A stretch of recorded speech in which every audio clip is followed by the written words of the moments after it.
Oh my goodness, finally. Waiting for that chat to turn on.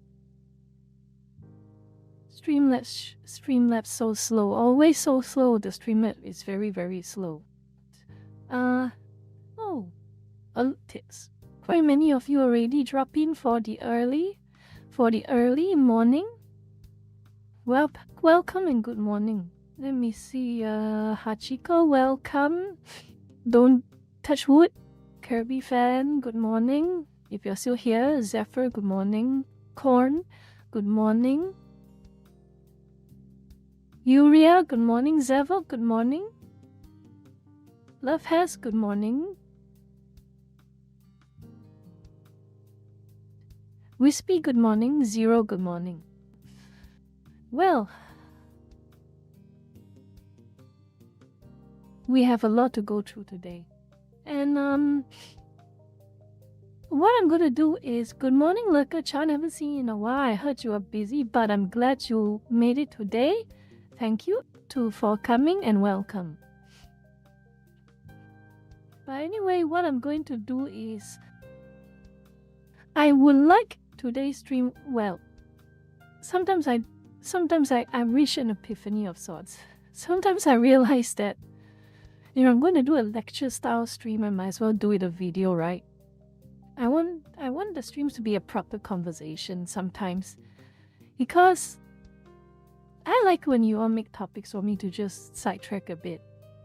Sure enough, I will try and cover what I want to cover before the stream ends, but I don't mind if I'm not able to finish it, because you all can bring up other side topics as well.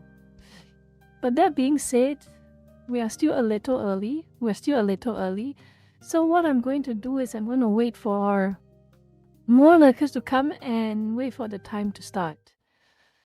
And of course, a little bit of me time for now. Just a little bit. Oh, by the way, Lurker-chan, Where Winds Meet had a new update. Well, it's about a week old already, the update, but that's beside the point. You probably haven't seen it yet.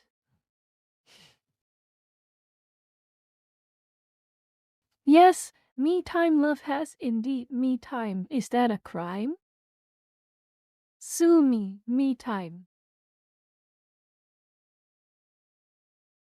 我嘅時間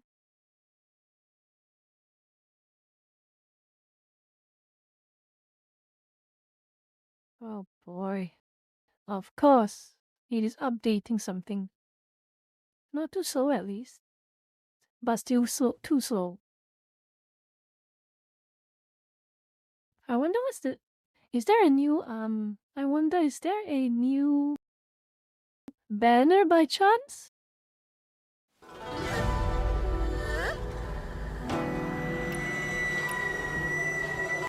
I wonder if is there a new banner by chance, I wonder. I hope there's a new banner. Not likely, but I can hope it's something nice. Or I'm just gonna keep saving. Oh, the water fan. I'm not interested in a water fan actually. What's in the shop? What's in the shop?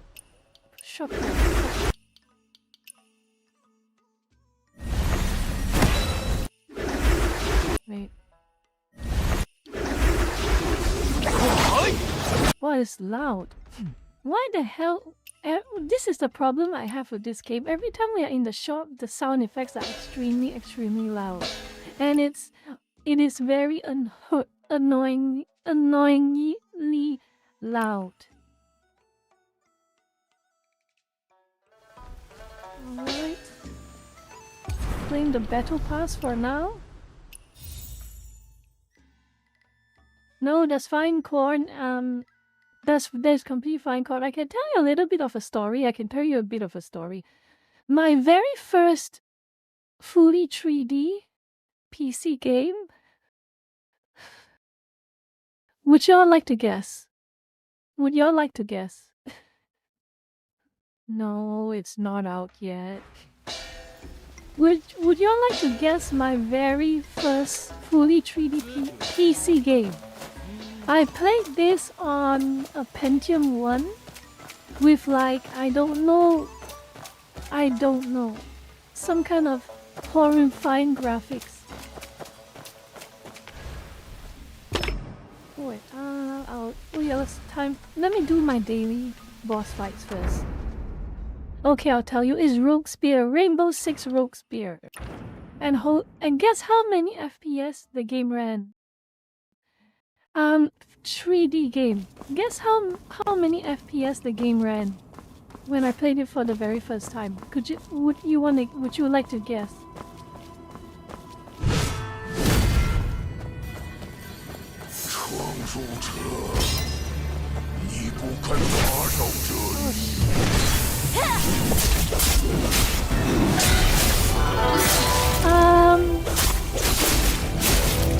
Well,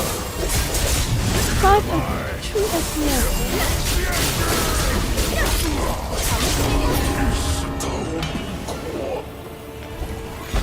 You heard that right? 3 FPS. 3. Sometimes 2. Remember, I had a Pentium 1. My very first PC was a Pentium 1. And I don't even know what type of graphics card was in there. It was rough. So I can say I do understand your sentiments, Corn. I do completely understand your sentiments.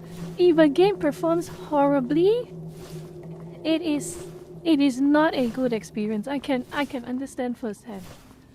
But it was the only game I had. I had only 2 games on that PC. I only had 2 games on that PC. The first one was Age of Empires 2, which was okay. It ran okay. But holy shit, the moment it went into Rainbow Six Rogue Spear, no. It ran. Technically it ran. But no, it was not a good experience. It was horrible.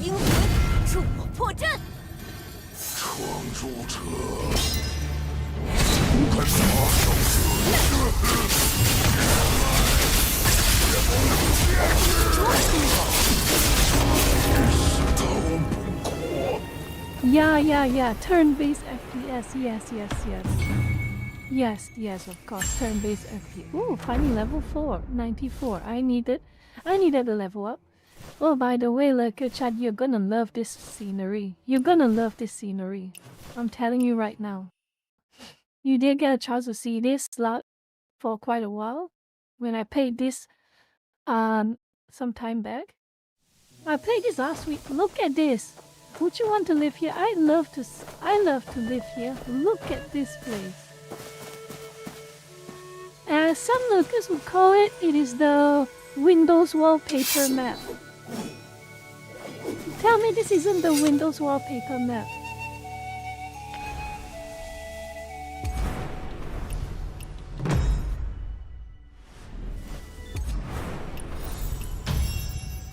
Ooh.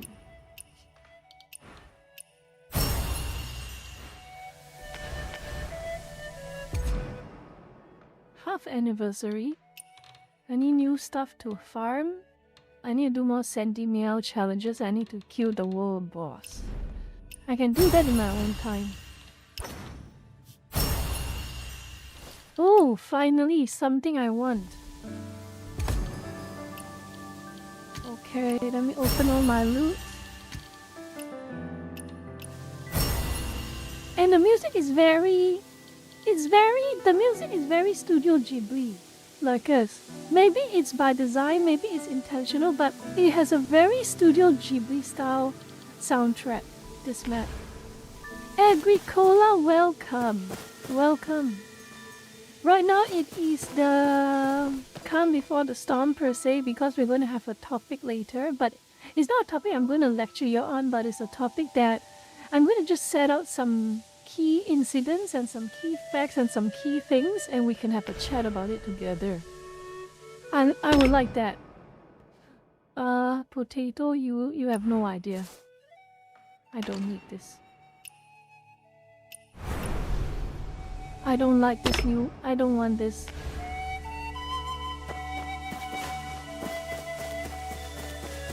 Yes, it is. And the music, oh my god, the music is a next level. The music in this map is next level. But to be fair, the music in this whole game is just next level. But this is just beyond.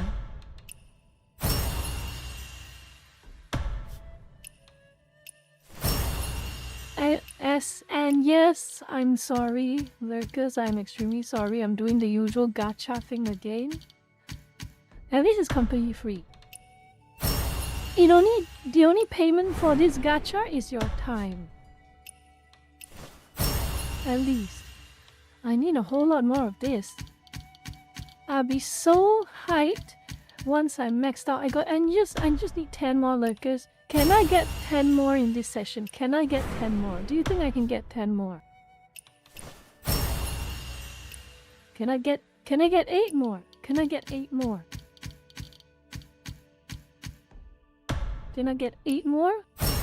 Will I be able to get 8 more? Hachiko, if you have a decent enough PC,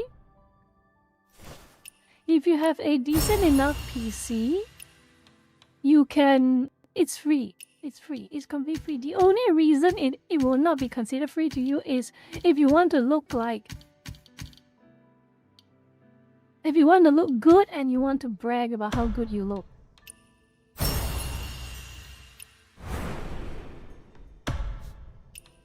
What therapy? I'm completely fine, Zephyr. I am completely fine.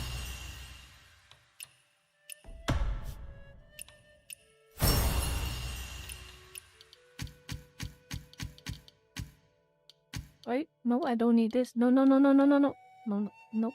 There we go. It is completely free to play, yes. It is completely free to play.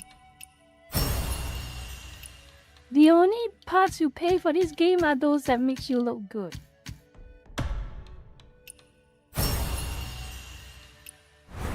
"21st century schizo banding, what's that? No. Why would I be a schizo? Me? No way. There is no way I am a schizo. No way. 你睇錯我咗，你睇錯我，我邊度會係 short 婆嚟嘅？我邊度會 short 呢？ Okay, my RNG is getting bad. My RNG is getting bad, Lucas. My RNG is getting bad. I'm afraid. I'm running out. I'm not getting what I want. I'm not getting what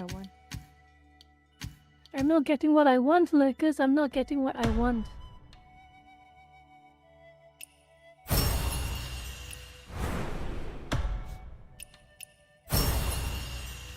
I'm not getting what I want, Lurkus. No. Look at this. This is not good at all. I need the horse. I need the golden horse book. One more. Okay. I need 4 more. 4 more. Can I get 4 more? Can I get 4 more?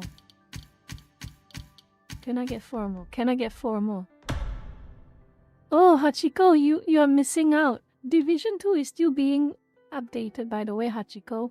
Division 2 is still being updated. And the game is gonna keep going until Division 3 comes out. Which we don't know when it'll be, but apparently, according to some people in the game, they say it's gonna be a monster. I don't know how accurate that be, but it's massive. Massive is slightly different from the rest of Ubisoft, thankfully. So I don't know. Division Resurgence is the mobile version of Division. Oh, I'm out of everything. You know what? I'll wait. Okay. That's my daily's gone. Why am I getting grid lights? Why am I getting a notification somewhere? Where am I is it this one? No. No, I'm not getting... Where? Why am I... No. Fine. Yeah, probably... I'll see. But anyway, now that it's officially time to start... Oh boy. I'm not looking forward to this stream. I'm not looking forward to the topic of this stream, more like. And I saw about Neverness to Everness. Yeah, I heard about the drama. Apparently,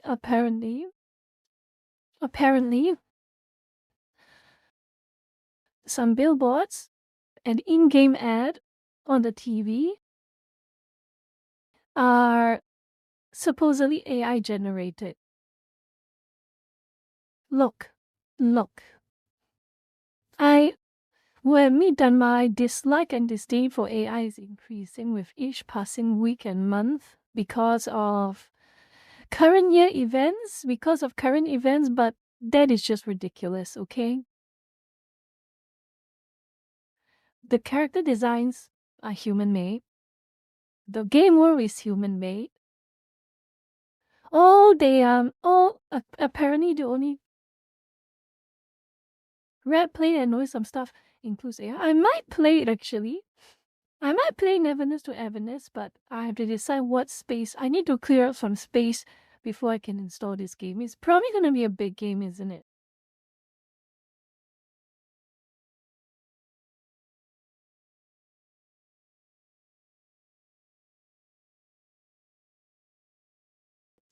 Burger Cat, welcome. But anyway.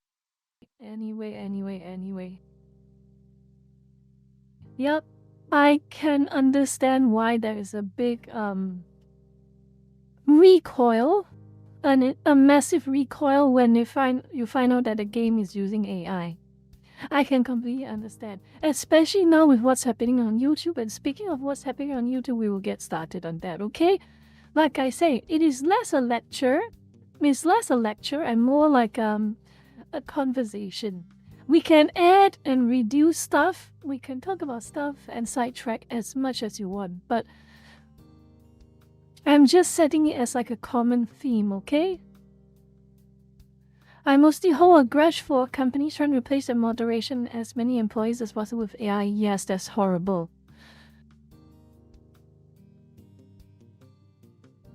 I made a PowerPoint. I made a slide. I made some PowerPoints. It's not a lot. It's not a very in-depth PowerPoint. It's just there, okay?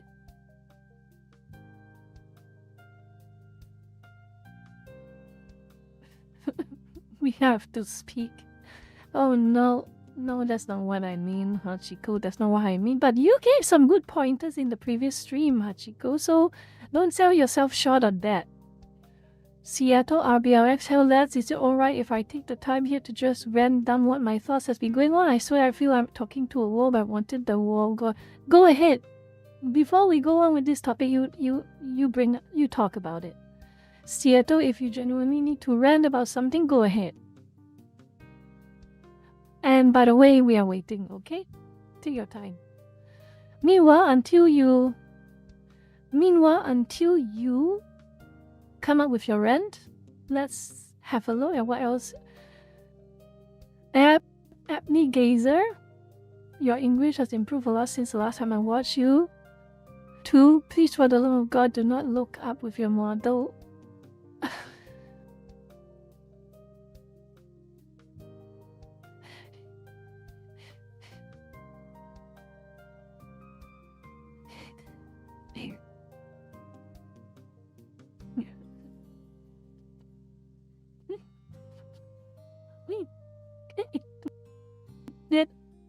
That is such specific feedback.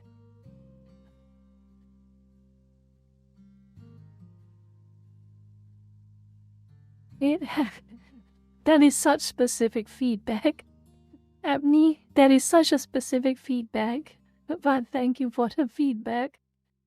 Oh, I need to find some way to put my mic closer to where I'm speaking. I need to find some way to put my mic closer to where I'm speaking so that my audio comes out properly. By the way, again, Seattle RBLX, if you're going to rant, like I said, I'm waiting for your response. But while I wait for your response, we can start a little bit. Again, this is not the most comprehensive PowerPoint. It's just here just as a conversation starter. So what I'm going to start, as far as AI used as tools instead of replacement, yes, that is correct. Love has, that is correct. I do agree with that. Like I said in the previous stream, I don't mind, and in fact, I think it's an okay idea if you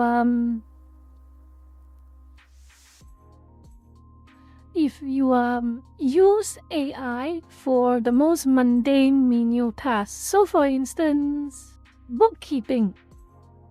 Bookkeeping used to be the most tedious task, skillless task.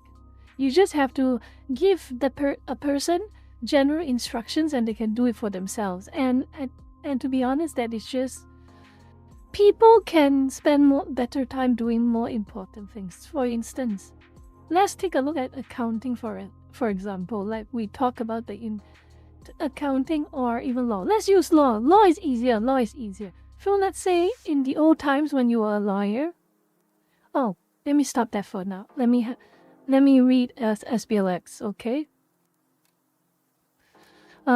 Seattle, let me read your comment. I remember I had my own innocence before that era, but after the 2020s, it feels like I never could get that feeling back like it was before, not having the weight being chained on me. Well, to start things off, I think a lot of us have the same feeling.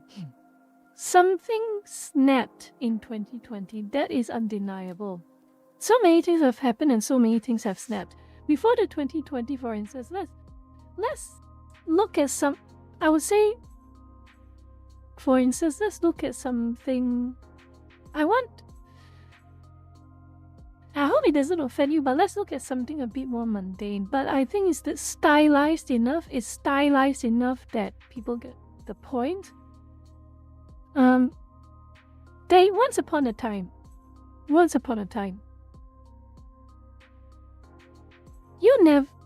back in the internet, when you have anime, when you have manga, when you have Toho, you have anything gaming or anything at all. Yes, there are flame wars. Yes, there are arguments. Yes, there are blood sports. Yes, there are your waifu is trash, your waifu is crap, your husbando, waifu better than husbando, and all of that usual nonsense you see on the internet, but everything was in good fun, okay? Everything was in good fun. People shit on each other, crap on each other, basically, over random topics like, for instance, anime, manga, random topics like characters they like and characters they hate. People were talking about Sword Art Online being crap taste online and all of that things.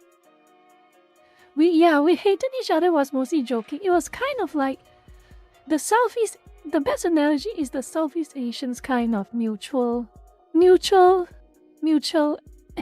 nemesis of Southeast Asians.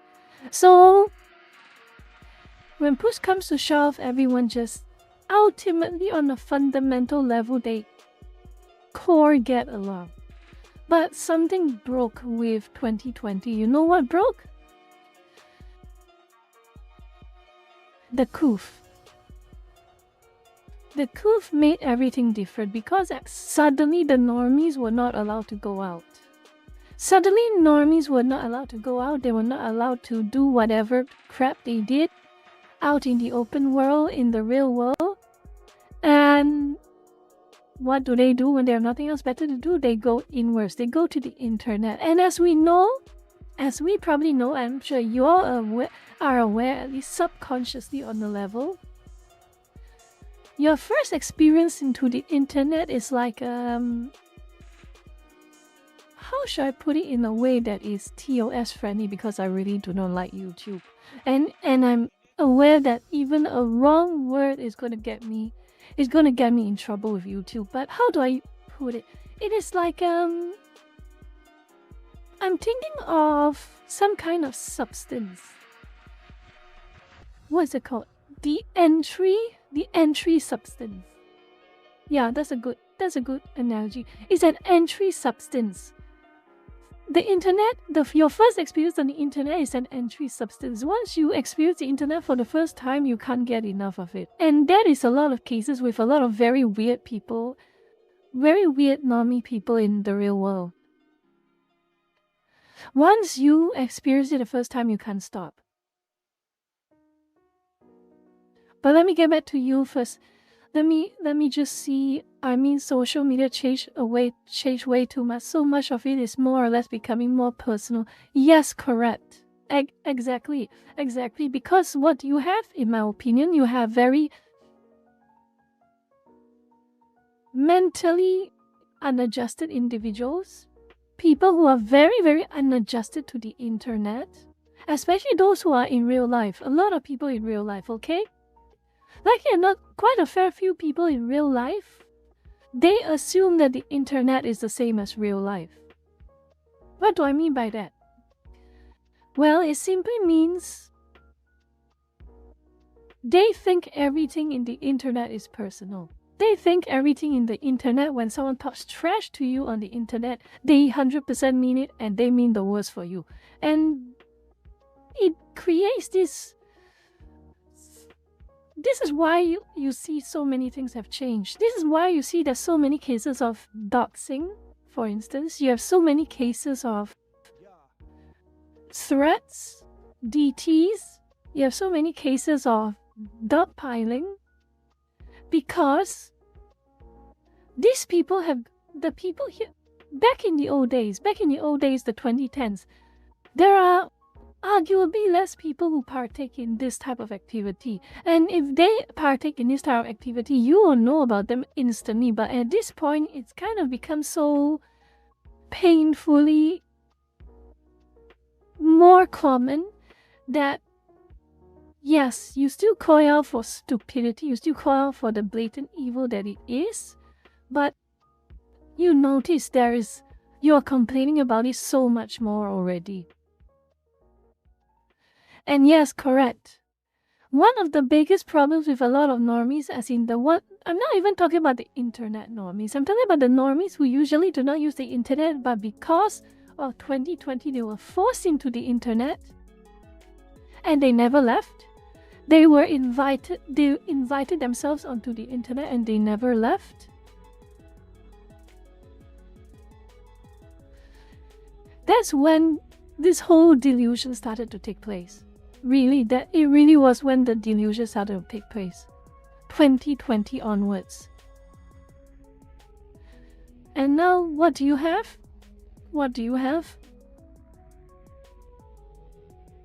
Your next viral topic on Twitter, your next viral topic on X, whatever. Your next viral topic is some guy liking off-brand of a fictional character that is problematic. And what do they call this person? Whether it's a guy or a woman, actually, whether it's a male or female, it does not matter. Predator. Over and over and over again for what? Some drawings on a piece of paper. And look, I don't care. In fact, it's completely understandable if you personally find revulsion in this type of content, because that's you. And evidently, this content is very, very fringe. It's very, very, let's just say, so the type that even those who consume it would prefer not see the light of day too often, but who equate it with real perpetrators, real victims, real criminals. That is what disgusts me the most, and that is what these people, these so-called normies, so-called normal people, are perpetuating. They are making things so hard for proper claims of bad behavior to be taken seriously, because you see all this crap online. Everything is a PDF document. Everything is a pizza.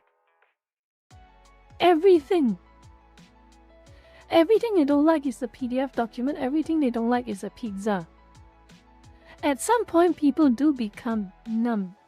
And this is why you see on the internet, someone makes an accusation, oh, this person is a PDF document. Then you get responses like, so are they actually a PDF document, or are they just watching anime? And something along the lines of that. But yes, let me see.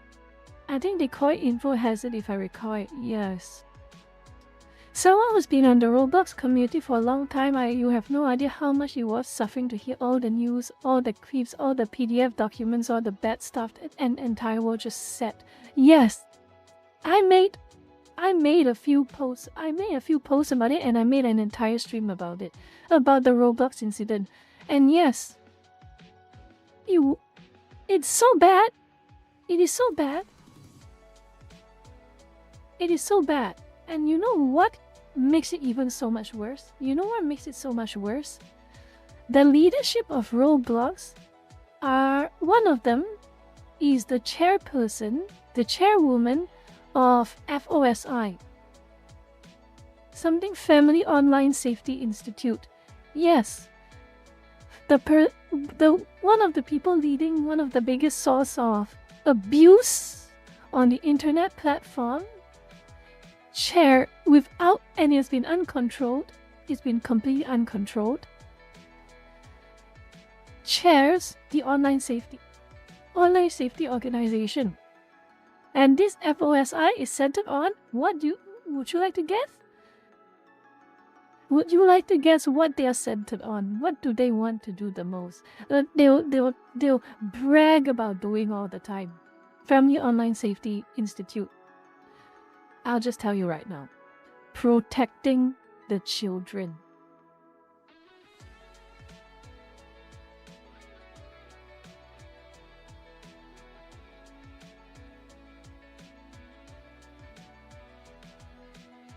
Protecting the children.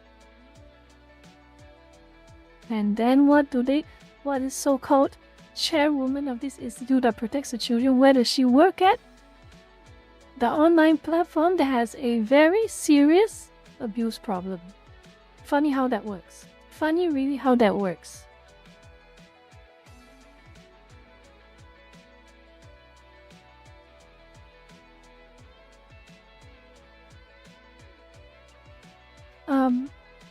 Okay. If I recall, I used to watch quite a lot of Machinima's gameplays even when... Oh yeah, we're going to talk about that. We're going to talk about that. We're talking about that on the YouTube topic. So we can go through that a little bit later. There is something else I fear is like they have turned into a clock ticking. I never really told anyone else. Well, some before, but more time goes on, it feels like I'm becoming a... What do you mean by that? I think, firstly, before what do you mean by that, I have an inkling of what you mean by that, but what my personal suggestion is, the greater internet is really not for the faint-hearted anymore. For most of us, actually. It takes a whole level of thick skin and spite to participate in the greater internet. So, Seattle, from my guess, I think you are not the type who is willing to engage with an internet that has become so radioactive. My best suggestion for you is to find close communities. That is my best suggestion to you. Find closed communities with people you know you can get along with people that you know who at least share some of the core ideas that you have, the core feelings that you have, ideally, or people who just respect each other. And you stick to that community. You just stick to that community. If it works out better for you, because like I say, for people like me, for instance, I'm a V-tweeter at heart. I post about my feelings daily and I actively engage with the greater internet. For me, I'm used to this. Like I say, I'm used to this, and to an extent, I feel like it's kind of stupid for me to say, but I have to do this in a way. Maybe I don't know if it's savior complex, I don't know if it's ego, I don't know if it's just trying to be like somebody, but when I see dumb people do dumb things and it makes other people's lives worse off, I just cannot ignore it. Okay? Dumb, toxic people doing dumb, toxic things to other people for no good reason at all. And what I mean by no good reason? Draw fan out that person does not like. Report about a gameplay that they did not like. And I'm talking about Neverness to Everness. I remember that one. A bunch of Love and Deep Space fangirls attacked an account for talking about Neverness to Everness and how there was a dating system in the game. That's why I thought of, okay, here's the thing, I don't know if I can find a proper community for this, and even that prospect is all based off this current events. I've always brought up impression the more I witness the atrocities, those HIDs, the controversial updates, those really affect majority relatively. It's all related to with those off-core whatever those couples have been doing behind the scenes. Yes, that's correct. That is correct. And honestly, this is my approach to things, okay? This is my approach to things. This is how I make it work for me. I am aware of the type of future some of these entities are trying to push. I am very aware. But I just think about spreading awareness. Sido-chan, welcome. I only think about spreading awareness. If it works, excellent. If it doesn't work, at least I tried. That is my approach to things. I would rather try than to not. I would rather keep going out of spite than to be demoralized and just go into hiding or crumble and fade away. I refuse. I refuse. Rina, can you shut up, please? Rina, we're talking about serious topics right now. Please. Please, please, please, please. Rina? Rina?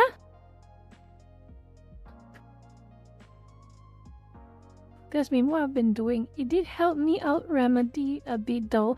I sent emails to some of my government reps and senators in my state informing the current concerns. Seattle, what I can suggest as well. Here's what you do. There is a way for you to engage with the wider internet without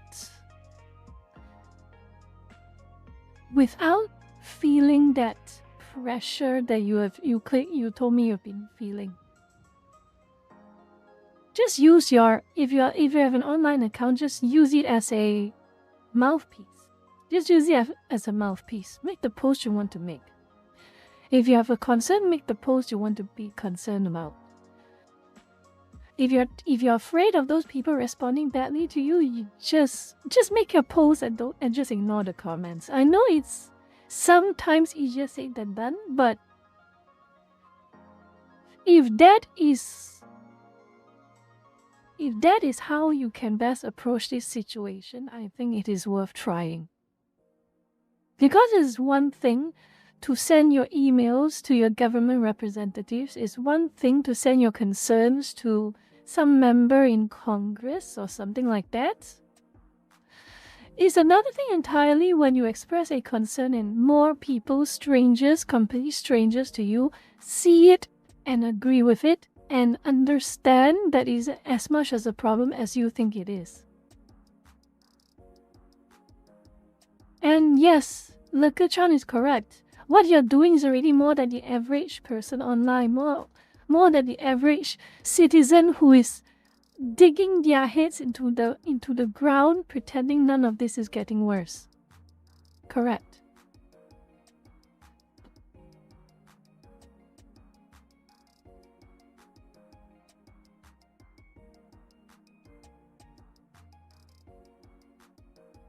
What I can tell you is,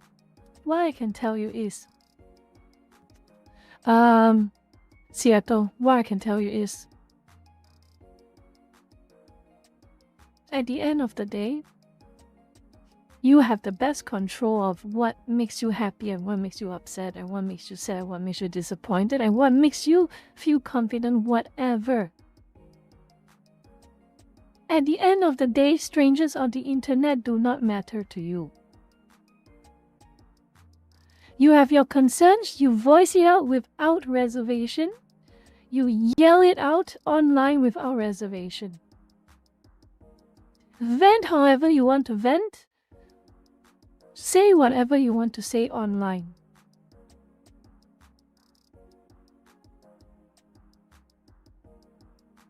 That is my suggestion. Okay?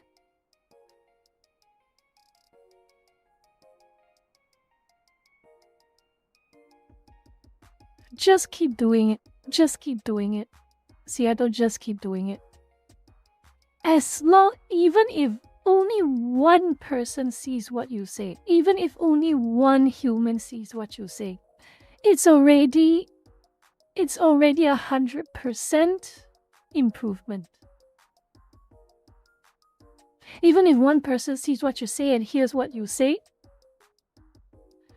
you are already making a bit of a difference. You are already putting yourself out there and making some kind of a meaningful contribution to, at the very least, the slowing down of this dystopian future.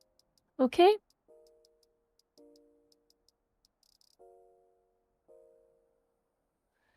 Benjamin, what's your thoughts on this? I'm 32. When I was 15, I was arguing on Facebook that you can't be racist towards. Yep, 15 plus years later, it's only gotten worse. What now?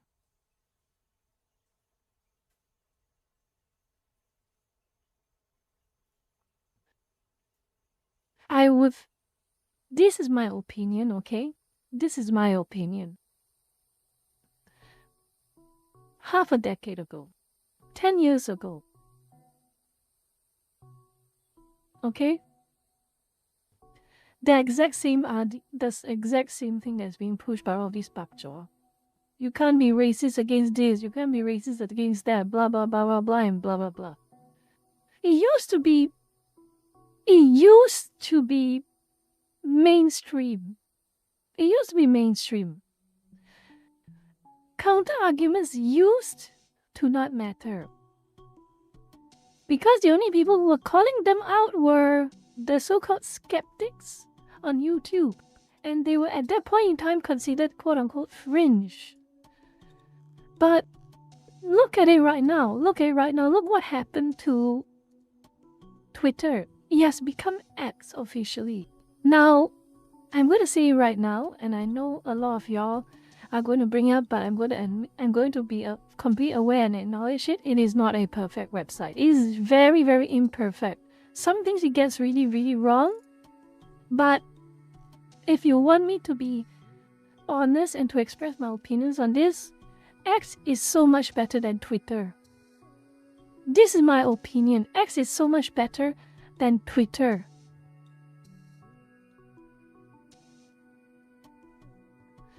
Benjamin was 32 10 years ago. Shut up, Rena. Don't think I didn't see what you say. It's on the screen. But anyway, I think Burger Cat, seriously, if there is a moment if there is a moment where you can consider being active again, it is now. In fact, if there's a moment where you can consider being active again, you can start fighting back against the bigoted narratives. And I do mean bigoted as in textbook bigotry. Okay? Not the buzzword bigotry, I mean legitimate bigotry. Now is a good time. Because you know why? At the very least, X allows people from different opinions to have a say in everything, to contribute in everything, to make a difference. Old Twitter never let you do that. Remember what I told you about old Twitter when I tried to argue with a communist on Twitter back in 2017 or 2018? I cannot remember the years. I'm bad with years, but either way, it was definitely before Elon took over. I argued with a communist. And my argument was that if I apply your standards back to you, how would you feel? And I got my reply deleted and I got shadow banned. And you know why? Because that communist likely reported me to Twitter and my post got deleted for quote unquote abuse and harassment.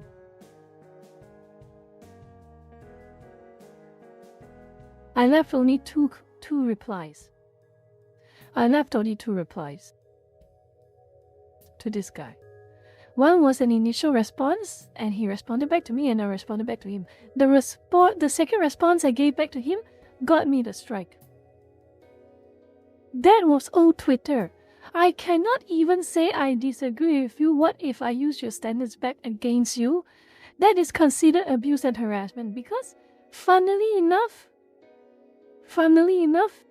you'd be amazed how when you use a communist tactics against them, or you even create the proposition of someone using a communist tactics against them, and it's considered to be abuse and harassment, it really should make you think.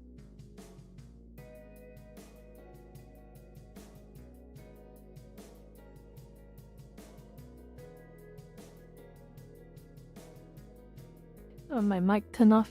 Okay, here's the thing, Lurker Chan, and I know a lot of lurkers do believe this. I would like to think that no problem being had. I would like to think that this is just stupid people doing stupid things. For every Neil Mohan, you have a Sam Altman.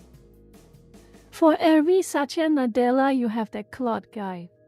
I would think that the self-sabotaging philosophy goes way before anything race-based, anything ethnicity-based.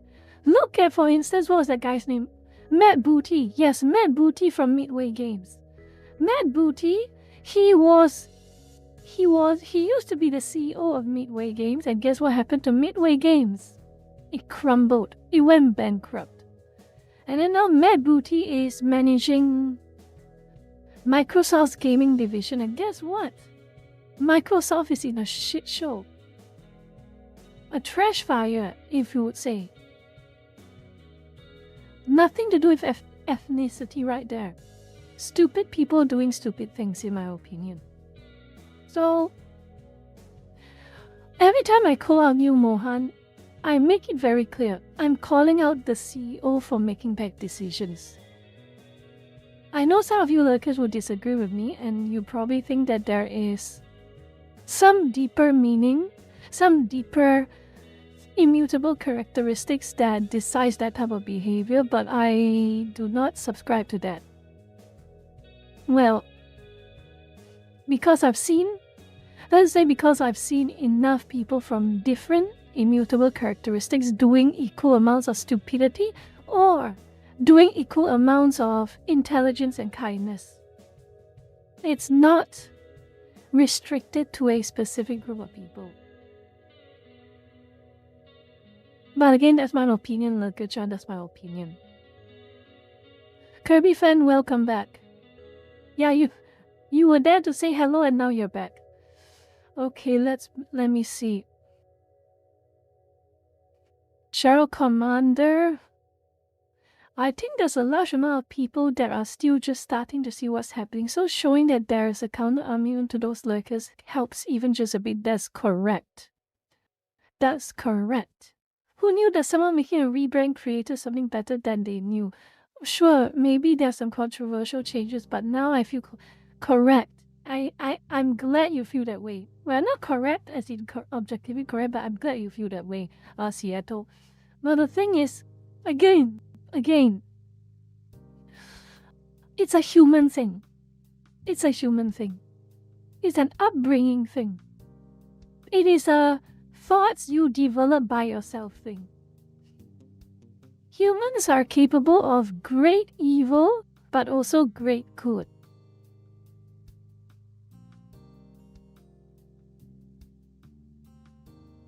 Zavov, thank you for agreeing with Zavov. Thank you for taking my words so strongly. Sheriff Pumpkin, welcome. Good morning. But it's probably night at your place, I guess.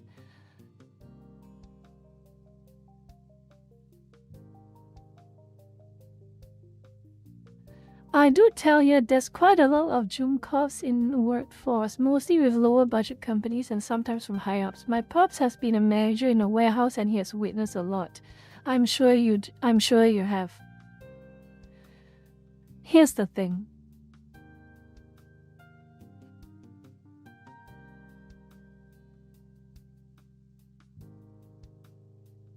The world is not perfect.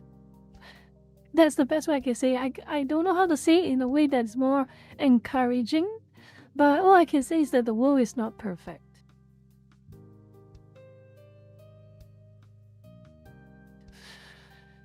There will be incompetent people in positions of power, but what I do believe is that there will be karma.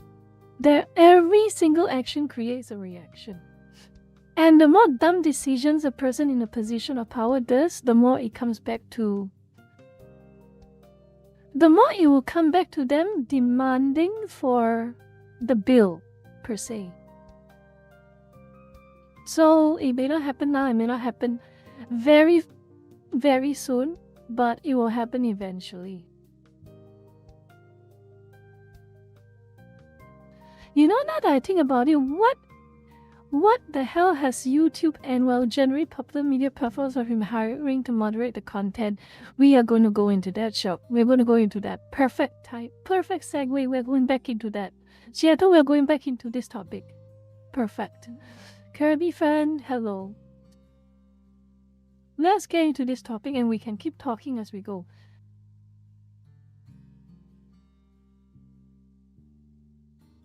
I'm sure a lot of you probably remember or at least heard stories. Okay?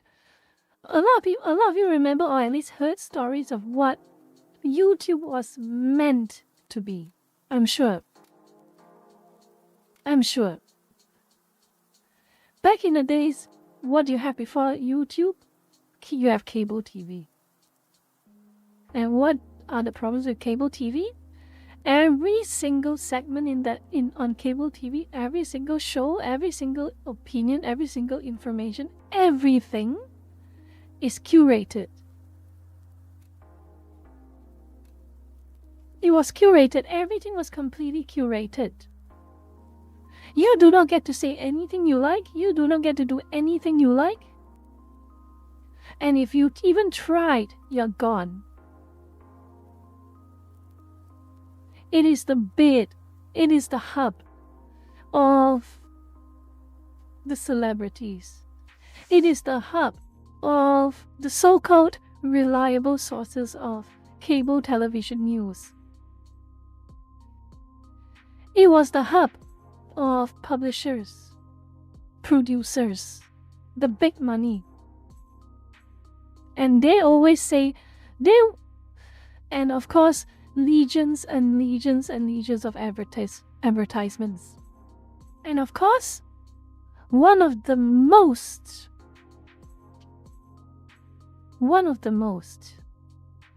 perfect, one of the most that perfectly encapsulates cable TV. The bleeps. The bleeping. One profanity gets beeped. Another profanity gets bleeped. Even something that's not really a profanity but can be construed as a profanity, beep. All the bleepings you lost count. That is the memory. That is the memory of cable TV. That was unmistakably cable TV. Okay?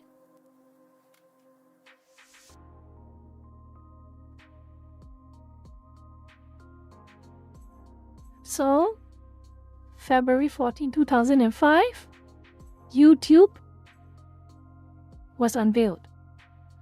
YouTube went online. And what was its pitch? What was the pitch when YouTube first came to existence? It wanted to be the antithesis of cable TV. For cable TV, what matters was we'll skip that. We'll go to that part later on. I'll let the founders talk about it, but no elite cliques and cabals having control of what content and when to release it. No heavy-handed control. People are people, and they are not controlled by any publisher or corporation. That was the original pitch. And the first video, I'm sure a lot of you will remember this video. I'm sure a lot of you will.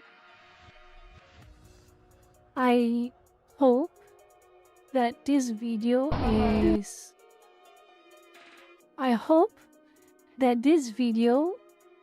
not an issue. Let me just go and... This was the first proof of concept. One of the founders released a proof of concept, and it became what was to be known as the very first YouTube video. Alright, so here we are in front of the elephants, and the cool thing about these guys is that they have really long fronts, and that's cool. And that's pretty much all there is to say. The proof of concept.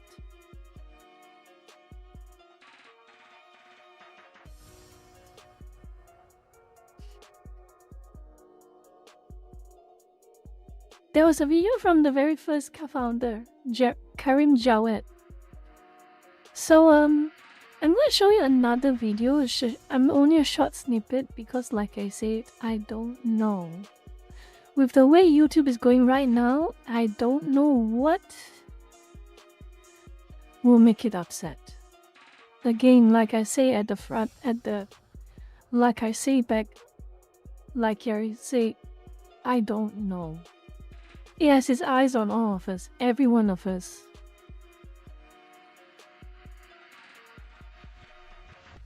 But let's continue. This is another one. I'm just going to show you a short snippet, a very short snippet. It is a 1 hour interview, but I'm just going to show you a few seconds of it. And it tells you everything you need to hear. It tells you everything you need to know about what was YouTube's purpose. Shut up, Rena. In the data centers themselves.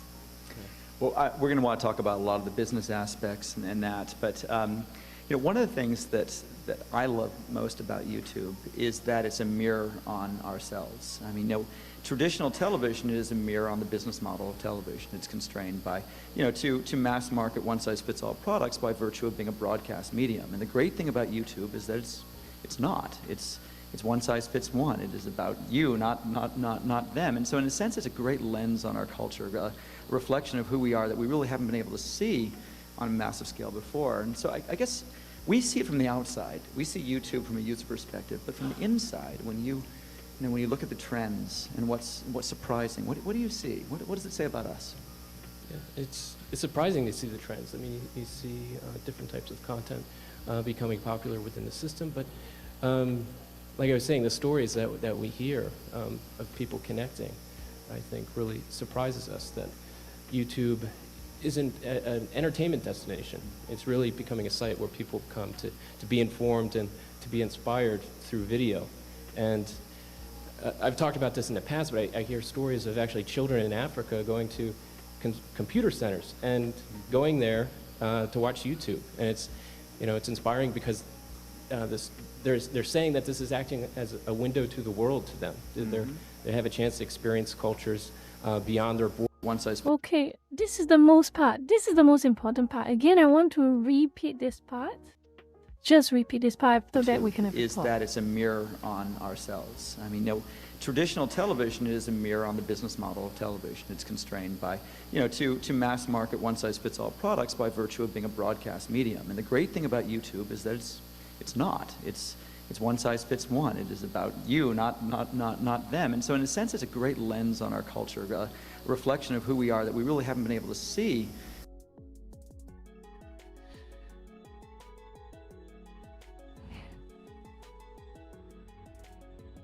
The irony. Can you imagine the irony? The irony. What has YouTube become? But again, I'm getting ahead of myself. I'm getting ahead of myself. Sorry.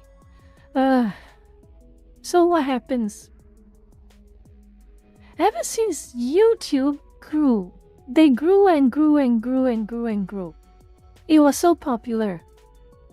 But here was the problem. YouTube may be the fastest growing. Okay.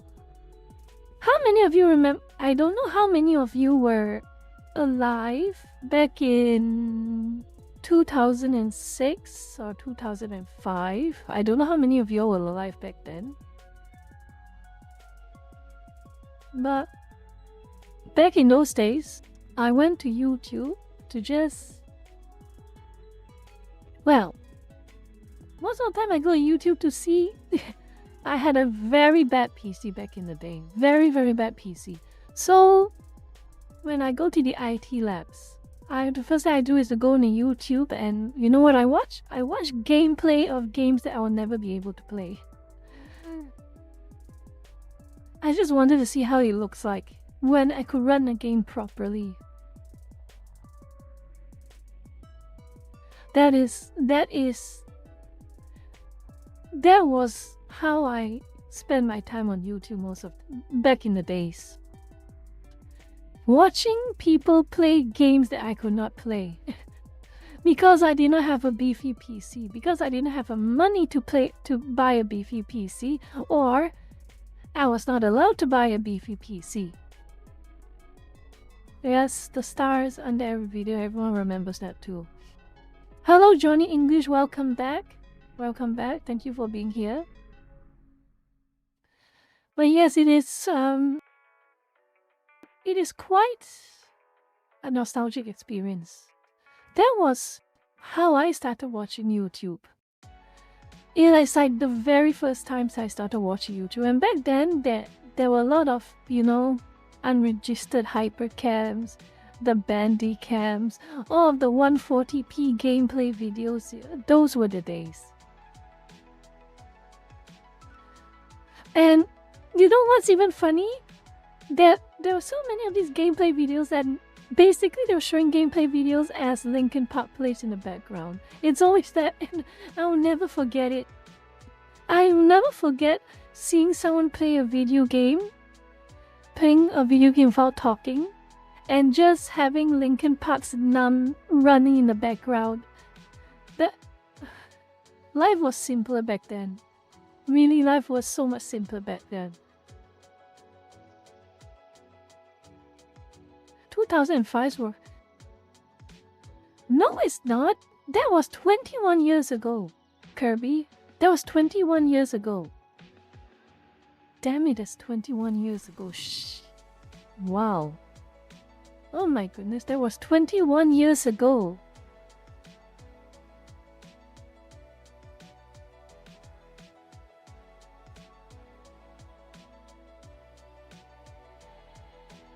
And of course, there's the Windows Movie Maker thing. That's the Windows Movie Maker thing as well. It was funny. At the start, game play. Game name, insert game name, gameplay. Best slow-mo events, best moments. And then the music, and then Linkin Park plays in the background and just show gameplay. Gameplay that barely reaches 30 FPS but still runs better than whatever your PC can handle.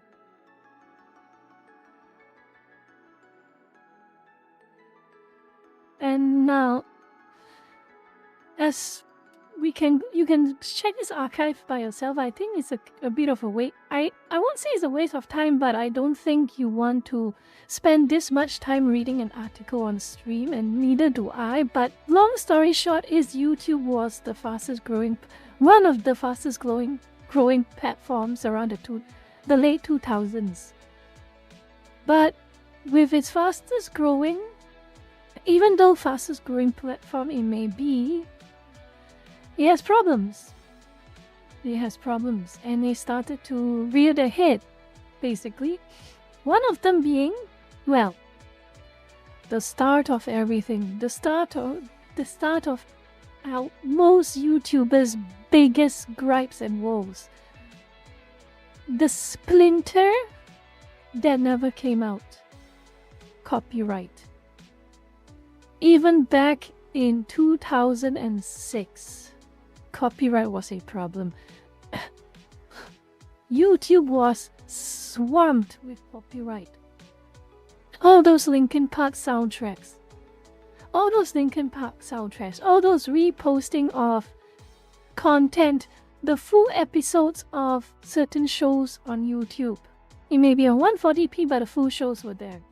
All of that. And oh boy, one after another copyright claims.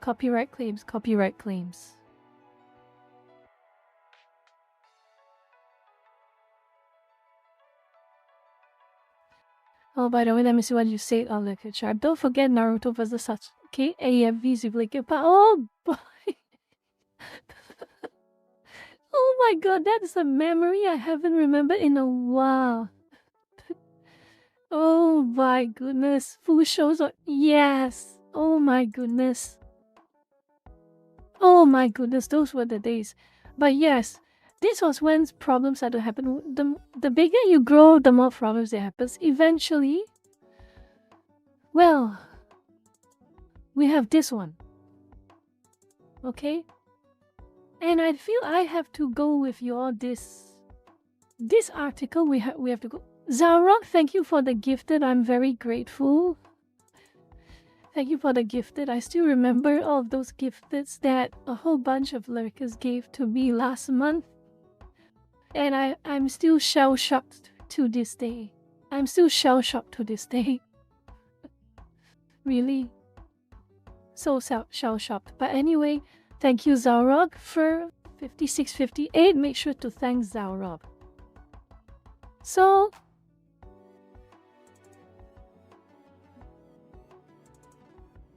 I'm going to ask this question. I'm going to ask this question legitimately, by the way. A legitimate question. Okay, before I show this, I'm going to ask you a legitimate question. Do you think Google acquiring YouTube was a mistake? And that the founder should have held on to YouTube till the end? Do you think so? This is a genuine question I want to ask you all.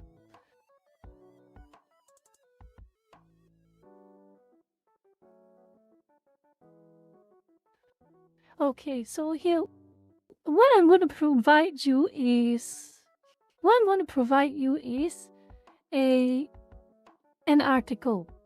It's an article that goes into a bit of detail of what was happening at YouTube before Google took it over. So the untold story of Google's 1.65 billion acquisition of YouTube from those who lived it. And as you all probably know, damn it.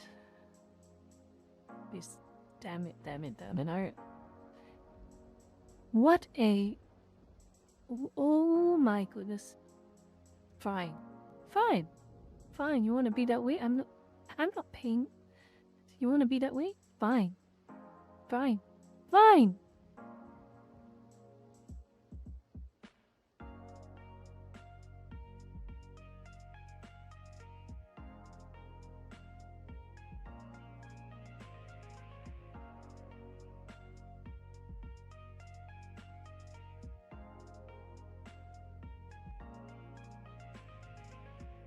Okay.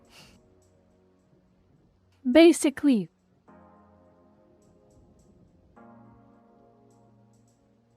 YouTube was a hemorrhage. Long story short, YouTube was a hemorrhage. The moment it started existing was the moment it started losing money. And that's completely... It was a fact. The moment it started existence was the moment it started losing money. And oh boy, they were working in the red for so damn long.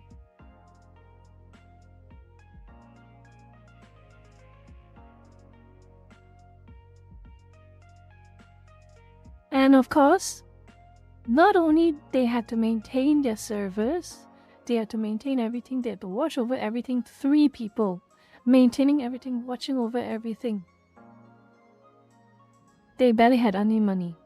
In fact, they're out of pocket. Almost all the time they were out of pocket.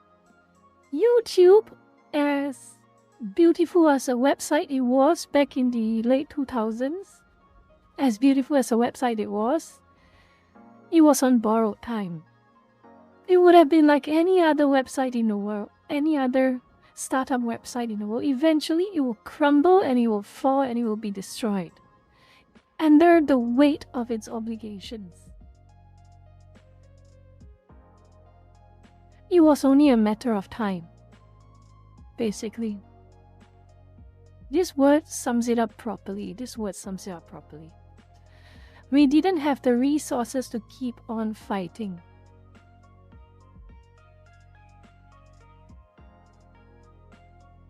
Realistically speaking, if YouTube was never acquired by Google,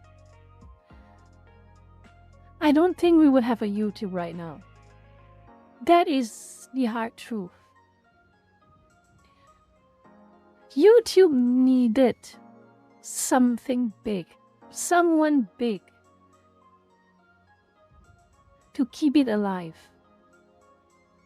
Yeah, advertising on YouTube was also not profitable. There's only so many banners they can put in, and there's only so much advertisers were willing to pay for those banners. There was only so much.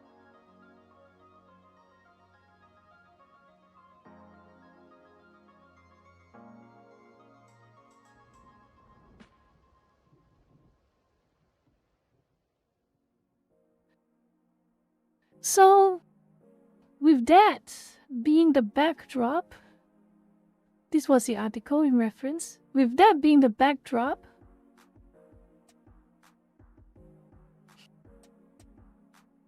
Google bought YouTube for $1.65 billion. It was, on the founder's side, it was a lifeline. It was a way out, and it was a way, not only was it a way out, but it was a way out and they could make back whatever they put in 1,000 times fold, million times fold, even probably 1,000 times fold, actually, realistically. It was their way out. And at that point in time, like many of you say, lurkers, say Google was a very different company back then. Google was a very, very different company back then. he didn't have the reputation that he has right now. So when you do not have the benefit of hindsight 2 decades later, if you do not have the benefit of hindsight 2 decades later, you look at this, any one of us who were at that point in time, we looked at this and was thinking, hey, that's pretty good, isn't it?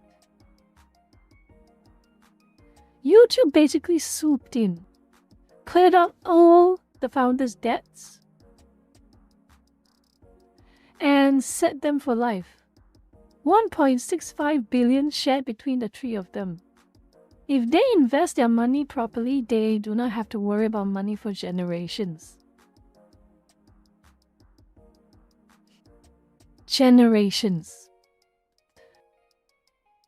And that was the and why did Google do this? Well, you can read this Guardian article that talks about it, but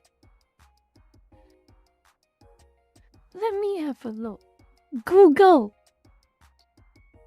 was originally in a very risk-averse state. I recall that whole incident with MySpace. Google was considering acquiring MySpace, but they ended up not going through with it, and well, the social media thing became such a big deal.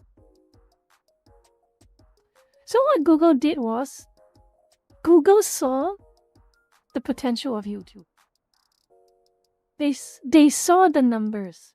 It may not be the highest numbers, and it was still nothing compared to cable TV back in the day, but the numbers were growing and the numbers were there. It was a prospect.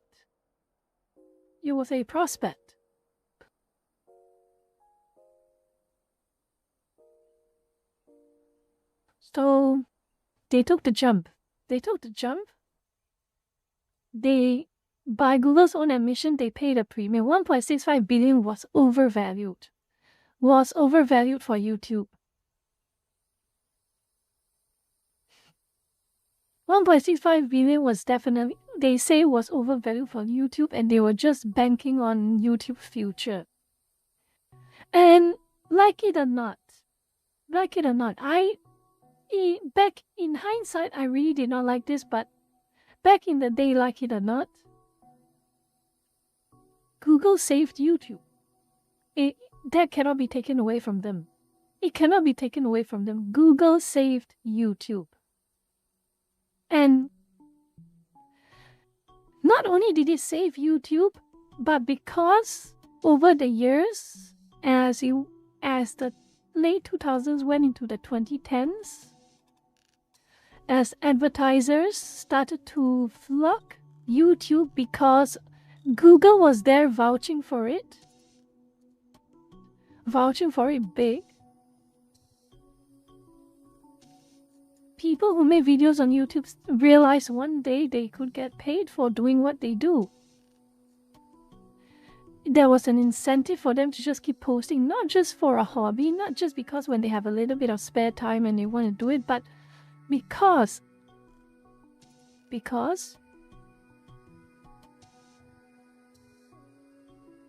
they would get rewarded for their efforts. And you started seeing things. It boomed. YouTube boomed. Undeniable. The early years to even the mid-years of Google's ownership of YouTube, things seem to be going pretty well. It seems to be going so well. The YouTube poops. Passionate, funny people making silly edits of videos.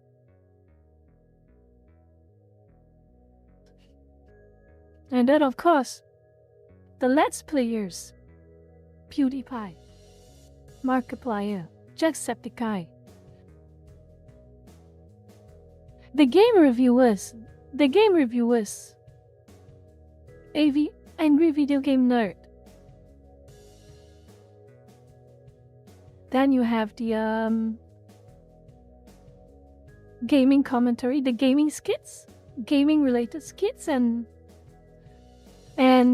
comedic commentary, JonTron.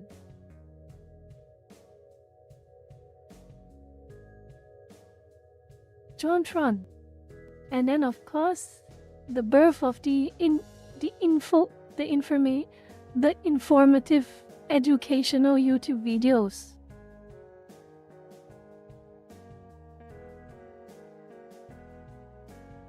Vsauce. Yeah. And then of course, in the early-ish to mid-2010s, the birth of the edgy content, the birth of the crap posting.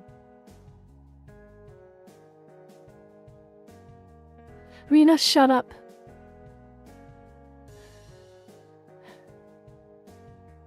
The edgy content.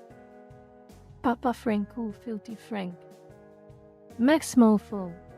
The old iDubbbz. The old Ethan from H3.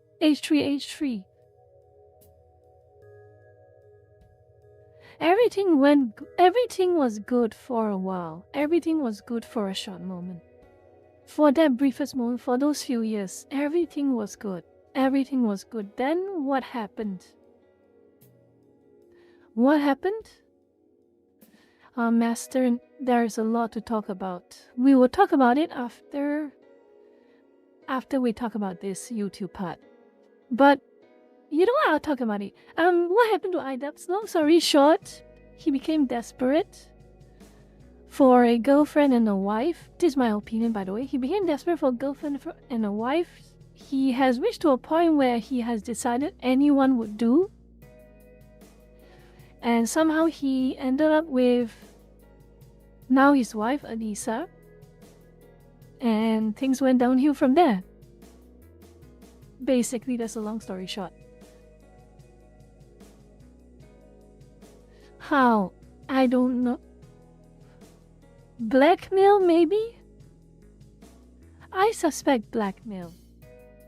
And I'm talking about this based on personal observations because I have seen, for instance, I have seen some people, they become completely different from what they used to be when they had a spouse. Whether it's a husband or a wife, it doesn't matter, but when they have a spouse, they become completely different people than what they used to be. And a lot of us, the most concerned of us, concerned friends, we'll keep bringing up your wife, your husband, or your husband. That's the source of your problems. Thank you, Trumpet, for the gifted subs. I'm so grateful. Your average user, thank Trumpet. But basically, that's how it happens. We are concerned. Fred says, it's obvious that your wife is the problem. It's causing problems for you, turning you into this. You should just divorce her. Split it clean and just have nothing to do with her. Or even husband. Your husband is bad to you, look at you, you're a completely different person from what you used to be. You should just go. You should just leave. You should just find a way to leave. And they just say no. They just say no. For instance, in the husband situation, let's say it's a husband who is affected. They'll say, no, I love her or something like that, blah, blah, blah, blah, blah. And you always feel like, whenever they say, I love this wife of mine or something like that, there's a spark of fear in their eyes. You see in their eyes, okay? You see in their eyes. There is that apprehension, there is that fear, there is that whole, I hope I don't get found out or something like that. Something like that. Something that is just preventing them from just saying, I'm done, we are done, let's go. And I see this with iDubbbz.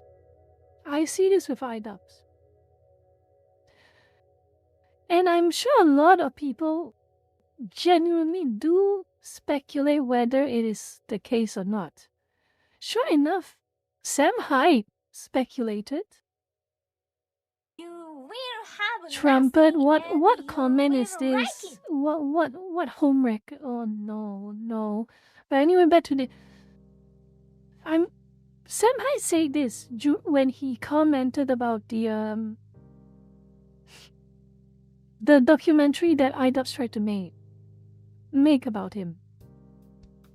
And one of the things he said that is actually probably quite true in hindsight is, does Anissa have blackmail on Ian? Blackmail that Ian takes very, very seriously, that he's willing to do anything to make sure it never comes out. That is food for thought. But yeah, that's a long and short of the IDubbbz incident. Why things seem to get so bad.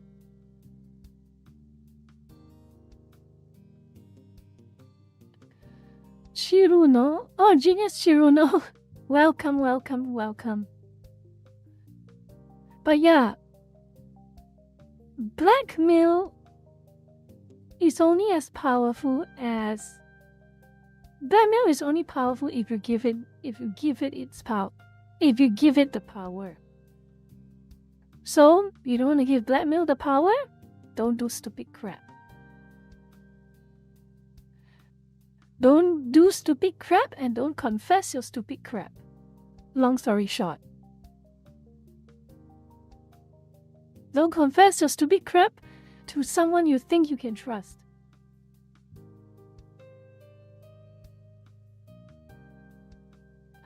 It sounds very harsh.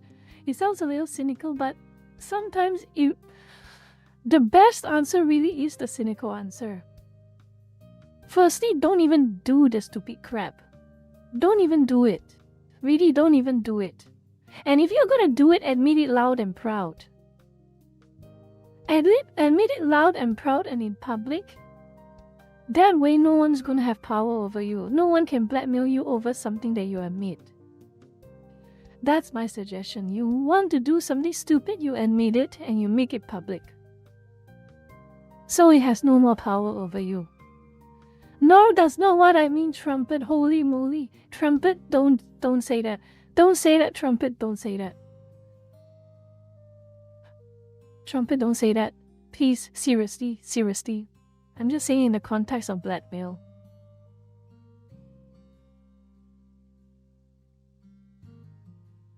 Basically, my advice is don't do anything you will regret. Basically, that's my biggest advice. Really, don't do anything you will regret. That's okay.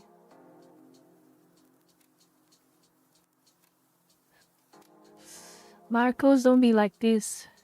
Marcos, don't be like this. Cyrano, what's with that expression? You're just staring.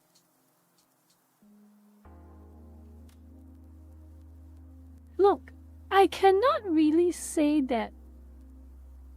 Okay, I do not want to be unquestionably cynical. I do not want to be unquestionably cynical.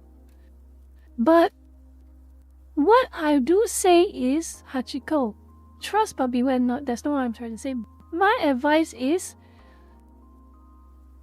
make sure someone earns your trust. Make sure someone earns your trust. Trust is something earned. It's not something you can just give around like candy. You know what happens when you give trust around like candy? You have tectone.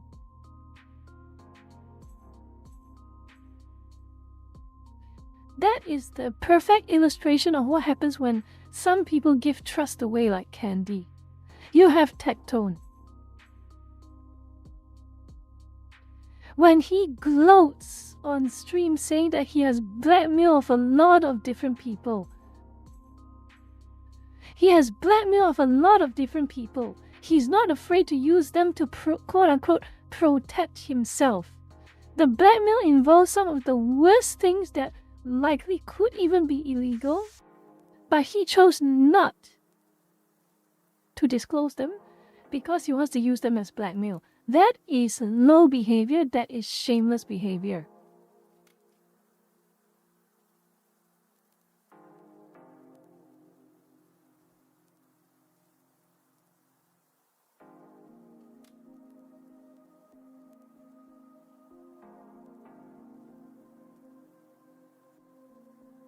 Someone else is doing quartering, probably Jeremy, Brand Jeremy, you're referring to? Yes, correct, Hachiko, correct. That tactile. The one who shamelessly brags about using blackmail to protect himself. Live on stream. But that's another topic indeed. But long story short is, give every single person goodwill, yes, as a baseline until they prove themselves that they are not reciprocating that goodwill. But trust is reserved for those who have earned it. Trust is reserved for those who have earned it. For those whom you have spent a lot of time talking with, and you feel confident, you feel somewhat safe, and even somewhat safe to just be around with. That is good. But even then, that is not a free-for-all for you to do all kinds of silly mistakes. At the end of the day, trust people who deserves your trust. Trust people who earns your trust. But on the flip side, don't do things that will come back and make you regret. Don't do things that are so bad that you have to hide it.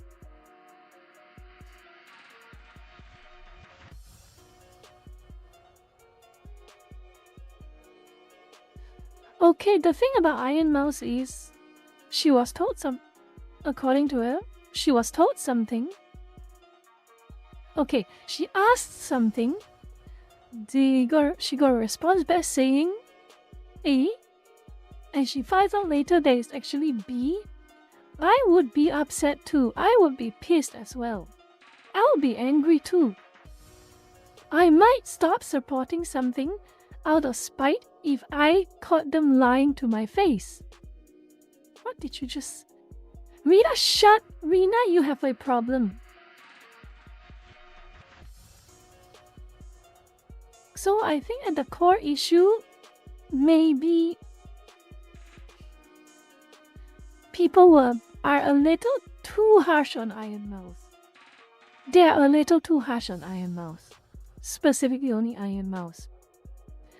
I don't know about Shy Lily. I do not care about her. And honestly, let's be fair here, every time I see Shy Lily's avatar, I just kind of feel put off. Because every time I see Shy Lily, I recall all that Imperial Palace drama that happened last year. I'm just done. I am of the opinion that Shy Lily does what she says is trying to do this to get a clout for herself. I will give benefit of doubt to Iron Mouse. Because she asked something, she got a response, and she finds out later that the response was a blatant lie. By principle, I would be annoyed too. So fair is fair. But honestly, after what is happening with all these AI things, can you really 100% put all blame to the AI haters? Honestly, let's continue. Like I say, things were great for a while until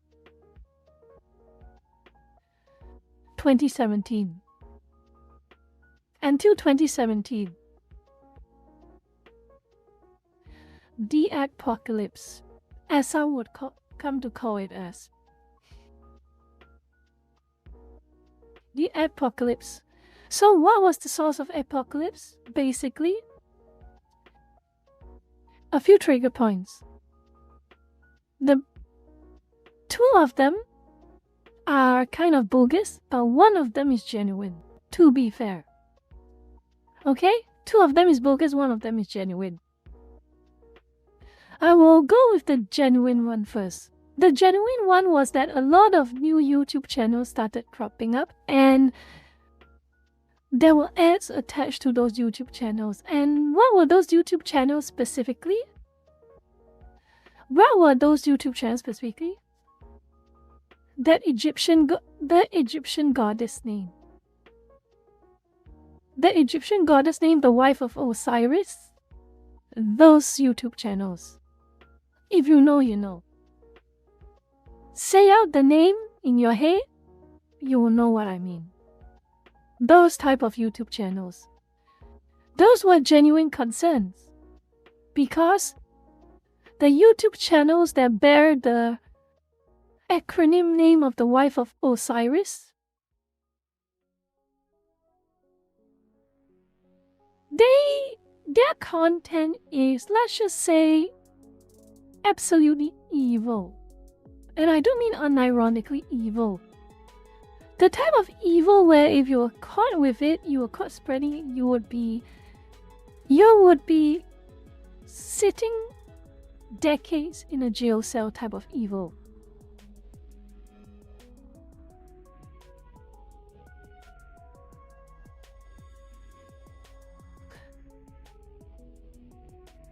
Yeah, those type of channels. They post whatever the hell they post, and you have a Verizon ad, you have a Ben & Jerry's ad, you have some random, hey, get YouTube Premium. You get all that crap. Okay? That is fine. That is fine. That is a fine reason for advertisers to say, screw this. No. Fair. But the other two were not so fair. What were the other two? Remember, 2016. The Orange Man. Donald Trump's first year as president, and everything started to crumble. The infrastructure started to crumble. Freedom started to crumble.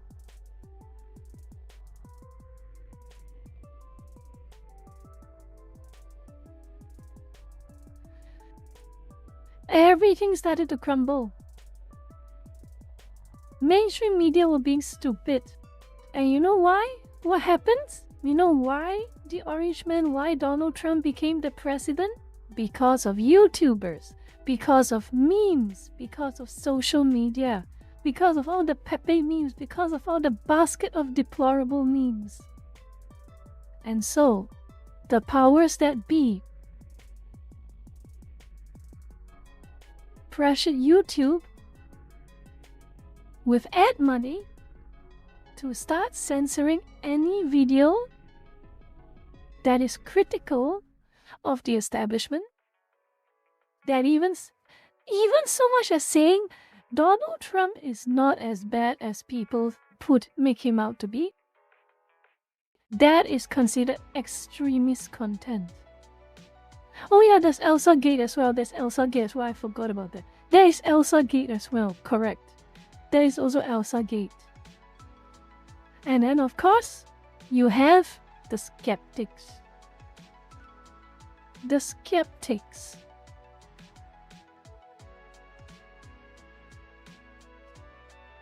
Sargon of Akkad.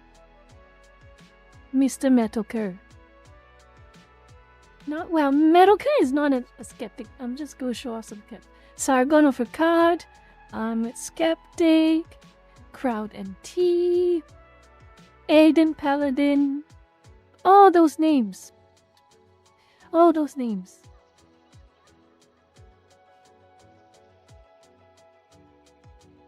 He was, because back then, a great way to gain clout was to go after the SJWs. And some of them went after SJWs not because they genuinely have a problem with what they espouse, but they see it as popular. And as you can probably guess, people like Crowd and Tea, people like Mundane Matt, and a few others that I cannot remember at the top of my head. Amazing Atheist, correct. Amazing Atheist as well. They changed. They changed. Just like the flip of a switch that they changed. When the adpocalypse started happening, and some years after the adpocalypse, they started changing their tunes. And when Parag Agrawal took over Twitter before Elon Musk, they went full 180.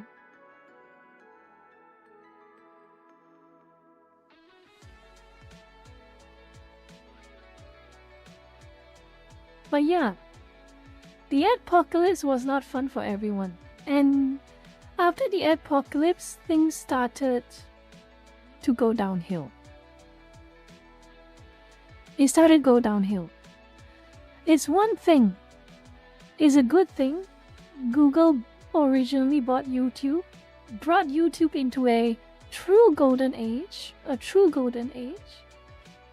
for a fair few years. It's undeniable, not deniable at all. But eventually all good things come to an end. And the problem with Google is that Google is a large publicly listed company and they're beholden to their investors, and also they're beholden to their sources of income. And in that case, it was the advertisers. So they played ball. They played ball really, really hard.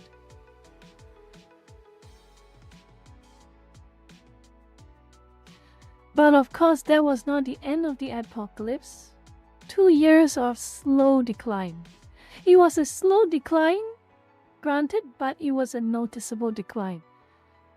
Videos started getting deleted. Video channels started getting banned. Video topics started getting demonetized. And during the 2017-2018 incidents, you will always hear a lot of things on Twitter and on YouTube about how a video has the yellow $ symbol, which means that the video is not fully monetized because of whatever topic or whatever thing. It was a whole new worry it was a whole new worry experienced by YouTubers that never really subsided. In fact, it just kept getting worse and worse, as you probably already know. But that's not the end. That was just the first apocalypse. There was a mini apocalypse. And it was done by a pak jaw. The mini apocalypse.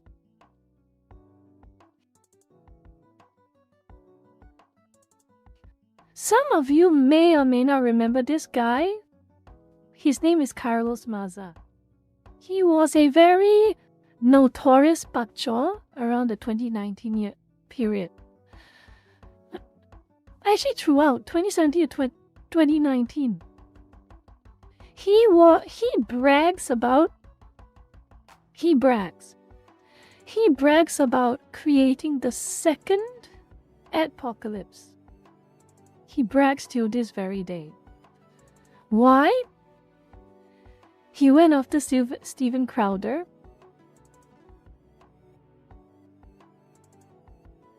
And he created a whole bunch of accusations against Steven Crowder, and of course Susan Wojcicki back in the day being Susan. And advertisers, because back in 2019 Pak Jaw controlled the culture. Pak Jaw controlled the influences on corporations. Now not so, but back then, oh boy, they were at the peak. One word from a Pak Jaw, the corporations follow without question. And because of his articles on Vox and his so-called exposés on people like Steven Crowder, people like Sargon, people like all kinds of different people who are critical of the establishment, YouTube had a second mini apocalypse. And that was when things started to get really, really bad. Random videos get taken down. Even false copyright strikes. They got really, really, really bad. Arbitrary demonetizations, arbitrary channel terminations. It went on for years, years of hell.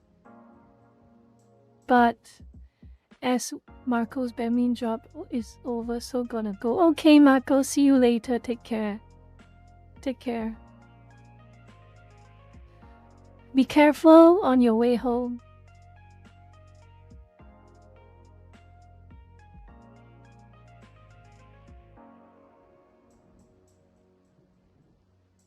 And algorithms, yes, algorithms became a serious problem as well. Undeniable. Algorithms became so convoluted. Watch times. And you see things started to spiral. And around 2019,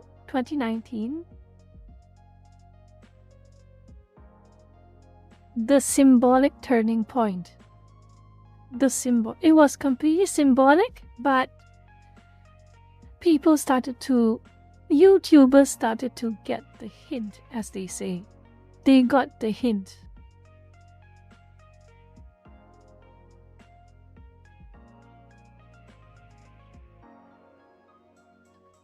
So let's talk about the slogan. Broadcast yourself. It was the original slogan for YouTube. Whenever you see YouTube back in the old days, you always see broadcast yourself. For a long time, it was always called broadcast yourself.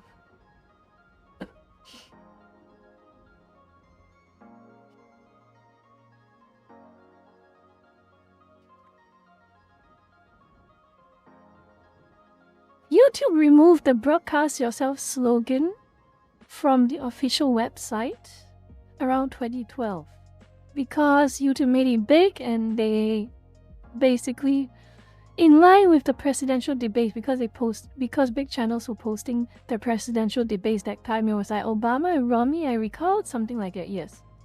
But in 2019, after the mini apocalypse, the motto was completely gone. It was completely gone. Even the blogs are gone. From its official blogs, it's gone. Everything.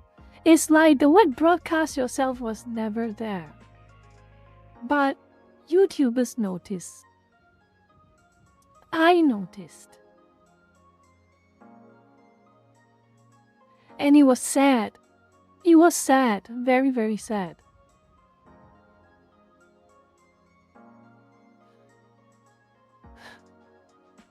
And it just kept going downhill. He became the so-called, the disdainful, the loathsome, disgusting, loathsome new normal.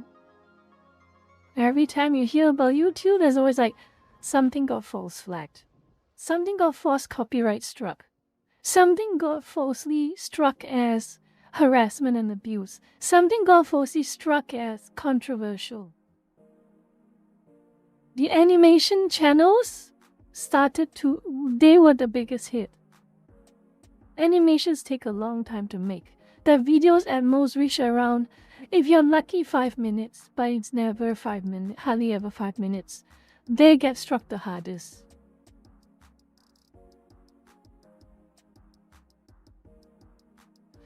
Yes, animations was no longer profitable on YouTube, Campbell, so that's correct.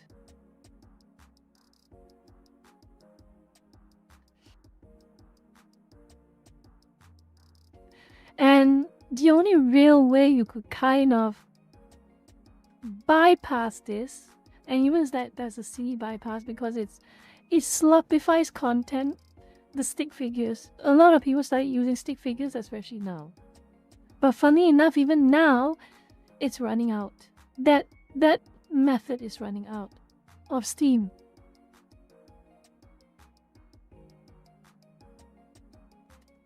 The downward spiral began, and now we are going to fast forward in time to the past month. This is when things got really, really, really bad. As you can probably see right now.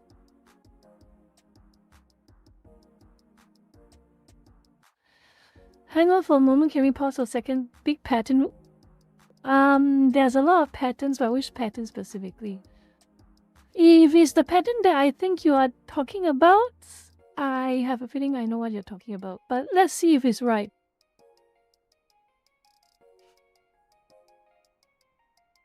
Susan Wojcicki stepped down and Neil Mohan took over. 2023. And now Susan Wojcicki is now the late Susan Wojcicki. So, in hindsight, even if we beg for her to come back, she cannot come back. She physically cannot come back anymore. If you thought Susan Wojcicki was bad, if YouTubers thought Susan Wojcicki was bad, they have not seen Neil Mohan. And now they realize how much worse things could get. It's like the meme. Boy, you think this is bad? Wait till you see. Don't. Why? Boy, you think this is bad? Don't you worry. It's gonna get a whole lot worse.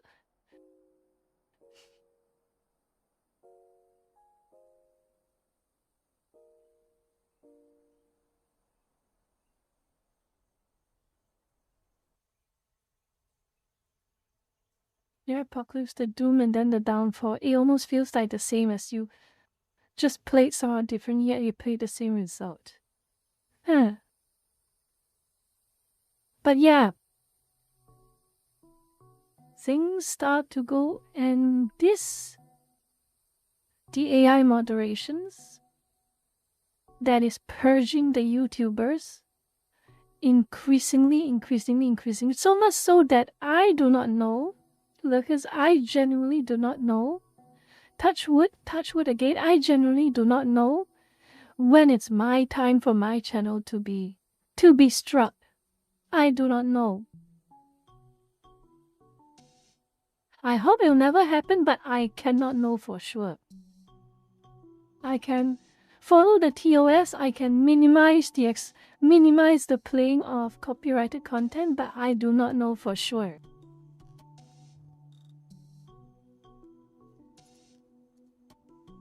It's a coin toss. It's a proverbial coin toss. Okay, Seattle, what did you just say? I noticed the apocalypse. Yeah, you already said that. I can really tell with its events, especially when the whole copyright issue we have in Roblox started because of an outrage over loot boxes on copyrighted cars. Next thing you know, we've been stripped away from audios due to copyrights, and every other corporation jump in and bandwagon over the...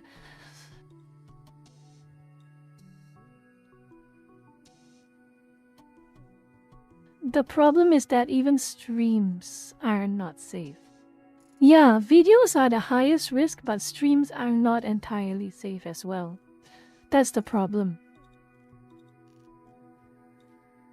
But genuinely, we're going to go through that later actually.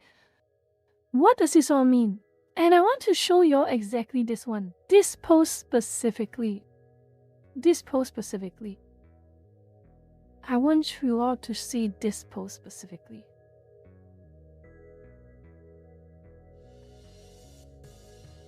The new YouTube era. And look at who this is. Bunch of celebrities. Bunch of literally who's. And who is this guy? Trevor Noah.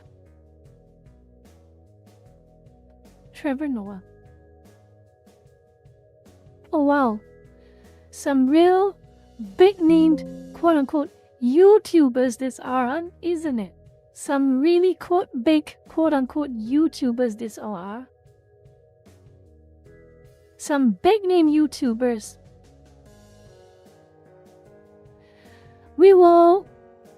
I don't know if it'll be copyrighted. Trevor Noah is one of those. Trevor Noah is one of those talk show hosts, you know, those talk show hosts back in cable TV, not a YouTuber. And he also famously came out throwing shade at YouTubers, saying that they are not real entertainers, they are not real content creators. Unlike cable TV, he threw shade at YouTubers. And would you look at that? The irony. He wants to insert himself into YouTube as a YouTuber right now. And Neil Mohan allows it.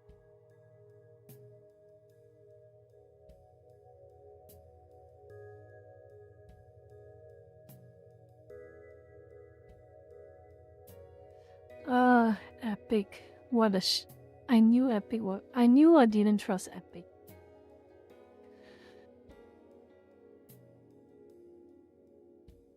But I see the pattern here, that's correct. But remember this video, remember this video. I want to rewind it again. I want to rewind it. It's not. It's one.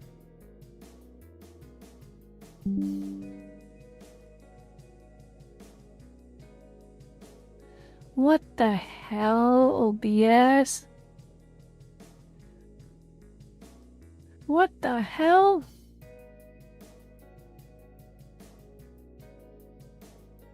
Am I back? Lurkers, am I back? Bullshit, OBS. Am I back or not?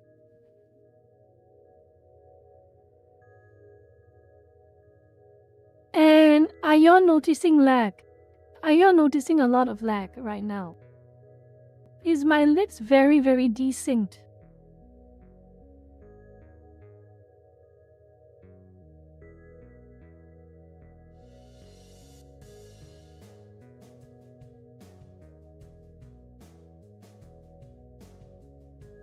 Am I very, very desynced right now? Is my lips too desynced from my voice right now? Okay, that's fine. Okay, that's fine. Good. Peter Piper tongue twister. I'm not very good at tongue twisters. Please don't.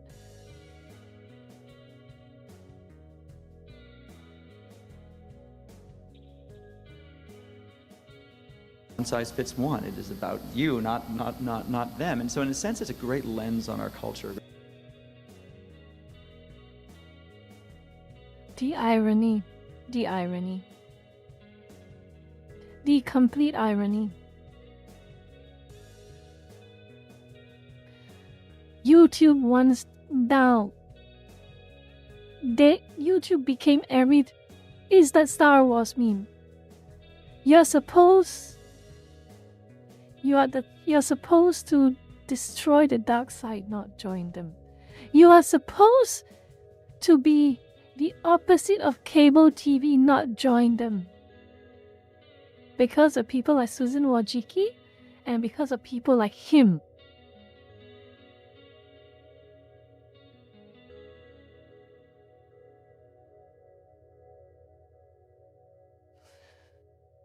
What a shame. What a big shame.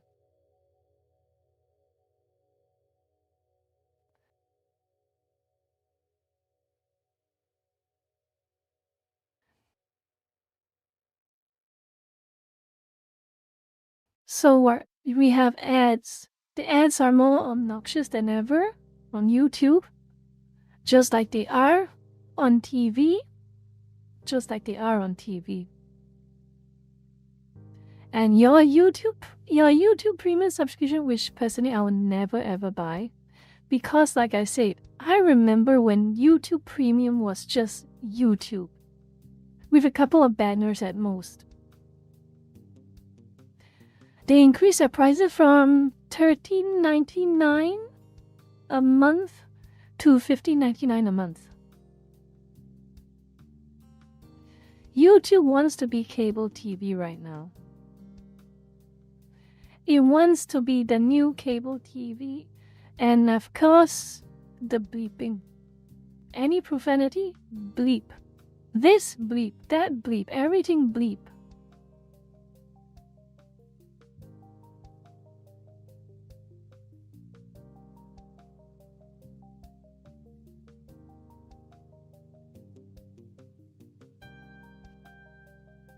What a tiresome.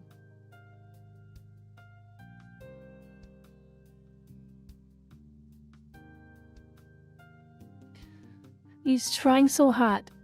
And you know what is the punchline to all of this? What is the punchline? It cannot.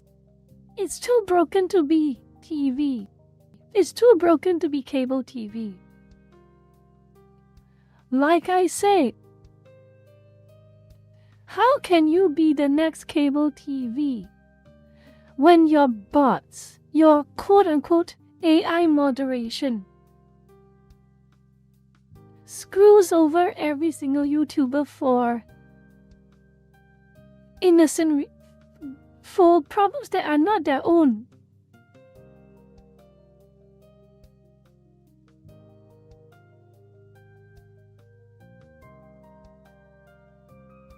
How are you going to do this? Your system is broken. All of your moderation is done by AI. Your appeals and reviews process are done by AI. You can have... Look at this post. Look at this post. I don't know if I can zoom in a little closer or not. I want you to look at this post up here. From Lulu Lesu, a VTuber. Let's read together. I got copyright struck for washing Kentucky Derby by a bot account that's not even the real company. Got banned 7 days.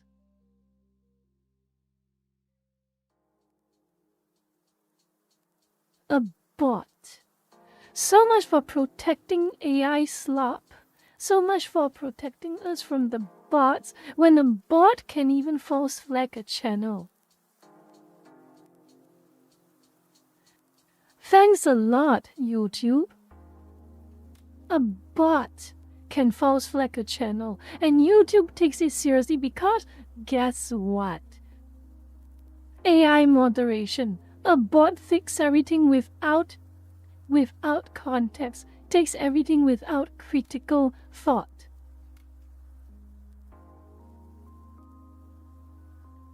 These are welcome.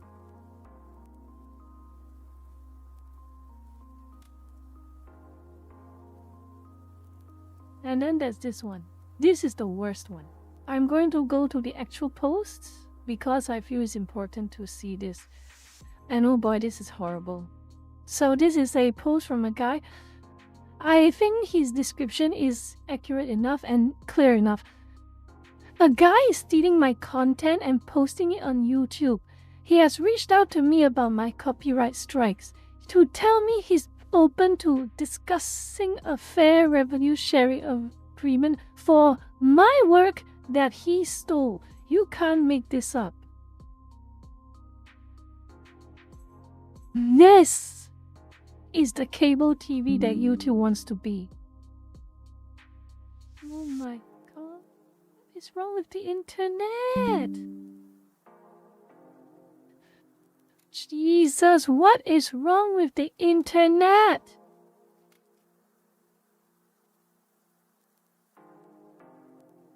What is wrong with the damn internet?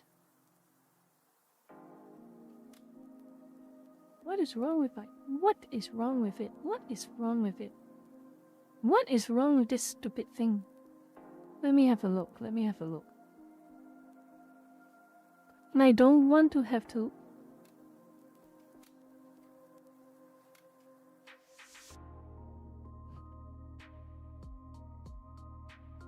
Am I desynced? Am I desynced in any way?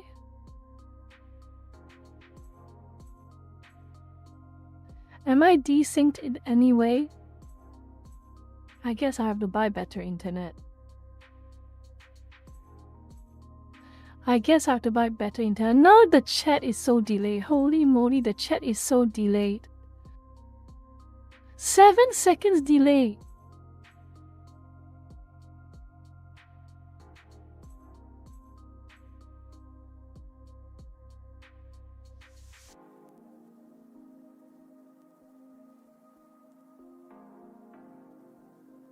Hachiko, don't scare me like that, please.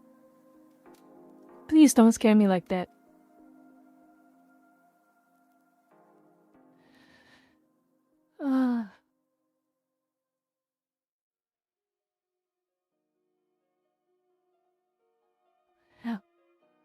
I don't know if it's an OBS problem or if it's a YouTube problem. I don't even know. I don't even know. I don't even know at this point. Is YouTube causing my internet to scuff, or is my internet scuff, or is my OBS scuff? I don't even know. I don't even know. They're all the same to me right now, honestly. And I'm so sick and tired of this stupid stuff. I don't want. And YouTube, New Mohan can't even have a proper stream reset. With Twitch at the very least, your stream that's disconnected, all you have to do is click stream again. It's literally that easy. But no, YouTube will never make it that easy for me. No, they will never do that. You have to create a brand new stream with a brand new thumbnail, with a brand new set of settings, and then yeah, okay, you can stream again. This is so stupid. No, I'm not using Chrome, I'm using Brave. Brave is smart. It does not allow you to do that stupid advertisement thing that destroys CPUs.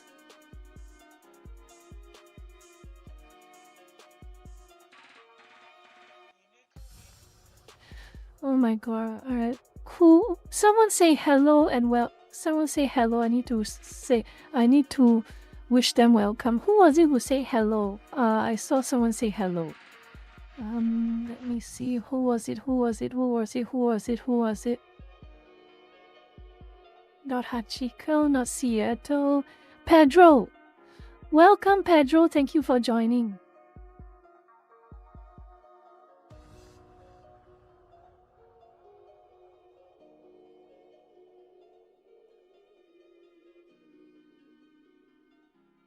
So slow.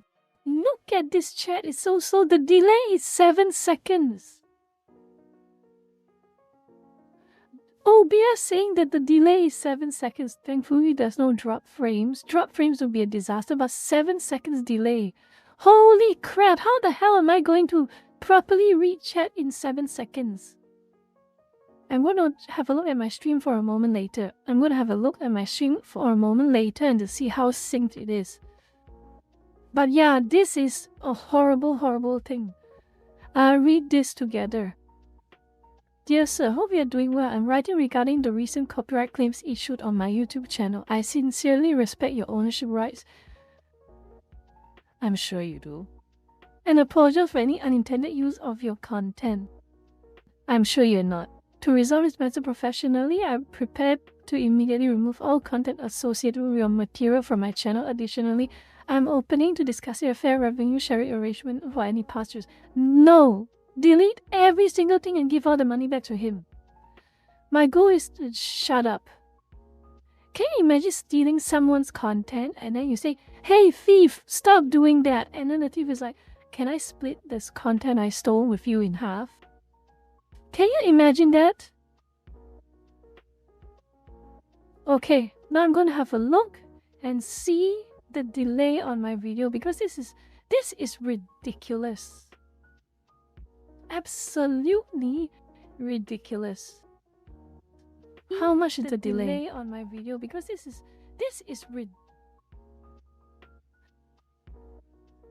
not too bad. The delay is not too bad. I think it's not too bad. Ridiculous. Let me reload it. You might hear some echoing. Not too bad. The delay is not too bad. I think it's not too bad. Ridiculous. Oh no, it is. 5 seconds. Let me reload it. You might hear some echoing. Not too bad. The delay is not too bad. I think it's not too bad. Ridiculous. No. 5 seconds. Let me reload it. You might hear some echoing. Not too bad. The delay is not too bad. I think it's not too bad. No. Oh dear. Oh no. Oh no. YouTube!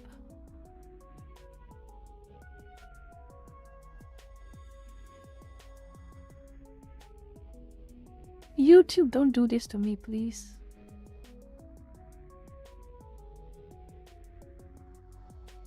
Is there any way to get rid of the delay? Let me see. OBS, remove the delay.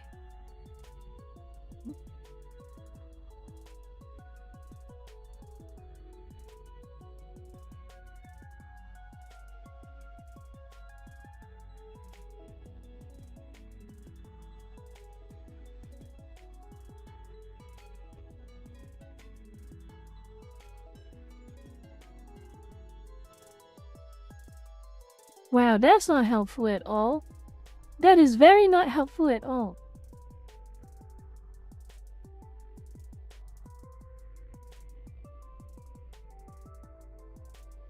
It's because I've been criticizing you, Mohan. YouTube didn't like the overlords didn't like well, the AI doesn't like what I'm saying, so they add scuff. Oh my goodness. Half a minute to a minute delay for text messages. Holy crap, that is horrible. I hope we don't have to. I don't want to. I do not want to, okay? Okay, so Lucas, moving forward, okay? Moving forward. If it takes a while for me to respond to some of you, it's because of this stupid delay, okay? I hope you all will understand this. It is stupid internet or stupid YouTube, one or the other. Okay? Just to keep in mind.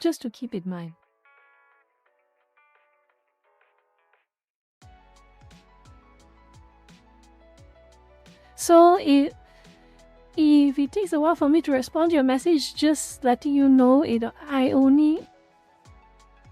yeah. Okay, thank you, Lucas. Thank you for that. Anyway, you Lucas understand what I mean. Alright. We're going to start a proper chat after. That is the end of the slides. There was the last slide. This was the last slide. So I'm going to take a short break, and after that we can have a proper chat. Okay? We can chat about any topic, or we can continue chatting about the YouTube topic. But we're going to have a proper chat. I will see you all later. In a few minutes' time. I'm going to go grab some coffee. I'm going to go grab something to eat as well, okay? I'll see you in a few minutes. Wispy, shut up.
I would say remember to like, comment, and subscribe. Hit the notification bell button or something will happen to you at 3 a.m. tonight. But YouTube is a landmine right now. It is a gamble. It is a gacha. It is an RNG. Why you sing Scatterburger Cat? What you're talking about? Let me see. Let me see what you're talking about. What you're talking about? What's going on? What's going on? What's going on? Let me see.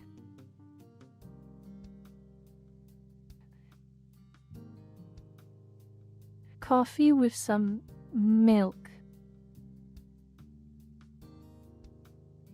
I do like lattes. Take your time, Bammy.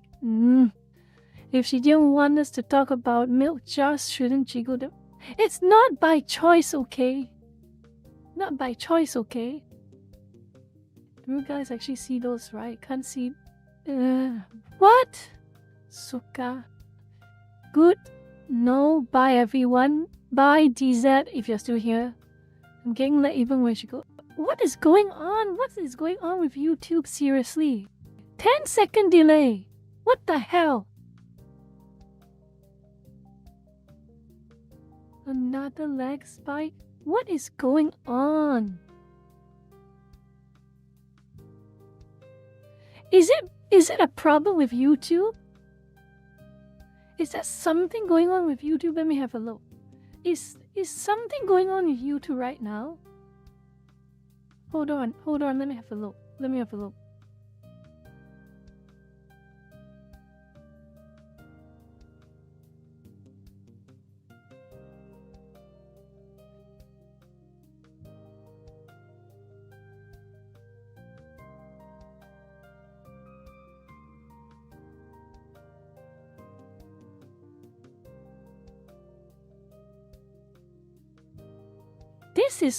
This is so random.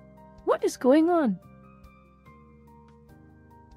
Hello, Ma-chan.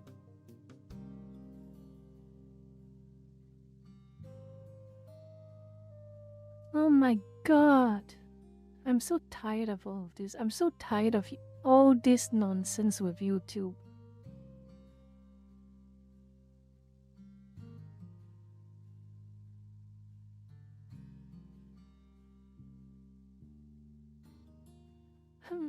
Hello, Mo-chan. Thank you for dropping in. We just finished our very short topic and now we're just doing a little bit of a chatty chat. But let's go find a fitting image for a chat. Oh, let's also dig into a little bit of what's happening on X as well.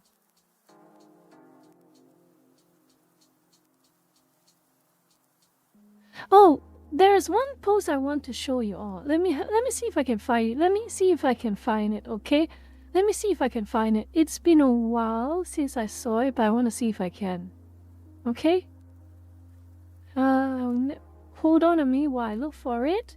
But you all can ask me questions and I will read it. And sorry if there'll be a delay.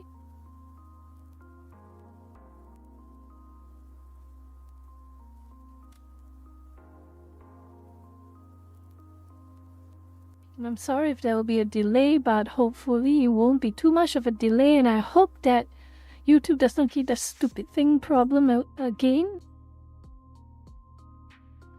But holy moly, I saw this news and I, it was interesting to say the least. Let me see. Interesting news. I saw this. Back in May 1st, Chinese court has ruled it is illegal to replace human workers with AI purely for the sake of cost cutting. The court decided that companies hold a social responsibility to treat workers fairly and pay them what they're worth.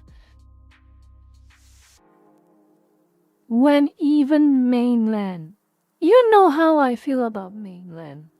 You know how I feel about mainland China. You know. When even mainland has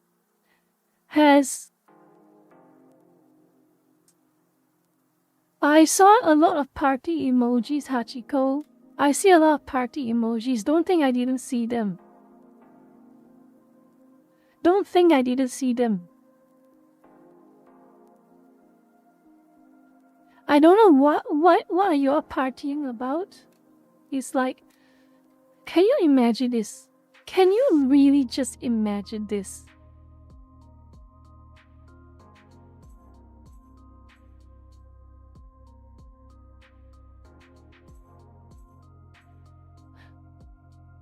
Mao Zedong. That's funny.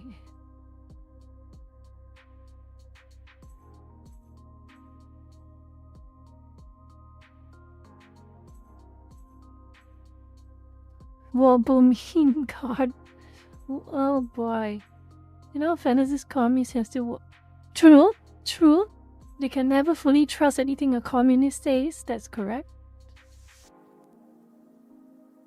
But we are indeed living in a weird timeline. We are indeed living in a very, very weird timeline.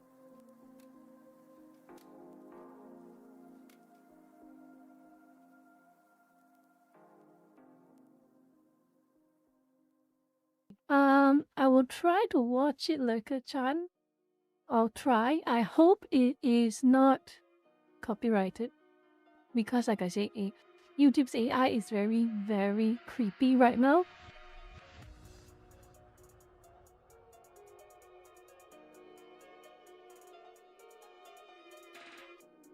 On March 25, 2026, the Supreme Court unanimously ruled that Cox Communications, an ISP that knowingly lets subscribers pirate music for years, is not liable for contributory copyright infringement. Not because Cox behaved well, it didn't. Cox maintained a 13-strike policy the district court called an elaborate sham. Internal emails showed a company culture summarized by one employee's blunt notation, DMCA equals reactivate. Cox blacklisted an entire copyright enforcement company to avoid processing infringement notices. It was, by any reasonable measure, a bad actor. And the Supreme Court still said that's not enough.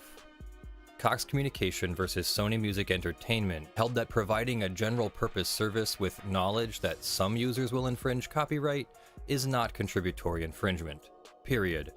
Liability requires something more, either active inducement of infringement or providing a service that is designed for infringement and lacks substantial lawful uses. Okay. Internet access is neither. The court dismantled the knowledge plus material contribution framework that lower courts had applied for over 50 years and replaced it with a two-track test that general-purpose platforms will almost never fail. This is a case about an ISP, but its most important consequences are for you and YouTube. Why YouTube's 3 strikes policy exists and why the reason just evaporated. YouTube's 3-strike copyright system is not a product of altruism or corporate responsibility. It is a compliance mechanism built to satisfy a single statutory provision, 17 U.S.C. Section 512I, which conditions the DMCA safe harbor on having a policy that provides for the termination in appropriate circumstances of subscribers and account holders who are repeat infringers. The logic was straightforward. Without DMCA safe harbor, YouTube faces secondary copyright liability for the content its users upload. To keep the safe harbor, YouTube must terminate repeat infringers. In other words, when you are basically, the whole idea is that I get it already. So this safe harbor thing is that YouTube to avoid liability for infringing copyright, they terminate the channel that allegedly performed the copyright abuse. Okay? But now, the entire thing is that the entire prospect of why this is even required does not exist, according to his Supreme Court case. Basically, it's saying that by virtue of the existence of the internet where people can perform copyright infringement, that does not mean that the person who is providing that service is infringing copyright. In other words, YouTube has no reason to be worried. Yep, I think that kind of makes sense. But let's see deeper what else they add. Basically, the whole idea is that, do you know that the picture of the guy tapping his head. I don't know what's that guy, that black guy tapping his head, and they say, you can't be worried about how you address the problem if there's no problem to address, or something like that. That's basically what's happening here, right here. YouTube should not have to worry about addressing this problem because the problem now no longer applies to them. Since it's past midnight, good night, Pedro. Have a good night. Go to sleep. Have a good sleep. But yeah, interesting. But yeah, whether will Neil Mohan actually make changes to YouTube? That's a big question that has to be answered. That is a very big question that has to be answered. To demonstrate it terminates repeat infringers, YouTube built the 3-strike system. 3 copyright strikes in 90 days, and your channel is permanently deleted, along with every video you ever uploaded and every subscriber you ever earned. Before Cox, this was load-bearing architecture. The DMCA safe harbor was the wall between YouTube and potentially ruinous copyright lawsuits. The 3-strike policy was a brick that held up that wall. Lose that safe harbor, face the lawsuits. Simple. Cox changed the equation. If general-purpose platforms cannot face contributory copyright liability regardless of their knowledge of user infringement, and YouTube is unquestionably a general-purpose platform, then the underlying threat that made 3 strikes necessary does not exist. Yes, correct. It no longer exists. It legally does not exist. After this hallmark judgment, after this big judgment. But again, will YouTube take away this? Will YouTube take away the 3-strike copyright strike system? I don't know, but either way, I'm going to make a post about it after the stream. Okay, Lucas? I'm going to make a post about it after the stream. I've got 2 posts in mind to make after the stream. Both of them are relating to YouTube, but let's continue the video first. And you can keep asking questions because we're just watching, okay? I'm just watching and we can just keep contributing. Of course they won't. Love has, of course they won't. If Neil Mohan can't even fix all of the false flagging that's being received by various YouTubers, I doubt they would get rid of the copyright strike system. Has diminished significantly. The DMCA safe harbor is still valuable to YouTube because YouTube hosts content and faces potential direct infringement claims, but the contributory liability sword that hung over the platform's head, the Supreme Court just sheathed it. Cox's own attorney conceded at oral argument that after this ruling, the safe harbor provision wouldn't do anything at all for conduit ISPs. For hosting platforms like YouTube, the safe harbor still matters, but it matters less. And the 3-strike policy that was built to protect it, YouTube now has room to rethink it from the ground up. The human cost of 3 strikes. To understand why this matters, you have to understand what the current system does to real people. A YouTube creator who receives 3 copyright strikes in the 90-day window loses everything. Not just the disputed video, the entire channel. Every video, every subscriber, every comment, every community post, years of work deleted. And YouTube bans the creator from starting a new channel. For full-time creators whose livelihoods depend on their channels, a 3rd strike is a professional death sentence. The U.S. Copyright Office's own 2020 I really hope that... I hope Elon develops the X streaming service to accommodate proper streaming tools down to proper streamer support. And or Rumble gets more popular. One or the other at this point. I've not seen a lot of mention of Rumble until the past few days. Seriously. Rumble was always like mentioned by fringe people. Mentioned by people along the back lines. You know? But this is the first time I've actually seen people like outright Rumble. Why aren't you on Rumble? Rumble. Everything is Rumble. I hope it grows. Anything that competes with YouTube is a good thing, honestly. I heard Kick's been getting better. I have a Kick account as well. I might necro it, but I'll see. Section 512 study found the notice and takedown system unbalanced, tilted towards right holders at the expense of users with legitimate fair use claims. Content is removed before any fair use analysis. Counter notifications take 10 to 14 business days, during which the content stays down, and the creator lives under the threat that a wrong guess about fair use or a bad faith claim by a rights holder could end their career. The chilling effect is real and pervasive. Creators self-censor. They avoid incorporating copyrighted material even when their use is clearly transformative. Commentary. You see. This is why I'm not comfortable making YouTube streams that involve some degree of watch along, unless there is no music, nothing whatsoever. Nothing fun. Honestly, most fun videos have music. Most fun videos have cool things. And most fun videos and most music and cool things copyrighted. What can I really actually do on YouTube? My topic streams. Firstly, that's the biggest one. My topic streams, my hangout streams, and some gaming streams.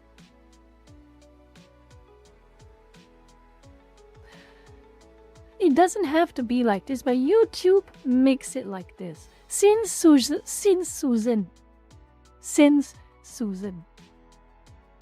It doesn't have to be like this, seriously. Criticism, education, parody. Video essayists skip visual references. Music commentators avoid playing the songs they're analyzing. Creators who cover news, law, or pop culture walk on eggshells around copyrighted clips, even when their use falls squarely within fair use.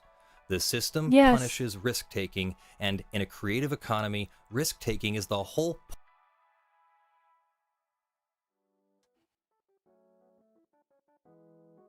YouTube. It sickens me how much YouTube has become the complete opposite of what it claims to be. This is why there was another post on X, someone calling YouTube BrandTube, because let's face it, it's more BrandTube than YouTube right now.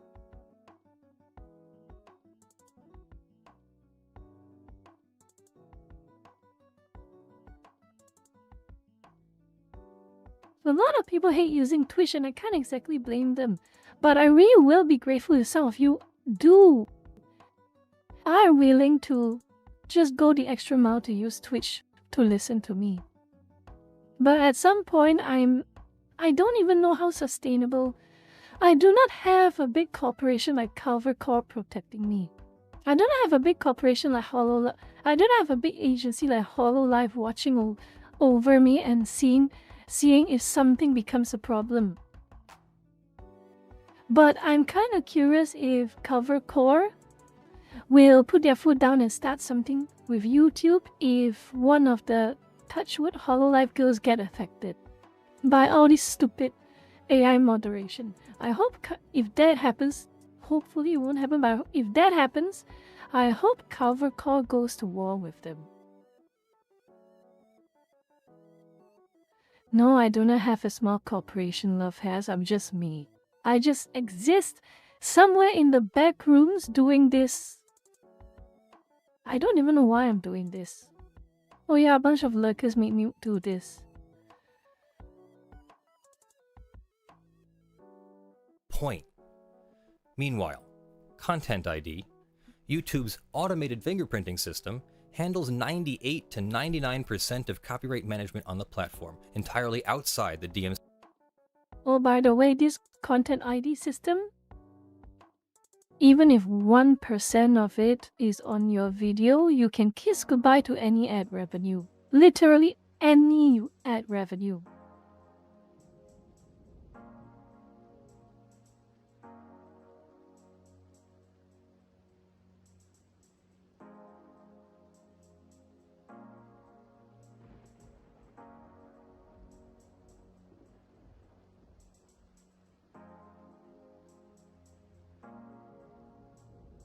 CA strike framework.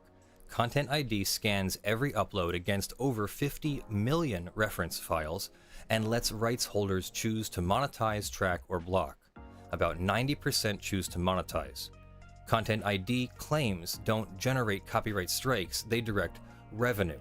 The system that actually manages copyright on YouTube is not the three-strike system. The three-strike system is a compliance artifact layered on top of it. What YouTube could actually do now. Cox doesn't force YouTube to change anything, but it removes the legal risk that prevented the change. Here's what a reformed copyright strike system could look like. This is not a fantasy, but a reasonable policy that would survive legal scrutiny under the new standard. I hope this works. Raise the strike threshold. 3 strikes in 90 days is an extraordinarily unforgiving system for a platform where creators publish multiple videos per week and copyright law is genuinely ambiguous. A 5-strike or even 7-strike system would give creators meaningful breathing room while still allowing YouTube to terminate persistent, deliberate infringers. The statute requires only that the policy provide for termination in appropriate circumstances. It does not prescribe a number. Courts have accepted policies far more lenient than YouTube's current one. In Capitol Records v. Vimeo, the court found Vimeo's policy reasonable even though it treated multiple notices arriving within a 3-day window as one incident. Reduce the current strike window. The current 90-day window means a creator who receives 2 strikes in January starts each new video in February knowing a single additional claim, even a frivolous one, will destroy their channel. Reducing the window to 30 days would reduce the pressure without eliminating accountability. It would also align better with the reality that copyright disputes are slow. Require fair use screening before a strike issues.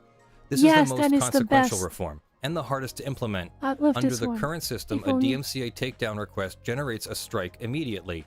Fair use is only considered after the fact if the creator files a counter notification. This is backwards. The Ninth Circuit held in Lentz v. Universal Music that rights hold... This is guilty until proven innocent. Yes, it is correct. What type of a bull crap? Twisted, regressive, backward system is this where you assume guilty until you're proven yourself innocent? Holders must consider fair use before sending a takedown notice, but there's no enforcement mechanism, and rights holders routinely ignore this obligation.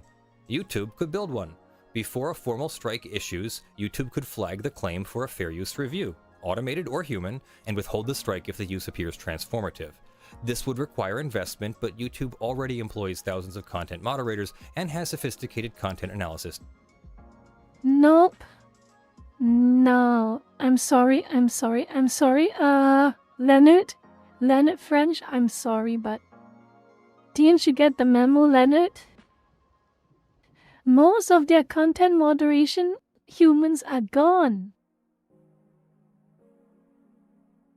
Didn't you get the memo? Most of them are gone. It's all AI now. Neil Mohan was so proud to declare that most of them are AI now. Okay, see you, Mod-chan. Have a good day, take care, and I'll see you soon.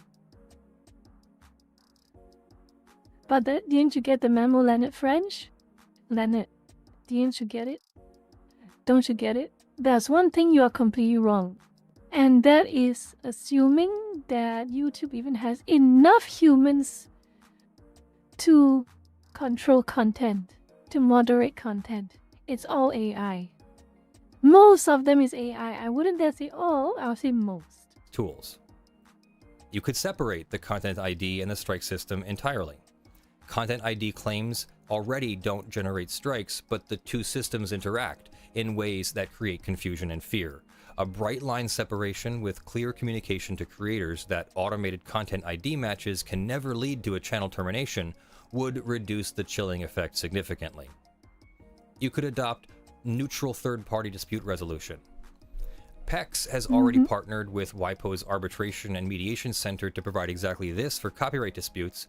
YouTube could integrate a similar system, replacing the current framework where the accusing rights holder effectively decides the outcome. A neutral arbiter, considering both the claims and the fair use defense before a strike is confirmed, would be a structural improvement over the status quo. None of these reforms would violate Section 512I. And also, this is another important thing also.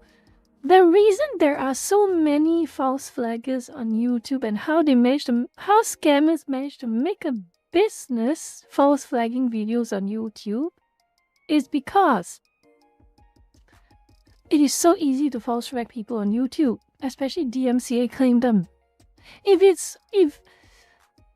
YouTube even makes it a slight bit harder, the incentive to do that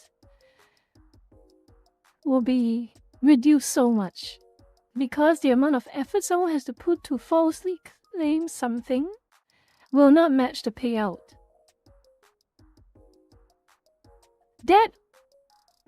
Seriously, YouTube created its own problems. YouTube allowed this type of scam syndicates to run false DMCA claims, probably even daily, because their system allows it to happen with minimal work. It's that simple. I don't know.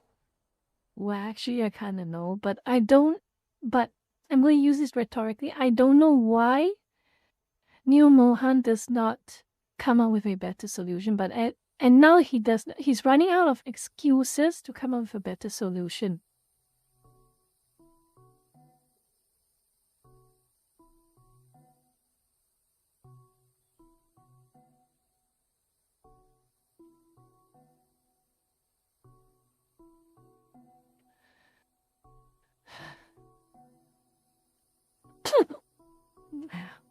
That's horrible.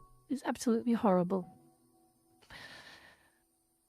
Malicious compliance in DLove has enters the realm of malicious compliance.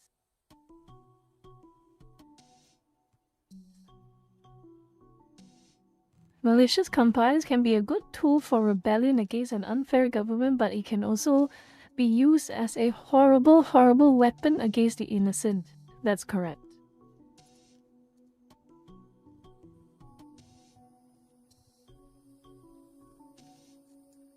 The statute requires a policy that terminates repeat infringers I in just appropriate drank something, circumstances, George, don't worry. not necessarily a 3-strike policy or a 90-day window or immediate termination upon a third complaint. Courts have consistently held that reasonable implementation is a flexible standard. And after Cox, even if a court found YouTube's reformed policy didn't satisfy Section 512I, the contributory liability exposure that made the safe harbor essential has been dramatically reduced. What this could mean for content creation? If YouTube moved in this direction, the effects would ripple across the entire creator economy. YouTube is the platform that sets the standard. Its copyright policies influence how every other platform structures its own systems: TikTok, Instagram, Twitch. A more forgiving... I think we're the closest we've ever been to having a YouTuber class action lawsuit. Very, very close. More people will get struck. I expect it to happen. More people will get falsely struck by this AI moderation. More. Probably more. As far as I know, hundreds to maybe even thousands have already been affected. And if all of them, or even most of them, go to a lawyer and say, we want to make YouTube pay for their mistakes, it's already going to be a landmark. It's going to be a big difference. I don't know. I haven't been following Ethan that much ever since. I don't really know, actually. I really don't know much about what Ethan is going on. But yeah, there is no closer time for a class action lawsuit to be practical than now. Because back then the old systems were like, you are not lucky, it happens to you. If you're not lucky again, it happens to you. But it's always like here and there, spread out sporadically. But this is consistent. This is high volume, and this is noticeable. The AI moderation is broken. Whether on purpose or from sheer incompetence, we will never know. But enough people, both small channels and high-profile channels, are affected. There is no better time than now than to have a class action lawsuit, honestly, and I hope a lawyer is cooking up something with a group of YouTubers.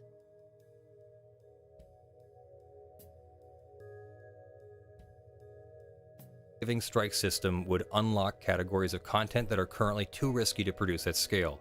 Long-form video essays that analyze copyrighted films, music, and art, the kind of content that is almost always fair use but frequently triggers claims, would become safer to create. Music commentary and reaction content, which currently operates in a gray zone where a single aggressive rights holder can threaten a creator's entire career, would have more room to breathe. News commentary that incorporates copyrighted footage, a practice protected by fair use but routinely flagged by automated systems, would carry less existential risk. The broader effect would be a shift in creative incentives.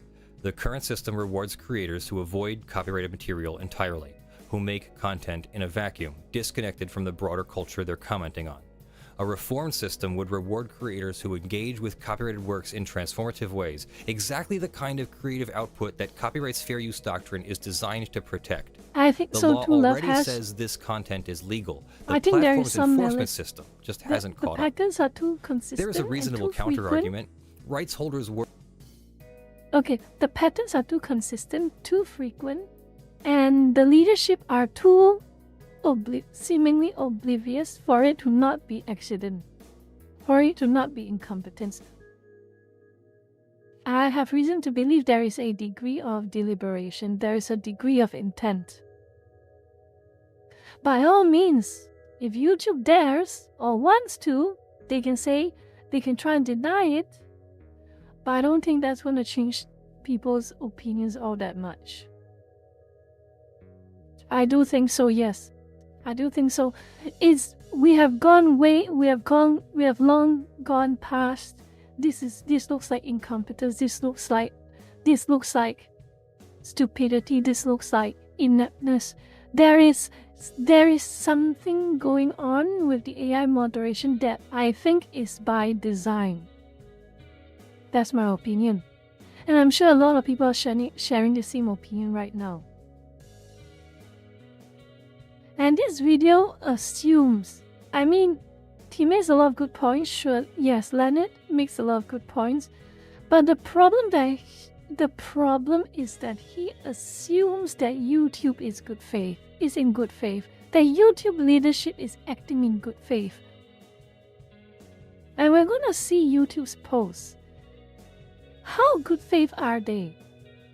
Worry that relaxed enforcement will increase piracy and erode the revenue streams that fund creative work in the first place. This concern's not frivolous. The Content ID monetization system generates billions of dollars for rights holders annually, and it depends on a credible enforcement backdrop. But the counter-argument has limits. Content ID handles the vast majority of copyright management on YouTube already. The three-strike system is a blunt instrument layered on top of a sophisticated one, and blunting it further doesn't mean abandoning copyright enforcement. These are good inputs, but these are good inputs for a YouTube that is sufficiently spooked by the prospect of a class action lawsuit. Not YouTube as it is now, smug, oblivious or deliberately, willfully blind of the plights of its own creators. Not this type of YouTube. It has to be a YouTube that is in fear, in existential fear. And again, a class action lawsuit would give some level of sobriety to YouTube. It means calibrating enforcement to distinguish between piracy and fair use, between bad actors and good faith actors. The time is now. As of mid-April 2026, no major platform has publicly announced any policy changes in response to Cox. The decision is 2 weeks old, but the legal landscape has shifted beneath the existing architecture, and the platforms know it. 2 days after Cox, X's lawyers told a Nashville federal court that the copyright theories in a pending music publisher's lawsuit fail as a matter of law under the new standard. Meta invoked Cox in its defense against Epidemic Sound. The court issued a GVR order vacating a $46.7 million verdict against Grande Communications, another ISP, and the record label's $2.6 billion suit against Verizon faces the same headwinds. The content industry's litigation strategy against intermediaries built on the knowledge plus material. Can you imagine this, lurkers, when Mark Zuckerberg is actually currently, when Mark Zuckerberg, Facebook Meta of all places, is adapting to the more lenient laws? Can you imagine that? Wow, good job, Neil Mohan. Good job, YouTube CEO. Instead of adapting your laws, you just made it worse. You're making your policies worse, as if the laws didn't change. Material contribution theory the court just eliminated is in disarray. The RIAA's Mitch Glazier responded by calling on policymakers to look closely at the impact of this ruling. That's the signal. The fight moves to Congress. If platforms visibly relax enforcement before rights holders can secure legislative backup, the window for reform may be narrow. Right now, the window is open. YouTube has the legal room, the technical infrastructure, and the competitive incentive to build a copyright system that distinguishes between pirates and creators. Cox v. Sony didn't require it, but for the first time in the platform's history, nothing in the law prevents it either. That's where things stand. I'm Leonard French, your favorite copyright attorney, and I want to hear what you think. This is quite a messy set of affairs, and it's not messy by being unintentionally messy, as it is not it is not enforced. It is self-inflicted. But let's go back to the latest post. Oh my goodness, this latest post is horrible.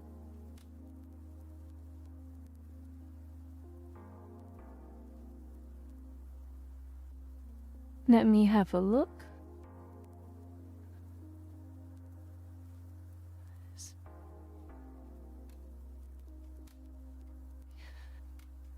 You know what really convinced me especially strongly that this is all by design and YouTube is not being incompetent but malicious?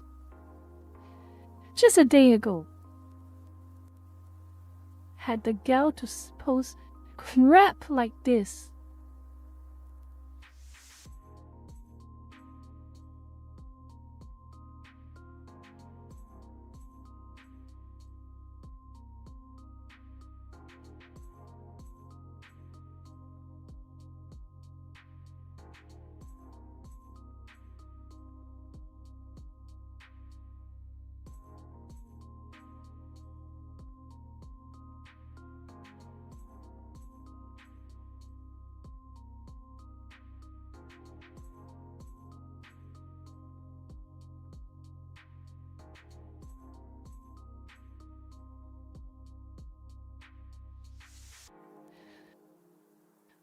My God. Look at the tone deafness of this post.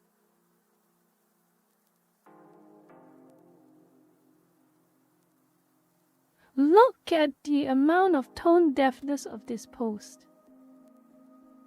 Look at this. Look at this.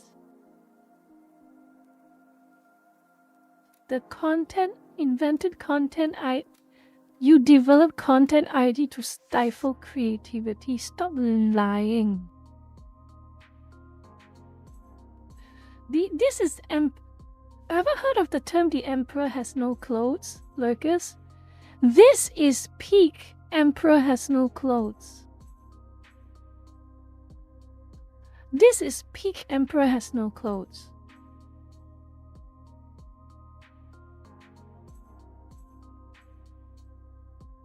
The lies come out as easily as it breathes. Correct. Lies after lies after lies. I know for a fact because of this, because of this, because of this. I am convinced it is malicious.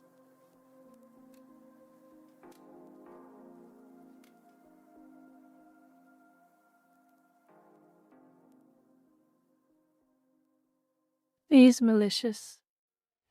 It is completely malicious. Completely.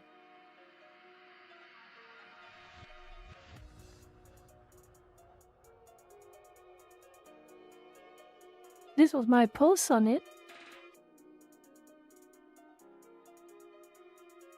Let me guess, by next generation. What is what I say? Let me guess, by next generation of content creators, you mean cable TV people, celebrities, corporations? While the old generation are actual VTubers that your AI moderation is working overtime to demonetize and outright eliminate under the guise of inauthentic content?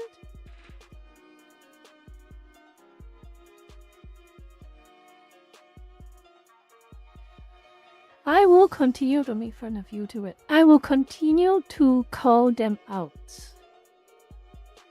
I will call them out not because I hate YouTube in particular, but I call them out because they have done things worth disdain. They have done things that earns the disdain of people.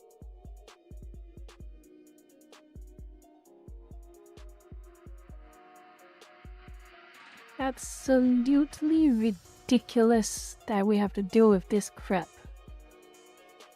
Through no fault of our own.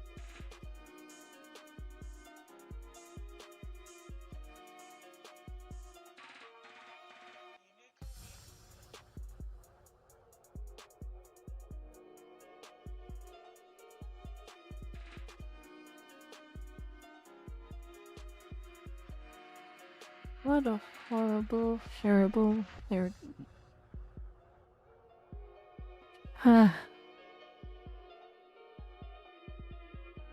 Look. I don't know if I want to unwind at all, but... I think if I continue to explore YouTube's posts, or if I continue to explore X right now, I might reach to a point where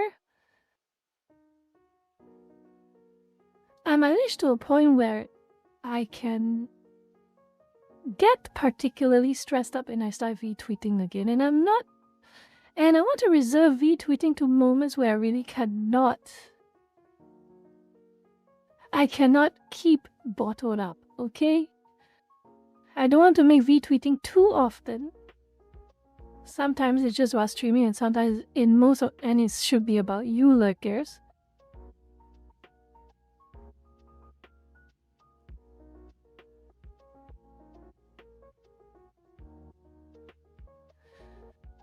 Okay. So, I think our topic is over for now. Okay. It's getting too late for you, Hachiko. Okay, good night, Hachiko. Thank you for dropping in and hanging out for 3 hours. Really grateful, appreciate.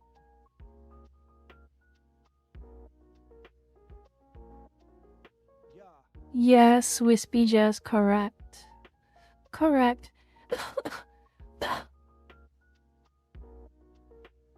Correct, Kirby fan, correct.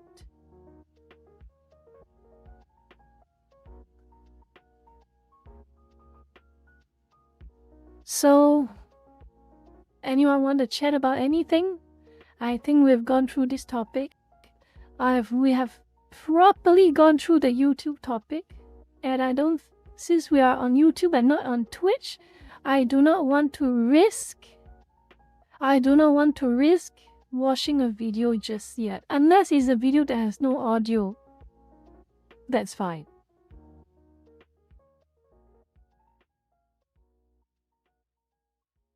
Okay, go ahead, Seattle. Go ahead. Kirby, what's with the chancla? What's with the chancla? What is with the chancla? Thoughts on NT and Iron Mouse. Okay. Alright, play Maple. Oh my god, it's been a long time. I know a lot of people who play Maple Story back in the 2000s, but I never really played it. I don't like side scrollers, maybe. I just don't like side scrollers. Thoughts on NT and Iron Mouse. Okay. Like I said before at the start of the stream, Neverness to Everness, there's only one reason I'm kinda not keen with the game. It's the combat system. I don't like Genshin's hot swap system. I do not like it. I really do not like Genshin's hot swap system. It is very, very boring. I would like a system where all of the characters are on the screen at the same time. I do not like that whole MiHoYo style. You swap to another character to do a combo, this and that. I don't like that. But not gonna lie, I might consider giving it a go, giving it a try. Because the cityscape looks nice, and there is a Doraemon reference in there as well too. There is a Doraemon reference, which I kind of want to visit. I really want to visit. There's a Doraemon reference, and of course, the game has a really nice living, breathing city, which is quite rare for an anime-style gacha game. And the character designs are okay. But I'm aware that Iron Mouse, but like I said before, that Iron Mouse, she has her right to feel the way she does. She asks a question. She asks a question. You may comment on whether that question is a nothing burger or it is much ado about nothing. But the fact is, she asked a question. The devs answered the question. And she finds out the devs were lying, and she didn't like that. I think a lot of people on the internet are kind of missing the point about why Iron Mouse reacted the way she did. Maybe it's as vapid as, oh AI bad, maybe. But I like to think that she reacted the way she did because she didn't like being lied to. The devs had just admitted, oh, we use AI for this, and this. They should have done that. They didn't have to lie about using AI. So that's my opinion on that. I know another so-called big VTuber, big Le Wholesome VTuber talked about the AI thing as well, but after learning about all the Imperial Palace drama that happened over this year and last year, I do not really take anything she says seriously, personally. In fact, whenever I see her avatar, I get kind of put off. Let me see,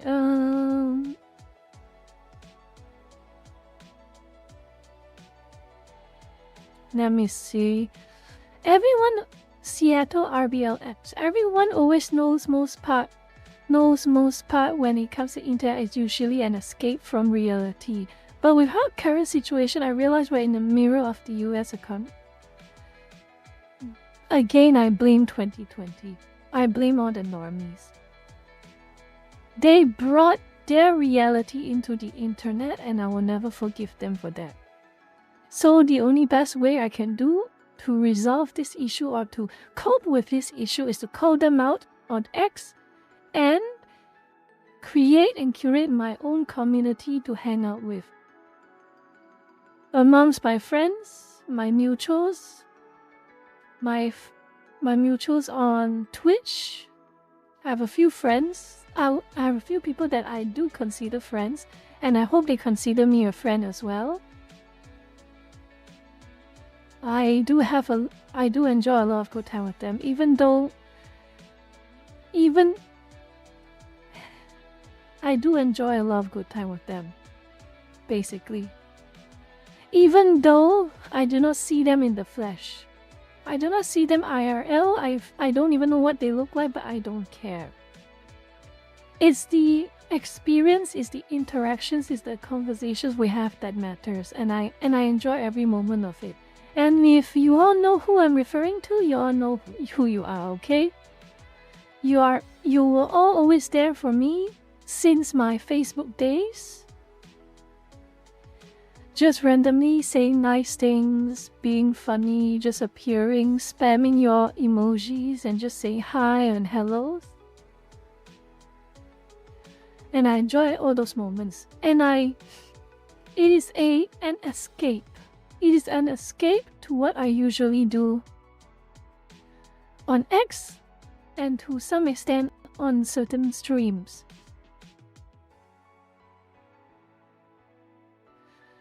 Oh my goodness, I can't even reach 10k Wispy. I can't even reach 10k. Honestly, that's one of the things I do not really understand. How do some VTubers do it?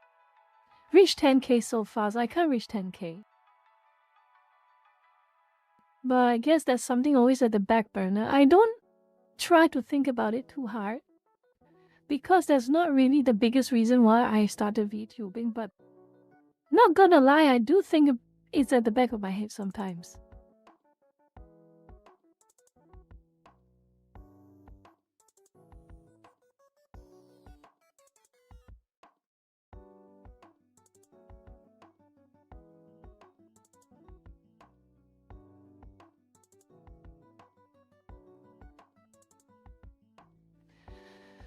Alright, Love Has, let me see what you said. I'm kind of curious, okay?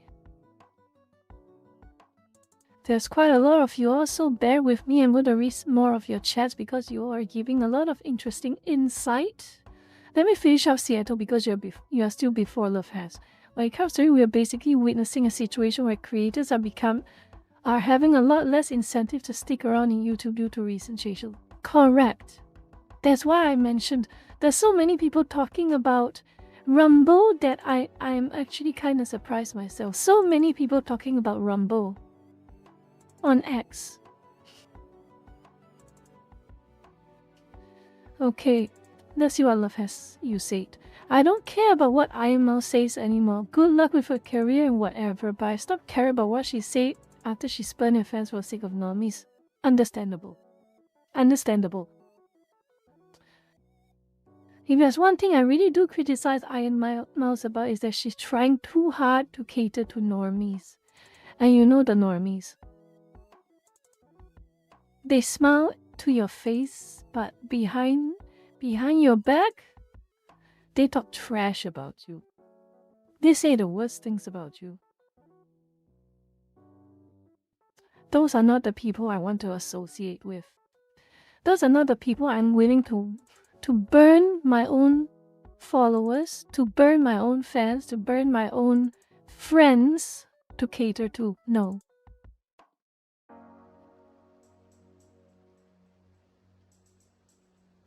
It's a small group but potentially big enough where it can cause long-term effects for the platform, and the more YouTube intentionally pushes away, the more it can resign instead. YouTube needs to decline. I feel. I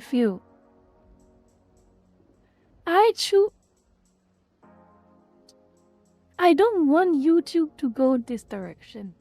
Why would I? I stream on YouTube just as much as I stream on Twitch. And maybe in the coming months I might experiment streaming on X. I want to see how well it does, but I will try that one of these days. Okay, look at Johnny say, I see as a 50-50 either she really had a huge knee-jerk reaction to being lied to, or she's just virtue signaling to the AI haters because she thinks it's a good PR move. I see the best out of people. And I can criticize Iron Mouse for trying to appeal to the wrong crowd. But I like to think that I have a good enough idea of what type of person Iron Mouse is that I'm saying more likely than not she just has a visceral reaction to being lied to. I mean, I would.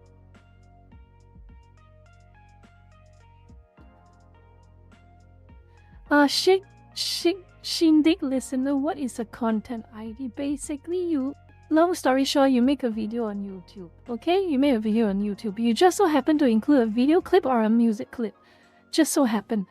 That video clip or music clip is probably created by someone else. And because it's created by someone else, that person has the copyright to that small snippet of the music clip and the video clip. And because of that, YouTube has a repository of who made what.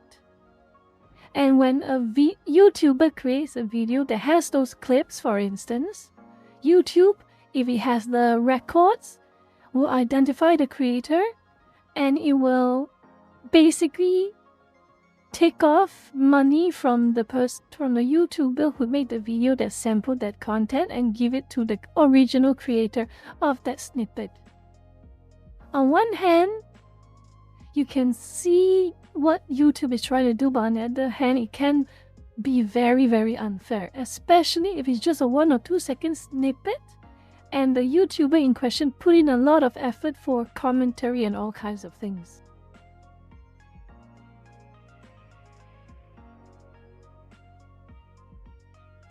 Some people joining the controversy make themselves look good or put themselves out there. Yes, I do not understand that type of people. I join controversies because I get annoyed by it. I act on my emotions. Okay, look, here's I act on my emotions.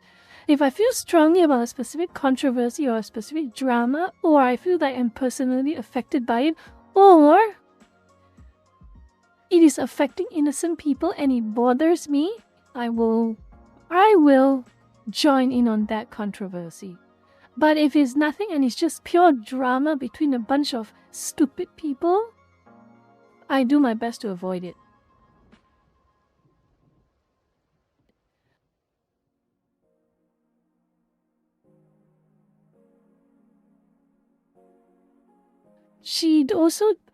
Iron Mouse also genuinely hates generative AI stuff, but the problem is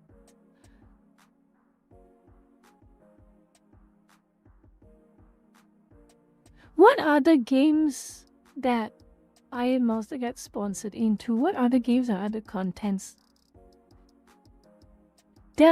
I don't know if it's true or not, but does Iron Mouse check every single game she gets sponsored into to check whether there's AI in it? That's a genuine question. I'm not throwing shade.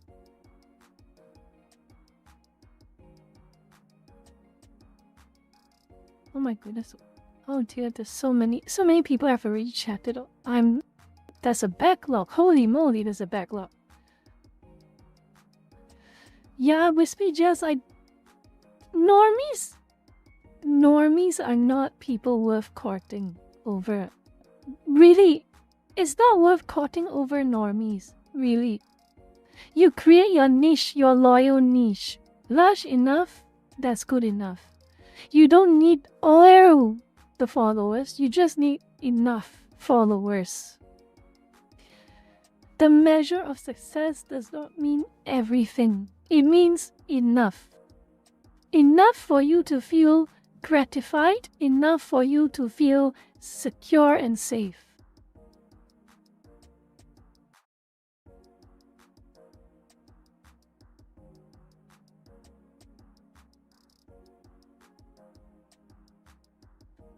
Oh my god, there's so many chats up. Let's see. Is there any part that is very, very specific? Shindig listener, yes, I just did. I just did. Oh my goodness, everything's so slow. Okay.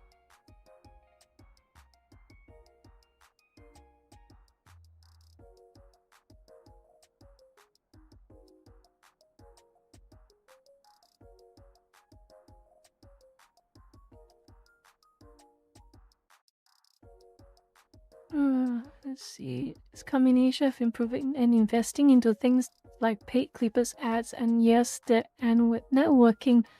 Oh my god. Paid clippers ads. I do not have enough funding to do all of that, and that will probably take a lot of planning as well. So right now I can just only keep my head down. So for now I can just only keep my head down and do what I do. I will improve my own personal craft. I'll improve my own personal approach to, I can't believe I'm considered a VTuber. VTubing. I can only, for now, work on my own personal approach to VTubing, and eventually, whatever comes later on, I'll sit down and plan that. I don't need to grow fast. I just want to grow, maybe. I don't need to grow fast. I don't need the speed. I just need consistency. I wouldn't say need. I would say I would want consistency. I don't need. And honestly, exponential meteoric growth has its own downsides. Really.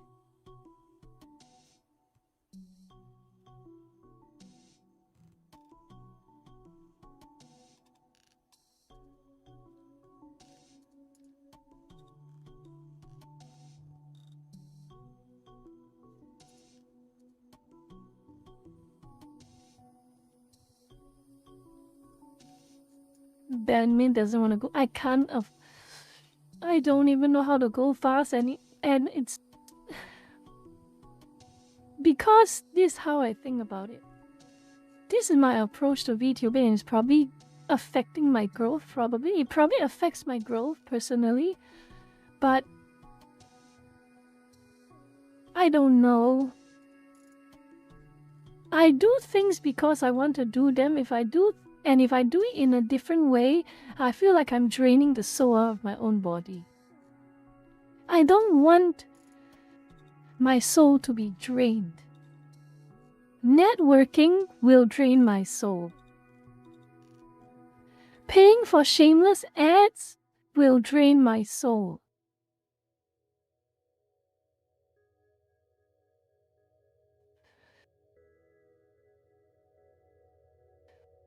Clippers? I don't know. Personally, I don't know about clippers.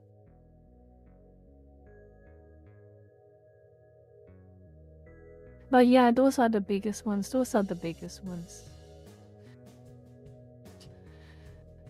Networking, I cannot believe how horrifying networking is. Networking-based growth is the scariest. Yeah, sure. You might meet the right person. You might meet the right person who will give you that big leg up compared to everyone else. But remember, in networking, you're dealing with strangers. You're a stranger to them and they're a stranger to you at the end of the day. They're not your family. They're not even your closest friends. I mean, if they're family or they're closest friends, yeah, they sometimes you can find that family member or that close friend who will do something for you unconditionally, and that's good. Treasure it. But when you're dealing with strangers, they give you a leg up, they will want something in return. It's that simple when you're dealing with strangers. When you're dealing with strangers, when you're dealing with quote-unquote friends, the friends you only get from networking, is a tit for tat. It is as the mainstream media will love to say, a quid pro quo, a this for that. They give you a bump in clout. They give you a bump in subscribers. They give you a bump in followers. And they want something from you in return. And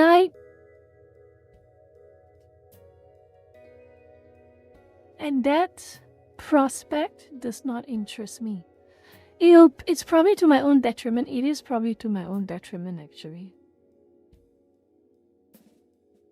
But I do not know how people network. I mean, I know, but I don't think I can ever reach to a point where I'm able to do it effortlessly.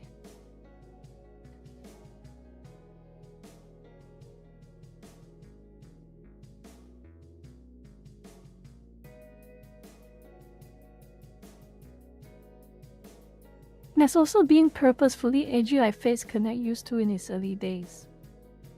Well, I used to be edgy back in my old Facebook days. That might be the reason why. I don't, but I think I kind of grown out of it. Out of the edginess thing. I'll never grow out of shit posting though. That's with me forever. But being edgy, that's a whole different thing.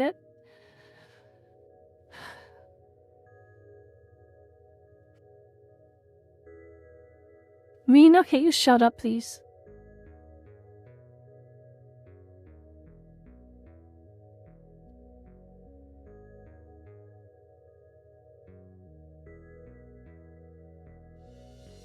I do want to grow. I do want to grow the lurker community naturally. I can count with one hand people I would like to collab, large people I would like to collab with. But it's a very short list. I would rather collab with friends or people I get to know on their own streams and are friends with, and I've gained a friendship with or I'm amicable with. I'd rather collab with those. It does not matter what size.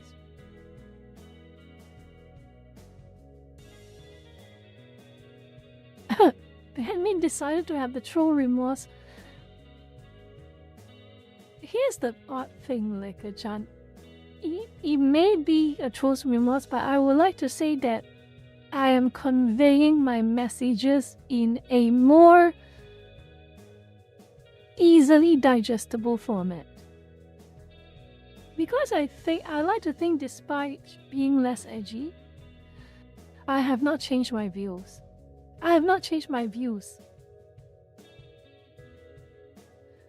I changed the way I conveyed my views, but not my views. No, I understand that, like each other, I understand that, but I'm just giving my own opinion on networking.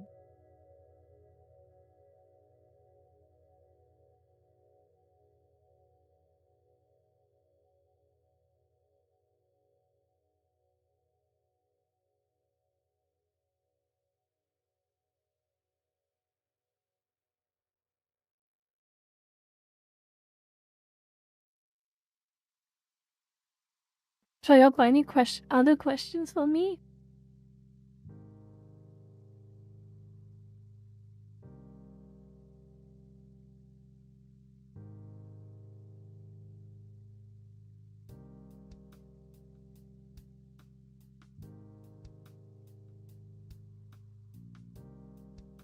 Corn. Yes. Fair point.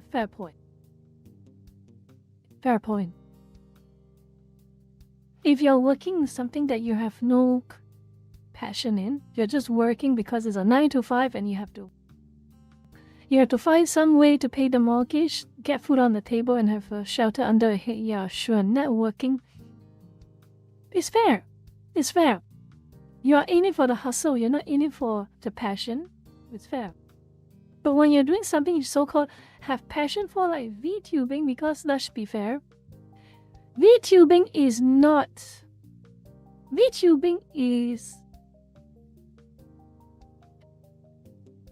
how should I put it into words? You either have that, it's something that you have to be passionate about to enter. That's what I want to think about. VTubing is something that you have to be passionate about, or it's something that you genuinely want to try to enter. And if you're going to go into VTubing for the purposes of networking so you can make it big, what even is the point? Go be a politician. If you already had a degree in something like law degree or a commerce degree, go into an accounting firm. Go into a law office. Do all the networking you want back then and make it big. VTubing is not that.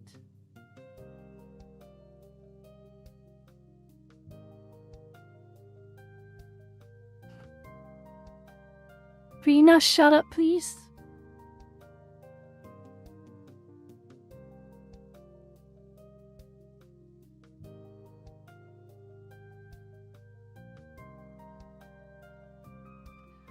OP, I asked what you consider yourself on the political scale. She shifted views before to now.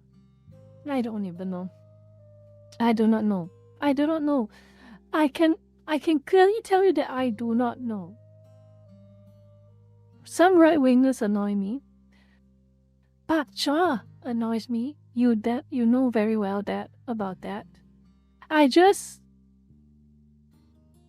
believe what I want to believe, support what I want to support, and that's that. Is that straightforward?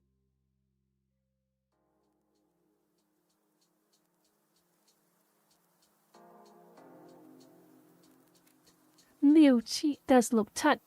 Liu Qi is Mandarin. Corn.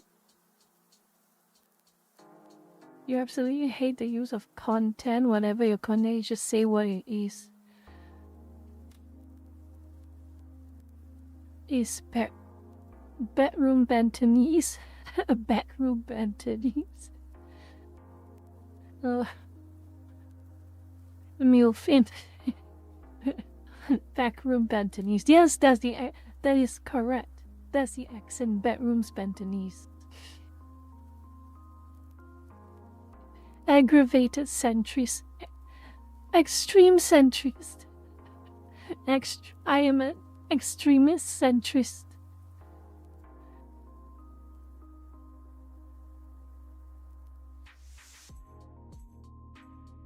I do not. The problem with liberal, I feel like the current modern definition of liberal by American standards is very, very hypocritical. The entire name is the amalgamation of hypocrisy. They call themselves liberal, but they're not liberal at all. They don't care about freedom. They don't care about liberty. They just use the name because it sounds good. What the hell did she just say, Rina? Why the...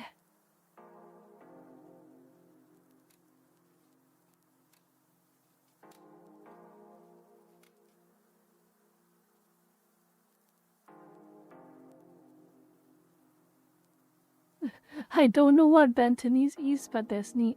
你唔知，你真係唔知啊 ？Milfin 哥，你真係唔知？我 Milfin 姐，我唔知你係 Milfin 姐或 Milfin 哥。但係你唔知咩？你唔知咩係 Bantonese 咩？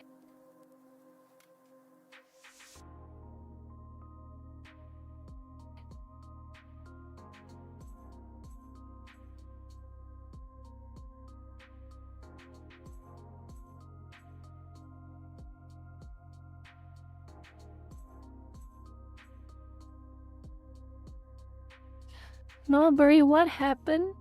Well, we already finished our topic. It's less of a full-on topic. Well, it's kind of a full-on topic, but I wanted to leave some time to just have a bit of a conversation because I feel like I don't really get this much opportunity. We'll probably get more opportunities to have a conversation next Saturday when we have the weekend stream. But Might as well have a little bit now, shouldn't we? Rena, can you shut up, please?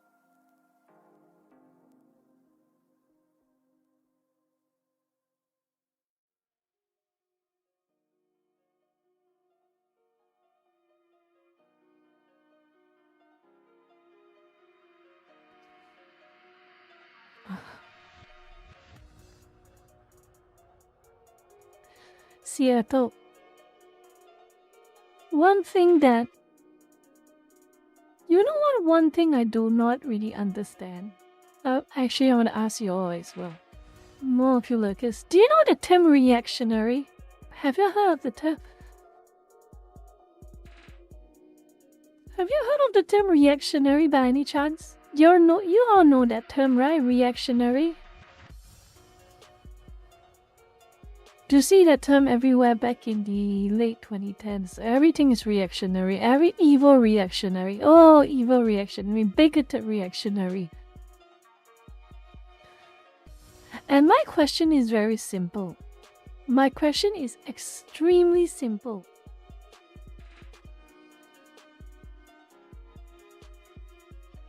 Without the action that creates the reaction, will there be a reactionary? They always argue about the reactionary, but they don't answer this very simple question. Without the incident or the action that creates the reaction, will you actually have to worry about people reacting to it? Again, it is the reactionary fallacy. I think it's the fallacy that I came up with. OC do not steal, by the way, the reactionary fallacy. A lot of people, whether they're on X or whether they're on Facebook or whether they're on mainstream media or wherever, the normies, they always complain about the reaction. They always complain about the reaction. For instance, oh, the culture war weirdos are at it again complaining about Sweet Baby Inc. being in another video game. Oh, the culture war weirdos are at it again when they make Yasuke have a romance option with Lady Oichi.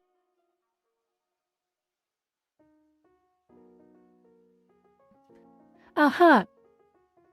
And they don't sit back and ask, why is that the case? Why?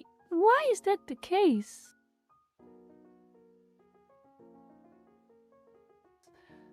Where do these reactionaries come from? They don't sit back and ask, where do these reactionaries come from? Why is there so many quote-unquote culture war weirdos? Complaining about the localization, yes. Complaining about Sweet Baby Inc., complaining about how their games are getting worse every passing year. What? They don't ask them that question. Because if they ask them a question, they'll be forced to find the source of the problem. And when they find out that the source of the problem is themselves, oh, no. That's forbidden knowledge. You're not allowed to do that. We are not allowed to do that. That's the problem.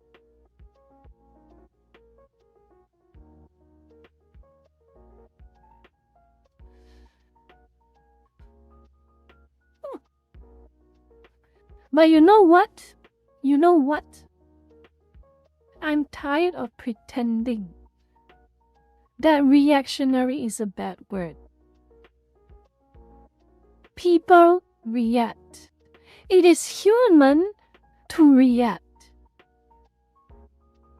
If you do not react to everything that's happening around you, your brain is dead.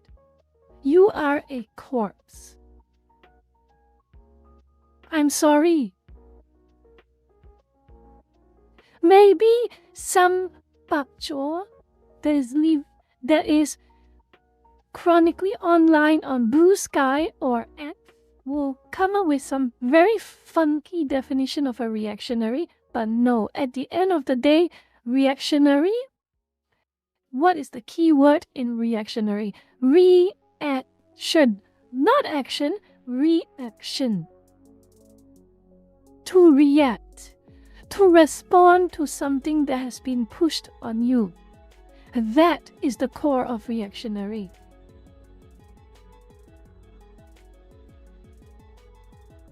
Well, I think it's stupid, Zava. I think it's stupid. People call. I think the political definition, again, I'm not directing this to you, Zava, but I'm directing this to those who create the political definitions. But with all due respect to those who create the political definitions, they are a load of crap and they're gaslighting and they're creating revisionism. That's my opinion. Reactionary should be dictionary by definition, in my opinion. Reactionary is a person who reacts.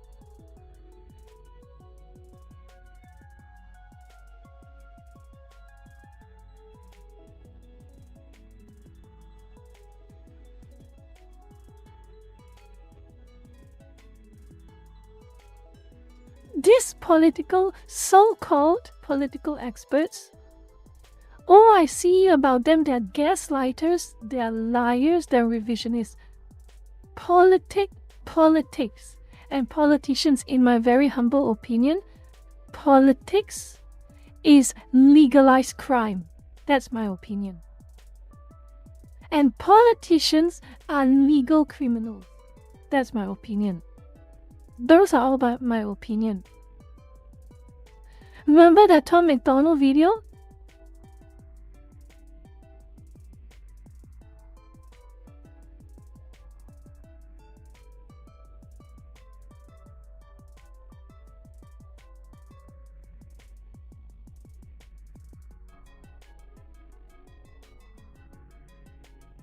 I think we have normalized, in my opinion, we have normalized the numbing, the numbness of reacting to politicians. Because I can see a lot of you, yes, you all have bad opinions of politicians. We all hate politicians, but the problem is that we do not see politicians as criminals. And if we do not see them as criminals worthy of being arrested and put to prison. Full stop. We always make rhetoric and talk about how we should, but we never do it.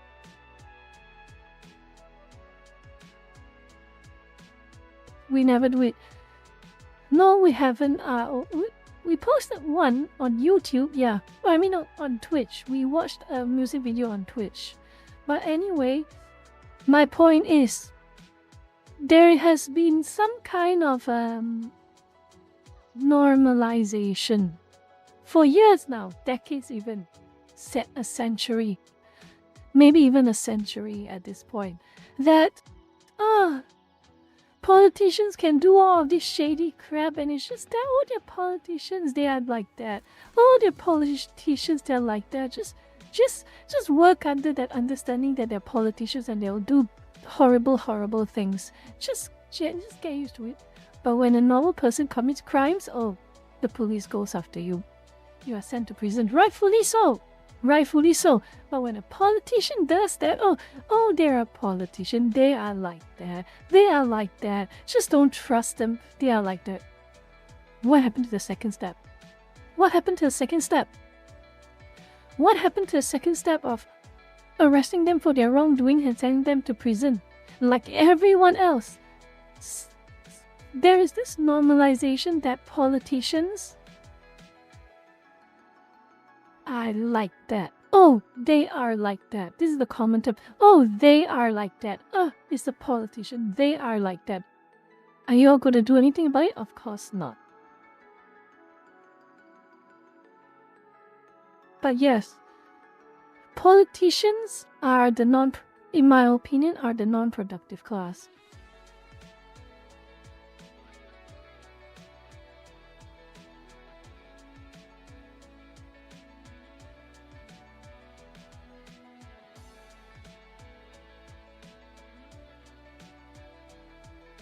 In the old times, even back in France, if the nobles go out of line, they get the guillotine.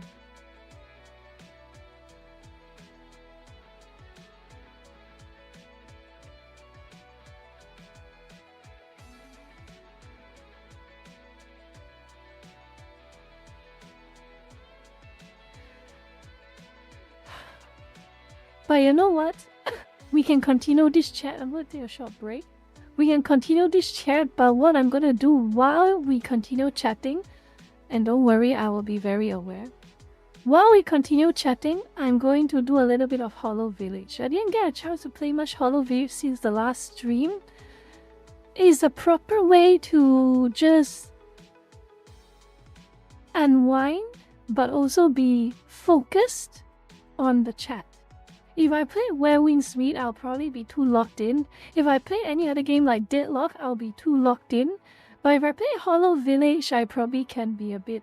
I can still focus on the chat while I just build my village up. Okay? I'll see you all in a couple of minutes. So I'm going to grab more water. I'm going to get something to drink and then get some... I already have something to eat, so that's fine. But I'll see you all. But we're not playing the Kung Fu game. I don't want to be too locked in today, okay? If I play Where Winds Meet, I'm going to be locked in. I'd rather dedicate a stream to be locked in. But for now, Hollow Village, I won't be locked in. Okay, I'll be back.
Seattle. I hope you do not take too much alcohol, okay? Okay, I don't want you all to take so much alcohol. Riera, can you shut up, please? Shut up, Rina. Again, Seattle, I don't want you to take too much alcohol. Yes, it can unwind you in some ways, but don't.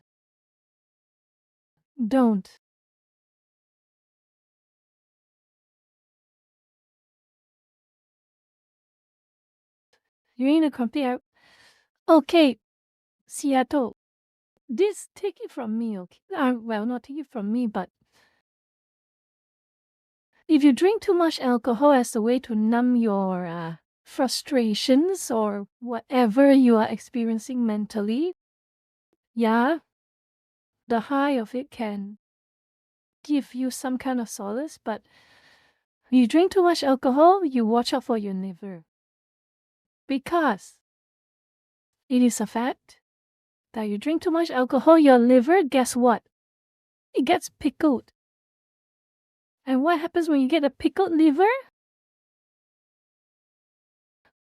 oh, you're in trouble. You're in trouble. Pain like you'll never understand. The type of pain where you better hope someone has a liver to donate to you type of situation. A pickled liver, you're done. But anyway, speaking of alcohol, I have a very funny thing. Let me just give me a second. I'm going to launch Hollow Village, but I'll continue chatting while I launch it. I have a very funny story. It's more like a personal biology. Okay, it needs to be updated. So I'll just give you a few minutes. I got a bit of a personal biology. Like, cause do you know in my centuries of life, I'm sorry. Oh shit. Oh shit. Oh no. Why the hell did I say that? Damn it. Why the hell did I say that?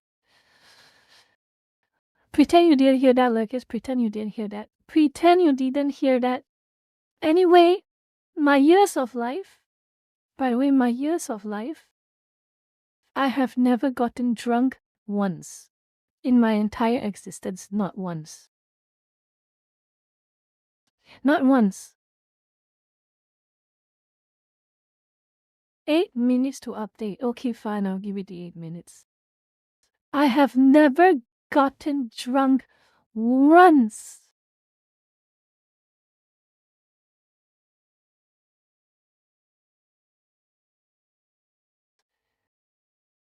And you know why? My very unique biological state, don't judge. I am able to enjoy alcohol. Okay, firstly, here's how I usually enjoy alcohol. Whether depending on what strength, let's just say whiskey. For simplicity's sake, whiskey. My first sip, tasty. The alcohol is tasty. The whiskey is tasty. Everything is nice. First glass I finished, it was nice. The second glass I finished, it was good. But the moment my unique physique tells me, okay, you're about to get drunk if you keep drinking, guess what happens? My taste buds completely, it's like it flipped a switch. When I drink that third shot of whiskey, suddenly it tastes horrible. It tastes absolutely horrible. I feel like I want to puke when I drink it. It's the exact same whiskey that I drank the first time and second time. It tasted great. But when I noticed that I'm almost to the verge of getting into the drunk state, everything tastes horrible. And you know what? I just stopped drinking. I just completely stopped drinking. Hello, Pharaoh. Welcome. Not this again. I just completely stopped drinking. And because I drink alcohol for the taste, I'm done. The moment alcohol does not taste good, I stop drinking. And that is the secret. That is my secret. Well, it's not really much of a secret now, is it? But that was my secret to never being drunk in my entire life. The moment my physique registers that I'm on the verge of being drunk, no alcohol tastes good. The sour alcohols like wines get more sour. The bitter alcohols like whiskey get more bitter. And it feels like physical torture when I drink it.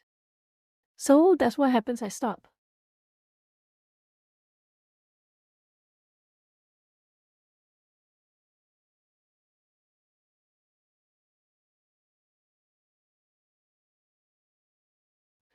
And yeah, that's the story. And it's taking 5 entire freaking minutes to update Hollow Village. What a shame. Okay, you know what? Since we are another 5 minutes, I'm going to go back to the chat room. The gaming room is going to take another 5 minutes, so it is what it is. You're getting salted, you're leaving for what was that supposed? I never drank or smoked enough to get addicted. I heard other people use those to deal with stress. That would make sense how it would be a habit. Yes. I just cannot comprehend. Mate, again, this is a matter of I'm not in their shoes, so that's why I cannot comprehend it. But I can never comprehend an alcoholic being an alcoholic. I cannot comprehend a chain smoker being a chain smoker. Again, that's just me though. If I had a shot every time you say, Rena, shut up, I think my liver would fail. Oh no, OP, don't you dare do that. Don't you dare do that. Rena, shut up. No drinking stream. Responsible. Wispy jazz, that's not what I meant.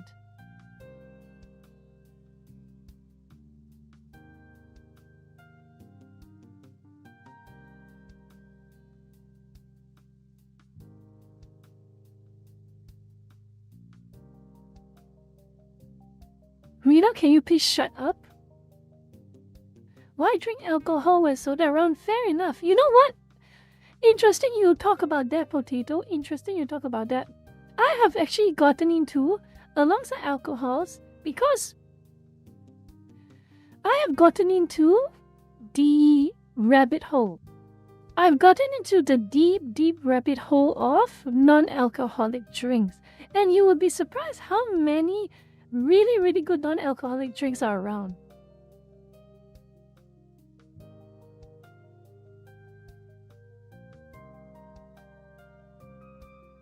You will be surprised. There is some really good non-alcoholic drinks, and one of them is, I'm going to show you. Oh my god, this is so good. This is so good. Imagine you want the experience of a champagne without the alcohol. This is basically it. Come. Okay? Let me see. Let me have a look. Still updating 3 minutes so we can show. This. Oh my god, I got my chance to drink one of these and holy moly, it's good. It's good.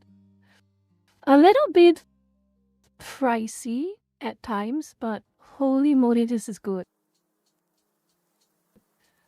This is so good. It's called sparkling tea. Oh, Zara! Zara, don't joke about that. Rena, can you shut up, please? Oh, Zara, by the way, we already finished our topic. So right now, long story short, well, Zara, for you, TLDR, okay? TLDR. TLDR? YouTube has completely abandoned its core identity. Big shocker, big surprise. Very big shocker, very big surprise. What a shame. But Mambo are hits too. Welcome, Mambo Italiano. Yes, Mambo, back to you too. But this is a really good one. If you can get one of these, is granted, it was a gift.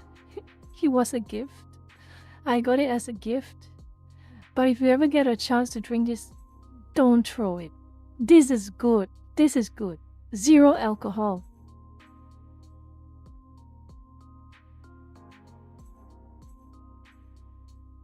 This is zero alcohol. Granted, I got it as a gift, but this is good. It is technically sparkling tea, but it's basically like a whole bunch of different flavors, like fruits and herbs and all kinds of things. But they made it taste like champagne. They made it feel like champagne, but there's no alcohol. Potato, imagine soda but healthier. But a lot healthier. It's like the healthiest version of soda you can imagine. That is that, basically. Oh, I would really like to, Mambo Italiano, but I'm not on Twitch. Unfortunately, I'm not on Twitch.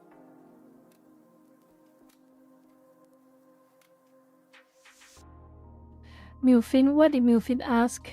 Like a child, what did Milfin ask? Let me. I don't like tea, but I'm glad to hear you like it.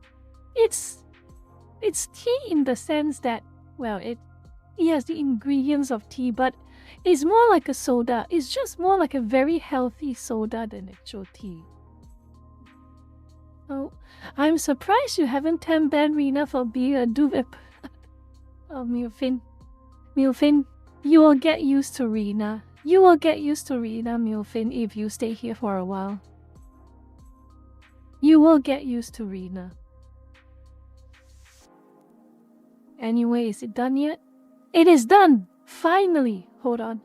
We have about 45 minutes of relaxing, legit relaxing gameplay.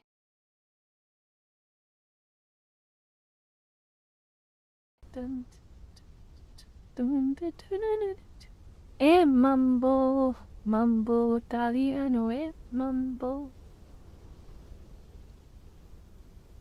Ah, yes. Yes. By the way, I'm still reading chat Hollow just Village, because I'm playing. Our cozy days.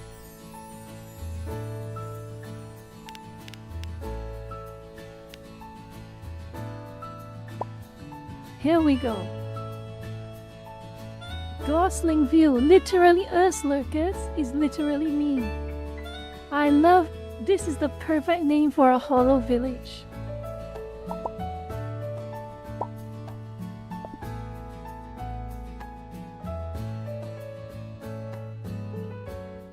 What have I been doing actually is a good question.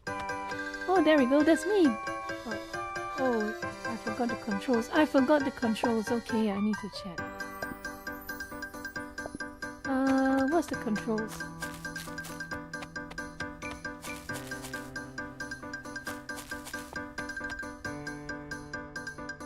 What's... I need the help. Okay, basic controls, WASD. Right click and drag, okay. This is me, Banmin.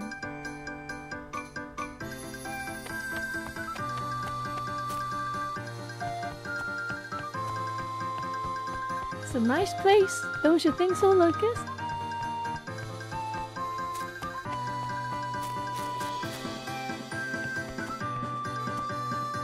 Hello, Suisei, how's business? Oh, I need to cook more stuff, right? You know what? I'm gonna do some hunting. I'm gonna do some fishing. I'm gonna do some fishing. Yeah, I'll do some fishing. When is the hollow song? No, I don't. I'm not confident at singing. Soy shop, yes, soy shop indeed. Let's go grab some fish.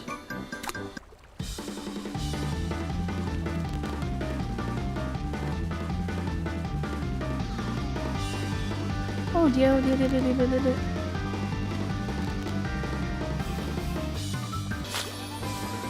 There we go, a nice fresh fish. A koi fish. You know koi?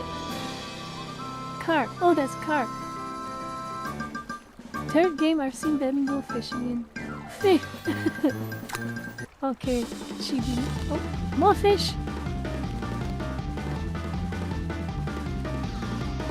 Okay, here we go. Oh my god, another Subaru mackerel.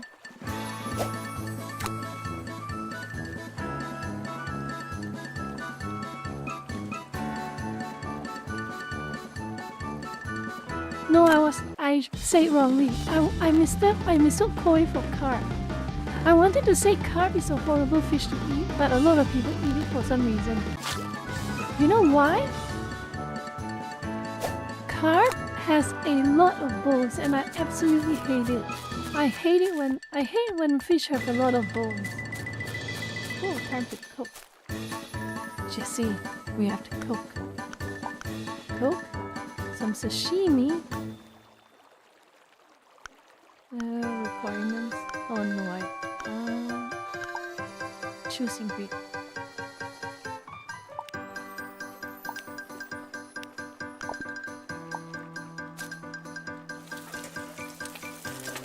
Damn it.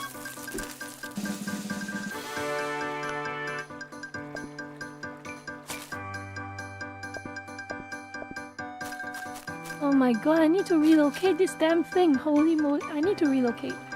It's too hard. It's too hard, okay. How do I E?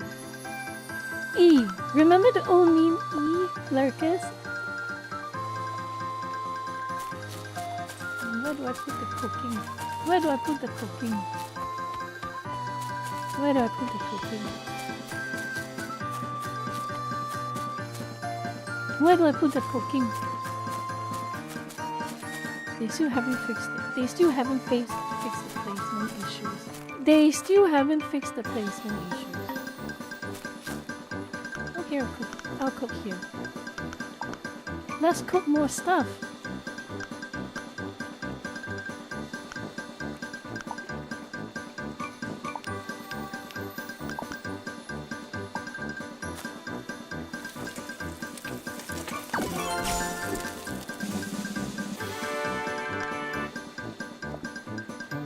How cute. 2 sashimis. Okay, I'm gonna sell them. I'm gonna sell them for money at soy shop. Rina, can you please shut up, please? Ooh, I am. Ooh, some fish for sale. Okay. Let's go and farm. Let's go farm.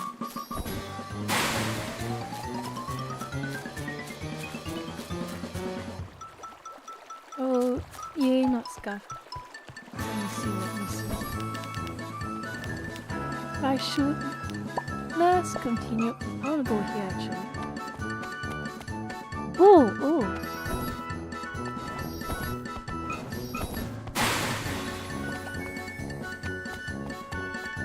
Heart, pelt, and beef. Oh my god, how did I miss? How did... Rina, can you please shut up? Fish and egg is a weird combo. Beep. Well, we can make a fish omelette. Well, not a fish omelette, but oh, there is something called... Koreans make something called a jeon. And one of the jeon is basically pancake, but still it's not really a cake, is it? But let's... Oh, what's this? Oh no, I'm out of. Oh no. Oh no, I'm out of. Okay, you know what?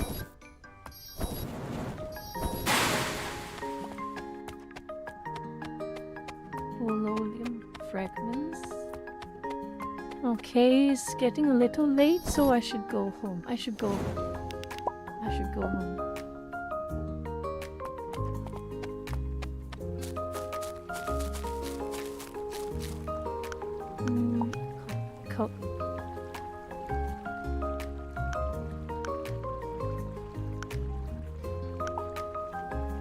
Craft. Success rate.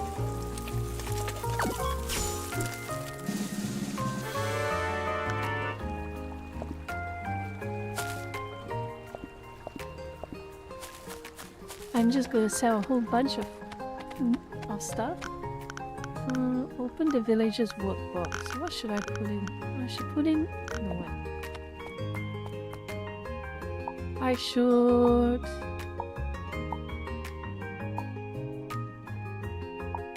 Iron ore. That's Swiss. Oh, Swiss is still... She still said, how's the business going, Sweetie? How is the business going? How's the business going?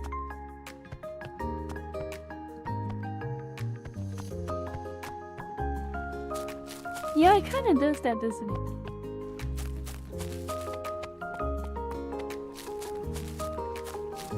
Let's see, what other jobs do I have? I wonder why YouTube hasn't fixed the ad bug. It always makes... Yes, that's the problem. Seattle. Let's be fair here, okay, Seattle.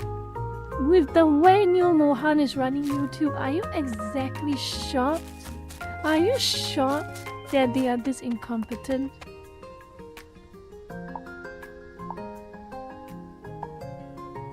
craft more stuff actually. Flour. Oh, I should.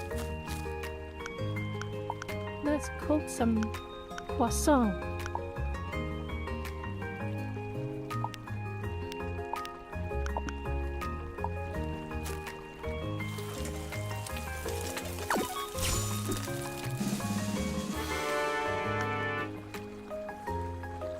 Ooh, there's some bread. That's nice. Let's try and make special bread. Let's have a look. Let's try and make special bread. Let's try and make special bread and see how that does.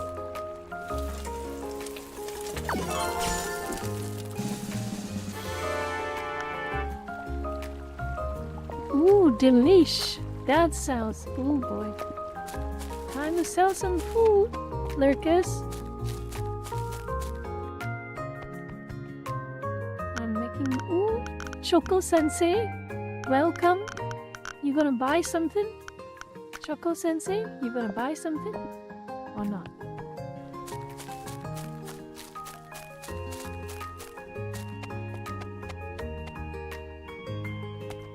Oh, the carrots are ready. No, it's potatoes. Ooh, I love potatoes. Potatoes! I love potatoes. Oh, I should. Oh, Roboco, welcome. Oh, Shiori, welcome. Shiori's. Let's see, what other seeds do I have? What other seeds do I have? Oh, I'm out of seeds. Damn it. Oh, turbo fertilizer. Let's give this a try.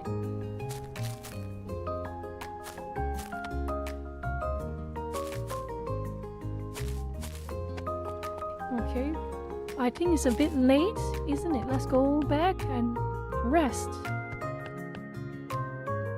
Let's go back and rest. Can I turn on? No, I can't. I can't turn on my PC. Damn it. Should I cook something? No, I don't have it. You know what I'm gonna furnish? I'm gonna furnish my house a little bit more. I will furnish my house a little bit more.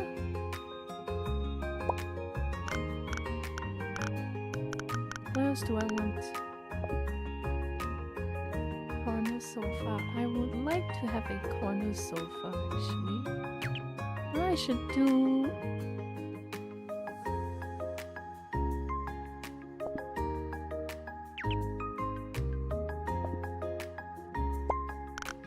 And then... corner sofa. Let me see. I need to... Okay, toggle stand. Yeah, this seems... It's not big enough. Okay, fine, I get it. John, I get it. I get it. I should be sleeping. I get it.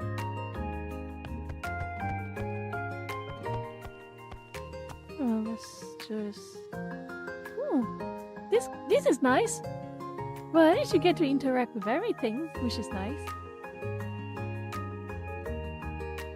That is so me. That is literally me, Lurkers. That is so literally me. Let's see whether you can interact with the sofa. Yes, you can too. Okay, that's nice.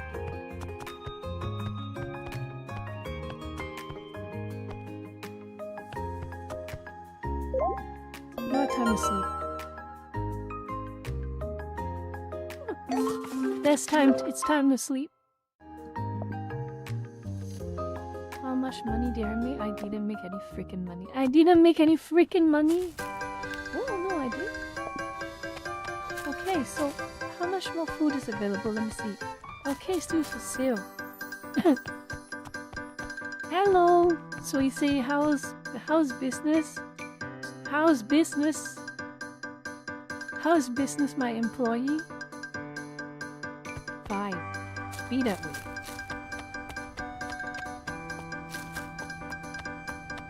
Let's see what else I can craft. See you later, controller. See you next week. Yeah, see you next week. Not enough swords. Okay, I'm gonna go. Maybe I'm gonna go. I'm gonna go find stuff.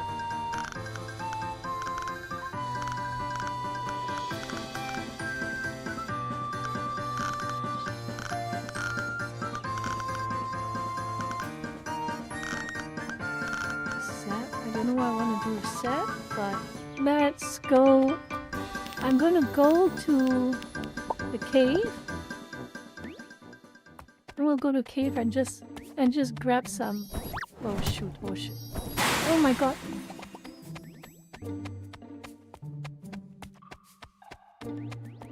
Let's see if there's anything I can grab here.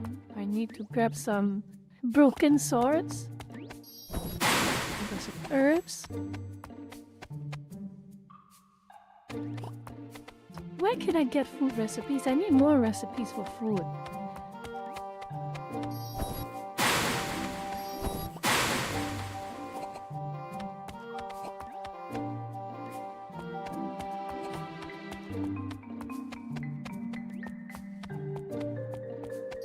Usada Pitko Rat. Oh, no, broken swords. Maybe I can grab. Yeah, broken sword. Yes, a broken sword. I need more broken swords. Sugar. What's with all the sugar? What can I do with sugar? I'm out of I have no recipes. Nosagi. Hostile Nosagis everywhere. Shame on you.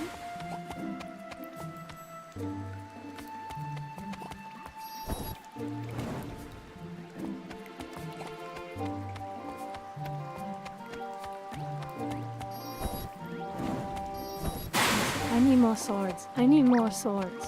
Okay, I need more. A magician? No! Oh, damn it. I'm getting attacked. I'm getting attacked by some bunnies. Maybe, actually, that's a good point. Okay, I'm gonna go grab. Okay. I've got what I need, so I'll come back. Ooh, Sakura Miko! Damn it, I need to invite Miko. I need to invite Miko. I need to invite Miko. I need to invite Miko. I need to invite Miko. I need the elite. Facial to go out too. Oh no! Oh no! Ah.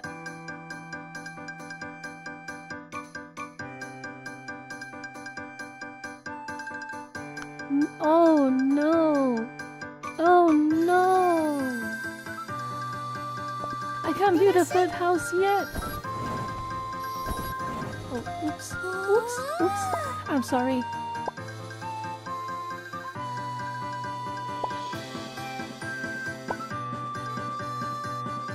Once you upgrade a village, you'll be able to build another house. Buy a villager house ticket and buy a new villager. Okay. Manage village. Upgrade village. I have not enough cash. Damn it! You know what? I'll sell stuff. I think I can only. I'll sell stuff.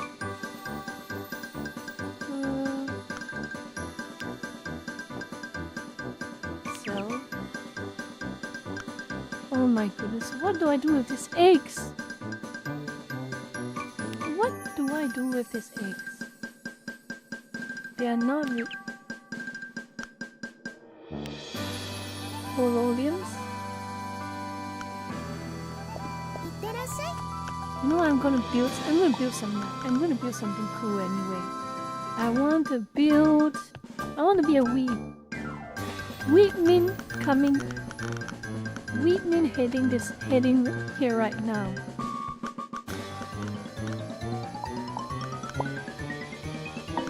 I'm gonna be extra cool weeb.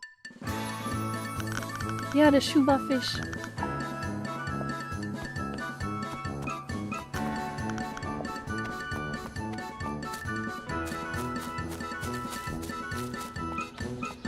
I will buy more seeds. What's that thing under the shoe? Oh no, I saw. No, I have not. I cannot believe you will do such a thing. This is shocking. I need to buy some seeds. What seeds? I want more. I want more rice. I want more wheat. Can never go wrong with some wheat.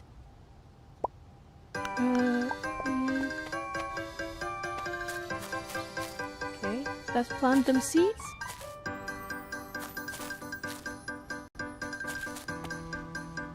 Now water them.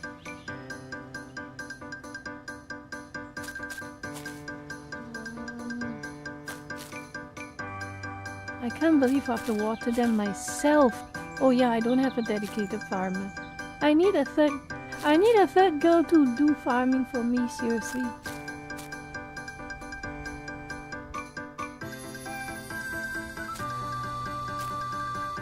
Isn't that a good thing love has?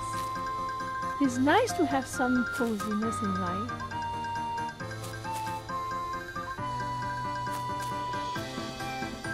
I remember Harvest Moon when you can upgrade. I'm kind of curious. Let me see. If I upgrade the watering can, does it get more powerful? Oh no, there's no watering can upgrade. There is no watering can upgrade. There's no watering can upgrade. Of course there isn't. I guess. Ooh, I am now level. I should check what I can claim, what skills I can claim actually. I really should. Because this is tedious. Now I know why someone would. I need more village. Oh, Fubuki, welcome. Let's see, what's this do?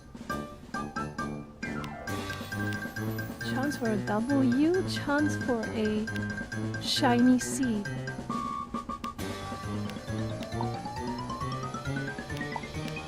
How do I claim? Oh, I only have 3 points I have to spend. Okay, fine. Where's the chef? I need to upgrade my cooking skills too. Rita, can you please shut up?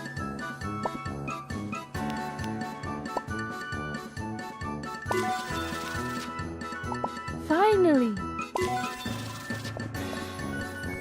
Okay, let's see what I can cook now.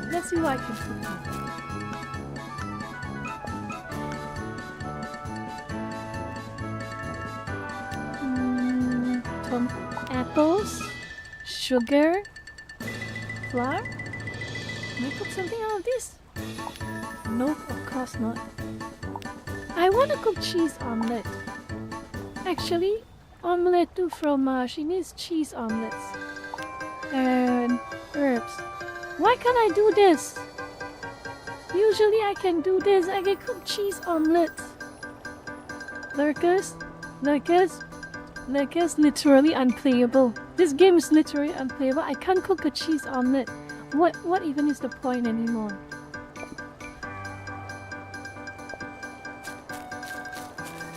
What even is the point, Lurkers? If I can't even cook cheese omelet.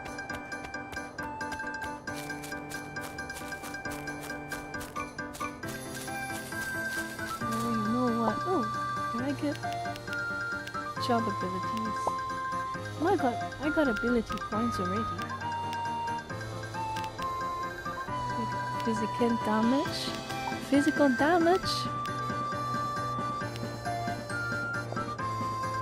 Now I kind of want to. Let me see what. Omelette du fromage, yes, indeed.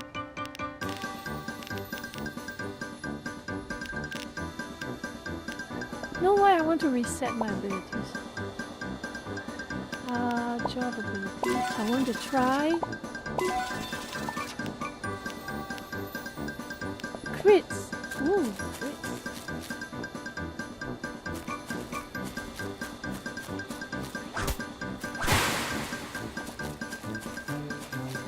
So many carrots, but I don't know what to do with them. I need a recipe book.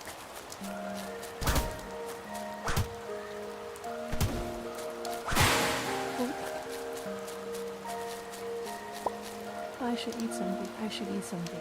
Actually, I should eat something. What the hell am I gonna eat? I should actually also upgrade my armor.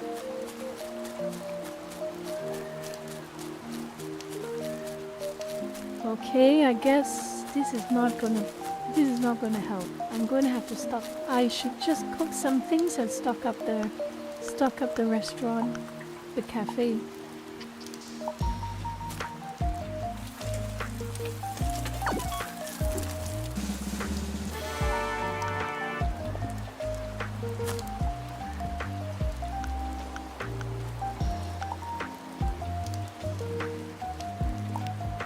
Okay, meat, herbs. Wow.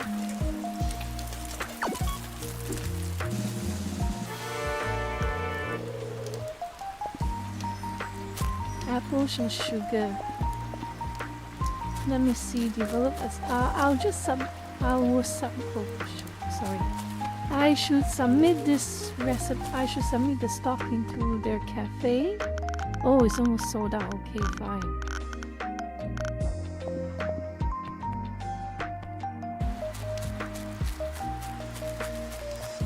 Let me see. Develop a special recipe. Apple, sugar, and sugar? Nope. Apples?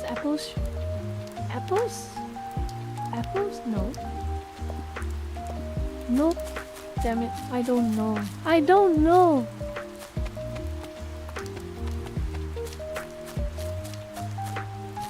what I probably will just do? I'll just do some more fishing.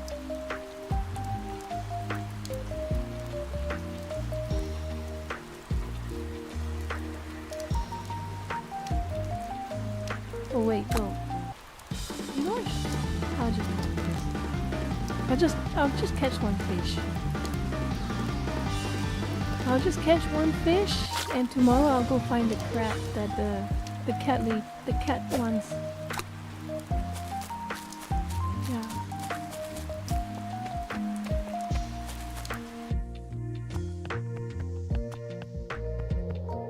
It's too early to sleep? Yep.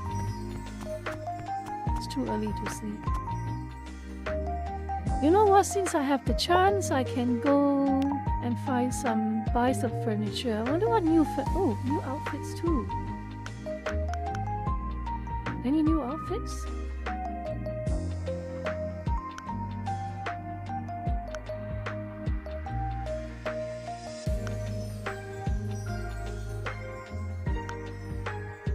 Oh, there's not many new outfits just yet. Let's go find some furniture. Ooh, that's a nice modern sofa. Stained wood. No. Nightclub. Antiques and books. I need to give the impression that I study hard.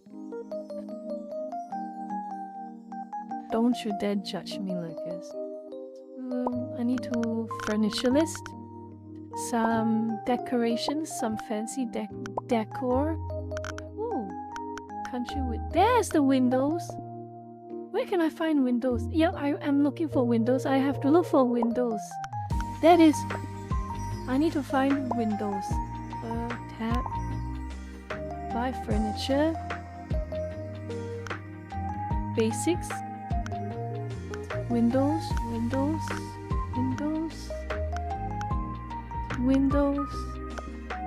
Nope.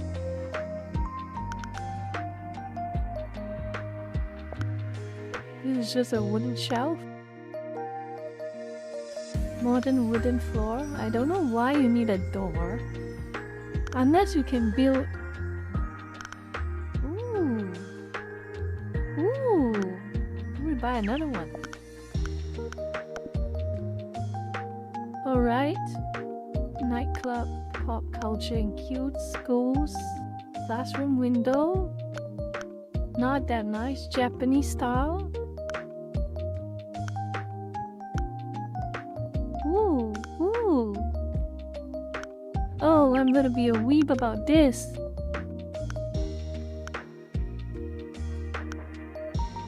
Hanging scroll, perfect. Japanese light, I'm gonna go full weeb on this. Paper sliding door? Oh my god!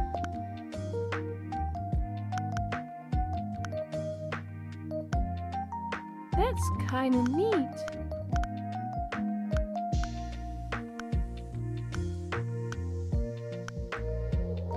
Oh my goodness, a husband. No, it's our husband. Elite Go board. Oh my goodness, this is so sci-fi. Let's see what's.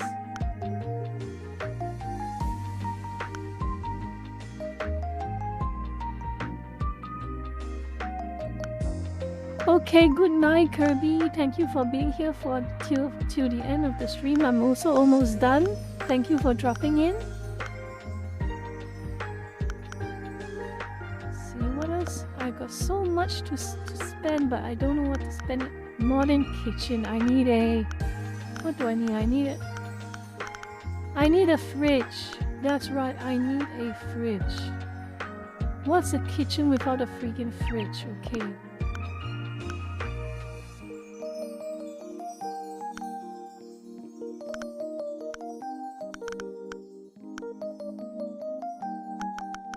Ooh, champagne. Ah, coffee cup. I must have my cup of coffee. Let's see. Cutting board.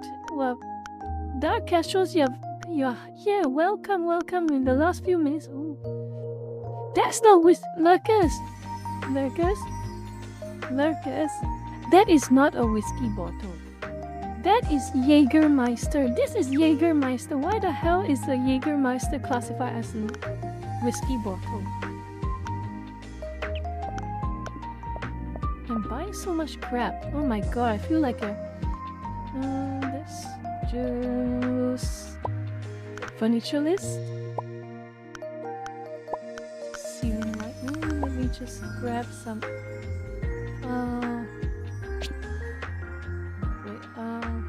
place on shelf.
Oops. Okay, now let me go and see.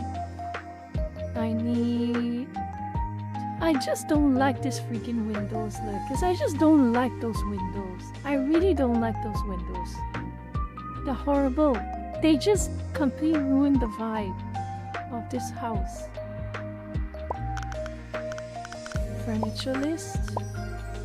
Paintings.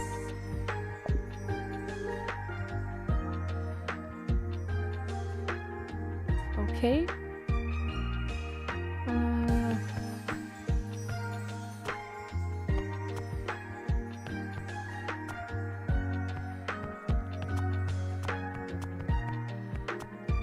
And I will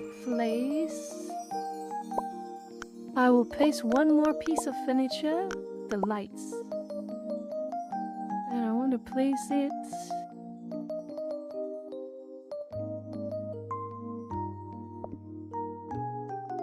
okay. This is basically studio apartment. This is basically just studio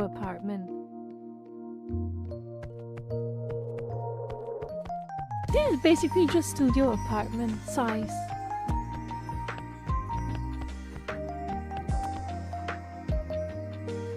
what are edit modes?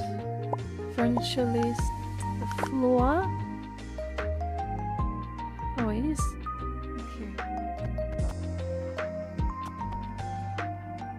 Any more good furniture? Any more nice furniture that I can get? Modern wood, I already have. I think I already have. Yep, I already have that. Buy furniture. Let's see, any more good furniture? What the hell is a flow? Oh. Hollow Council, Skateboard, Hollow Zero.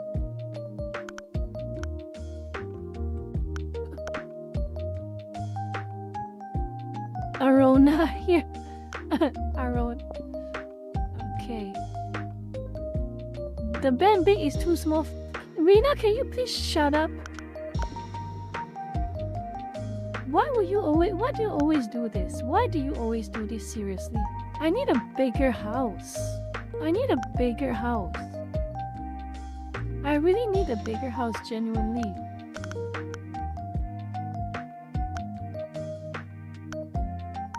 I already have a microwave. I need to build a rice cooker. I need a rice cooker.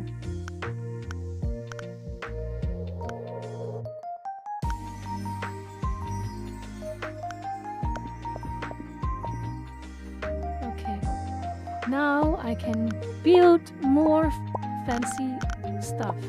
Let's see. I'll put my alcohol collection. Rena, can you please shut up? Oh boy. I get it. No, I don't want it to be here. I want it to be here. No, I do not want it to be here. Devs, please don't do this to me. I don't want... you know what, fine. I'll put my liquor collection here, and I need to put my rice cooker. No, I don't want my rice cooker.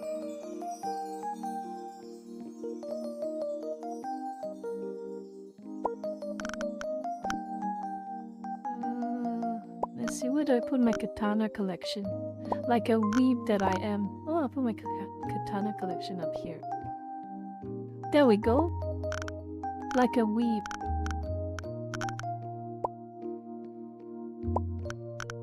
Okay, that's enough. I still need to put my rice cooker.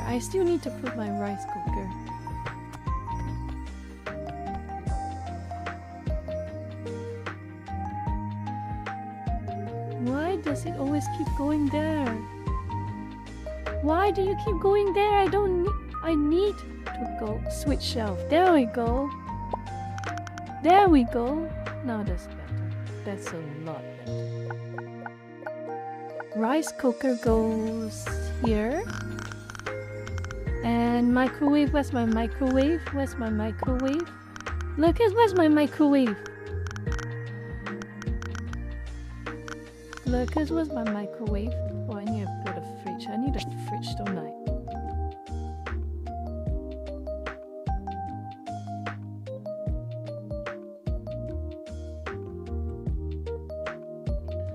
Oh my goodness. I think my kitchen set is too big. I have no space for a refrigerator. Lucas, my kitchen set is too big.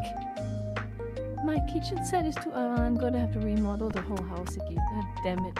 I'm gonna have to remodel the whole house again. I'll do that another time. Oh, you know what? Since I have a bit of time. Okay, let's go back to kitchen, buy furniture. Kitchenwares. Kitchen range A. Buy. Okay. Alright, I'm going to have to put away. Put everything away. I guess it's unavoidable. Where's my kitchenware? Where are all my kitchen stuff? There we go. Kitchen.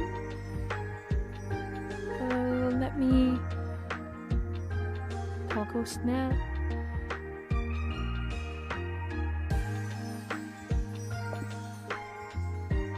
Okay.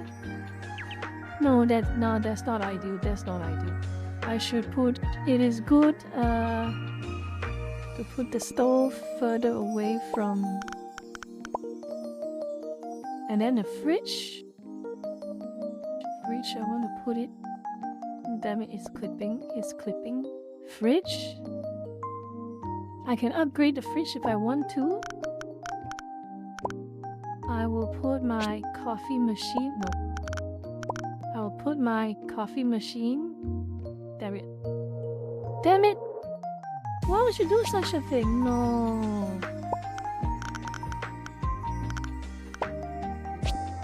Right. Damn it.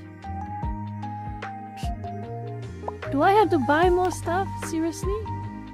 I have to buy more stuff. Okay, fine. Fine, be that way. Be that way. Okay. Furniture list.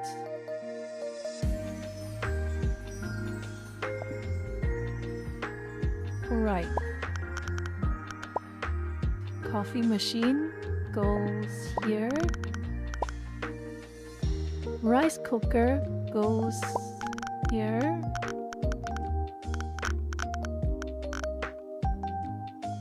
Where's my microwave? Damn it, where's my microwave?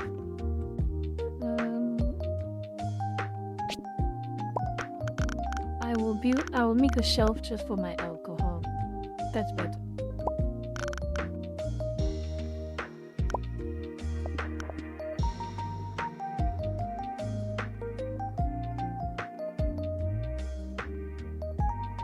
You know what? This is fine. This is fine. I guess it's fine. Yeah, it's fine. Why am I holding a water? I can't see. Alright. Time to sleep.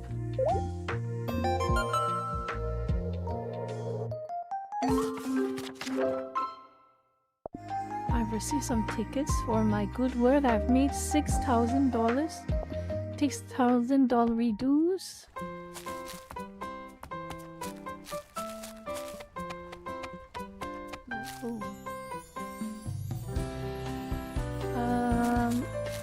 Oh, they can't.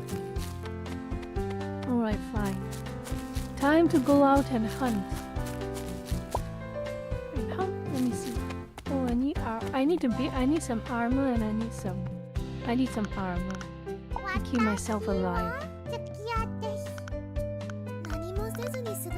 Okay, I don't have enough goods. Oh, fine. Place the stuff like a normal. Place it on. Let's go tap. Let's go to.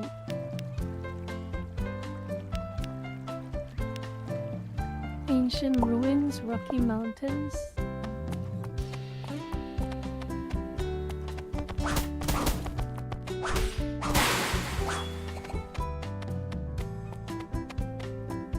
Heart pelt.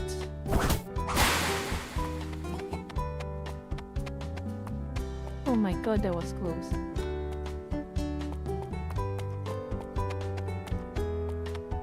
There's a lot of them.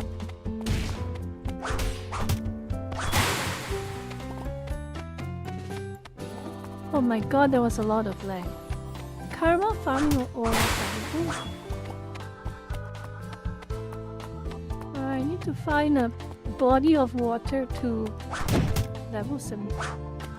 Oh my god, that's a lot of damage. That's a lot of damage. That's a lot of damage.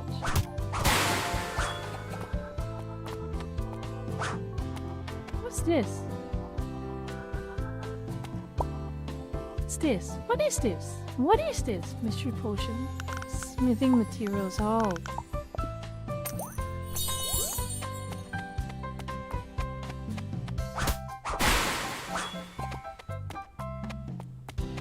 There was a crit. Another crit. Okay. I need a body of water. I need to fish.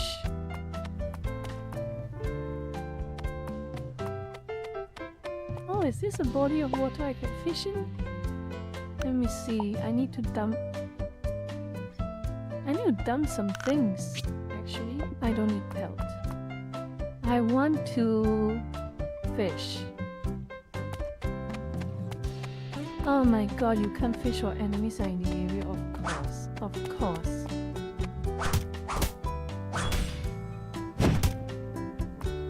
Oh my god, that hit like a truck. That hit like a truck, holy moly. Okay.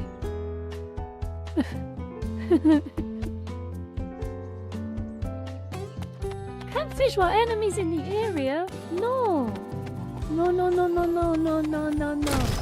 Why do I have to go all the way here to fight?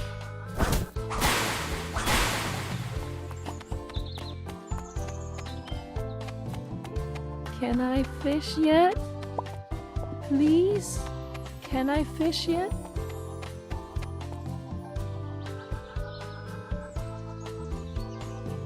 Can't fish while enemies are in the area. What the hell? How are there still enemies in the area?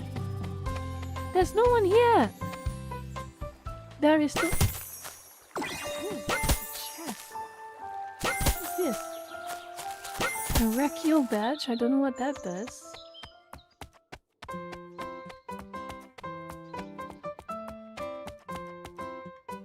There is obviously no one here.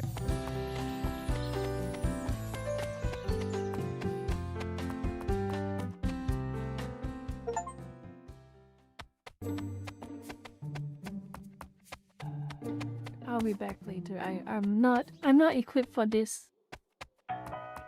Why can't I fish? Why can't I fish?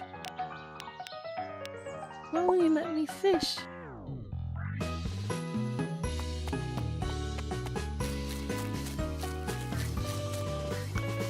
Let's cook. We gotta cook. No, I'm out of everything. Fine. Oh, Gura! Hello, Gura. Where are you going? Oh my god, Gura is leaving.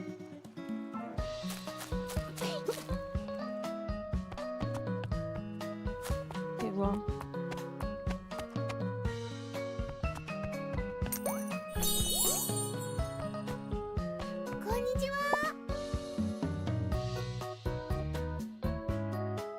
I need to upgrade village. Oh. Upgradable? Oh my god, that's a big...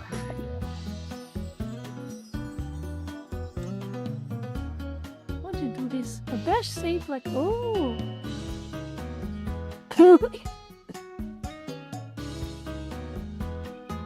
Okay.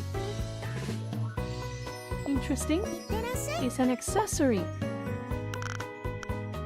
It's an accessory.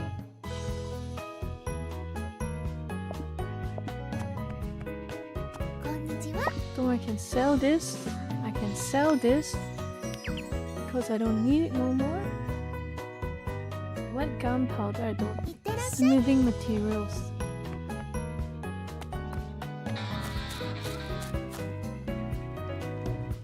Oh my god, who followed? 60 votes, thank you for the follow. An iron sword.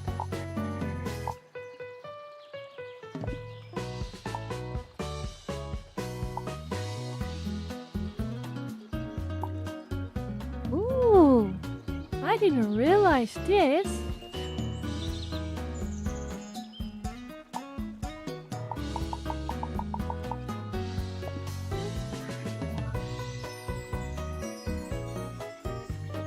Oh, barely enough to do anything. I should save it up.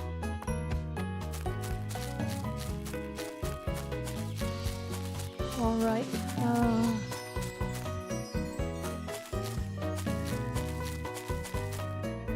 time to keep watering. I don't have a choice. I think I'll complete this day and then I'm done. That's the end of the stream. Oh, hello Lemmy. How are you?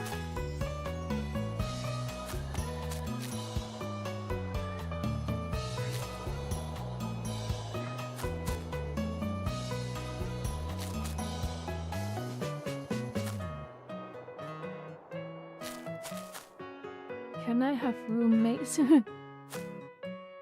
I don't know. I don't think so. They don't have such a comprehensive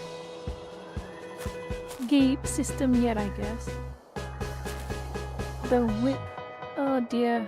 Why do you have to make it sound so weird? And that's horrible, yes. Using pep. You got a license to fish, sir. No? Well, you're off to jail, criminal scum. That's horrible. That's absolutely horrible. Can I cook anything? Can I cook anything? I do have some more flour, so yes, I can in fact cook it. So I do in fact. Where's all my? Oh, I don't have enough ingredients.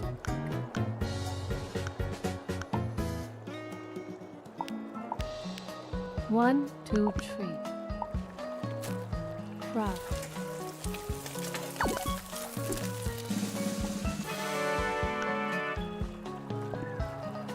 One sashimi.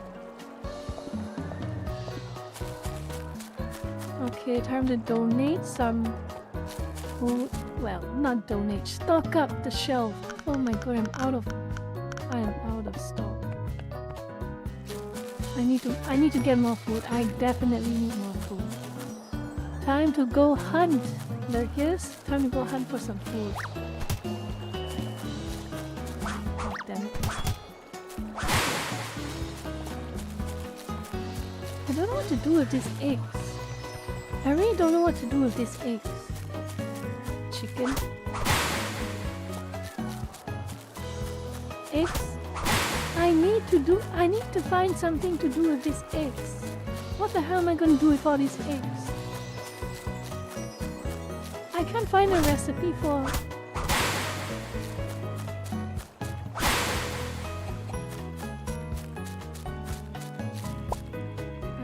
I need more food. I don't need feathers. I just need meat. I just need meat. More meat the better. I need more meat. Oh.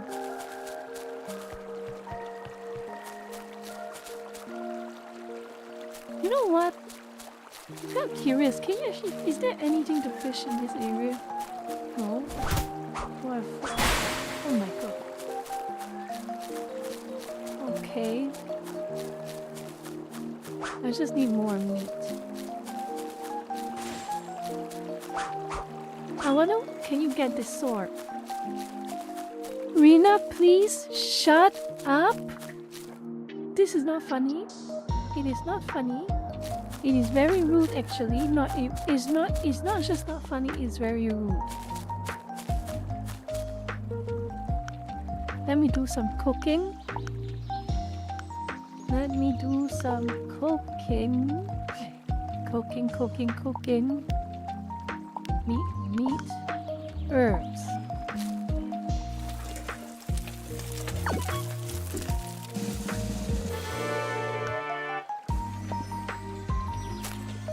I need more meat. I need more. Can never have enough.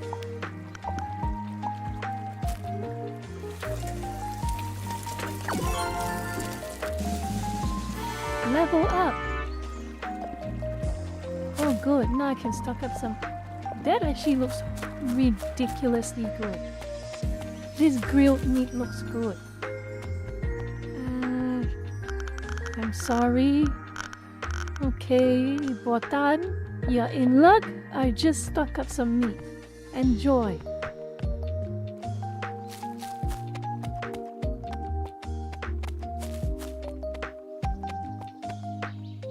I need to find some way to...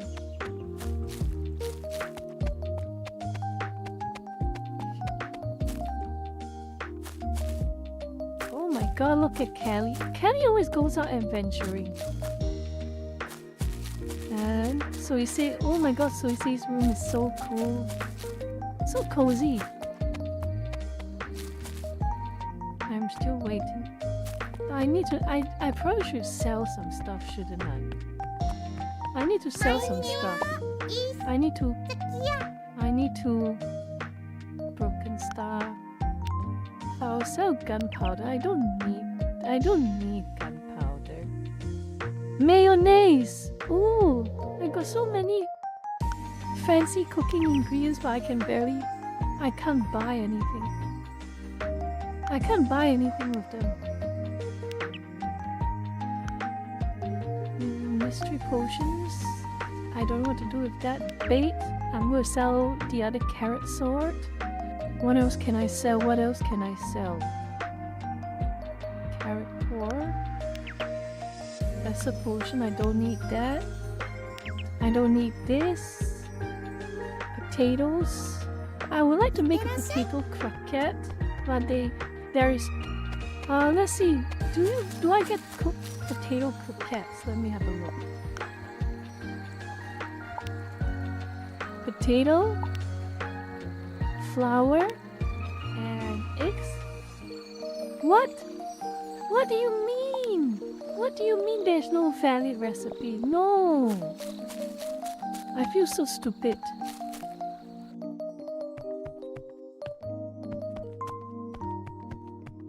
Okay, I'm gonna go to sleep. I've had a long day.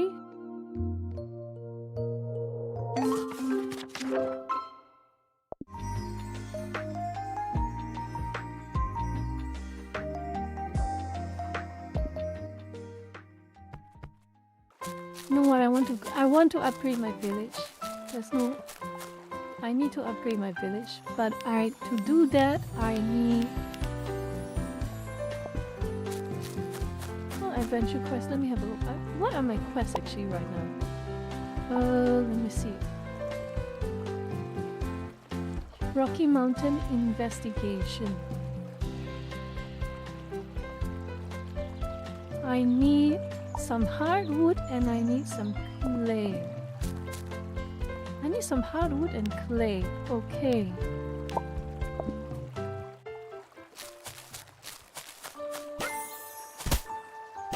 Damn it! I was not expecting. Jesus.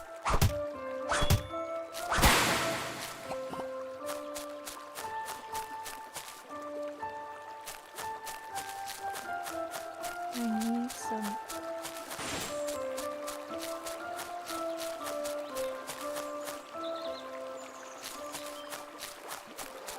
I can't fish here. I cannot fish here.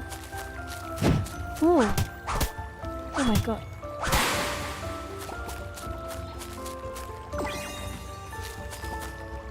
What's this?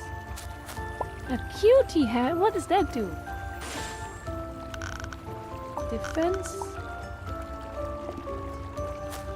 Okay. Can I fish here? Nope, of course I cannot fish here. Oh, there's a fishing. Okay, I need to clear. Oh, damn it! Get back here, you stupid drone.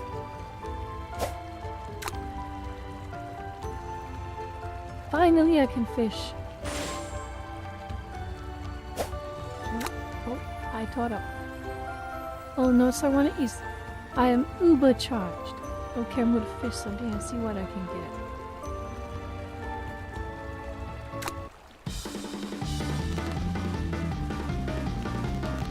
Oh my god, this fish is horrible.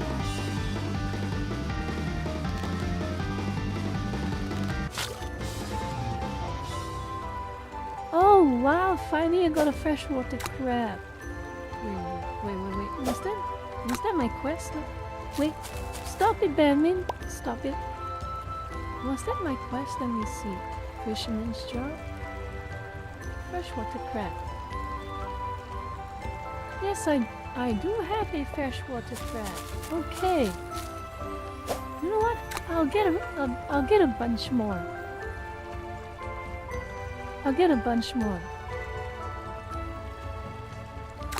Nothing much, Shadow Commander. I'm just unwinding after that stressful YouTube talk. Oh my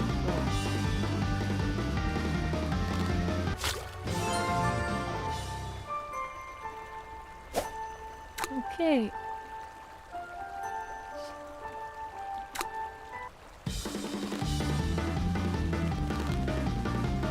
Please shut up.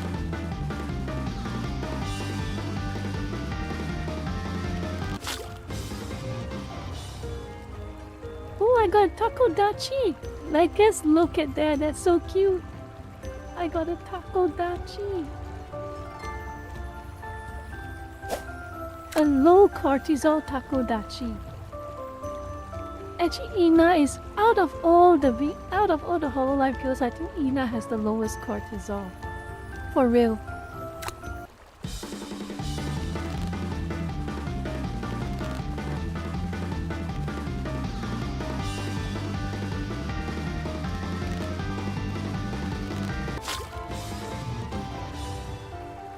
Okay, I got enough crabs. Now let's go. Okay, now let's go. Let's just go back. Let's just go back and submit the crabs.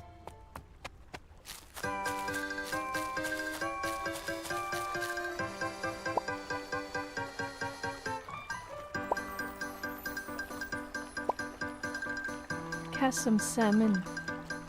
Salmons are a fishing spot in the Rocky Mountains and the mines. They're both located. Okay. 3 salmon from which I'll promote you. Okay. I'm gonna cook. Wait a minute. I need to submit some materials. Inventory.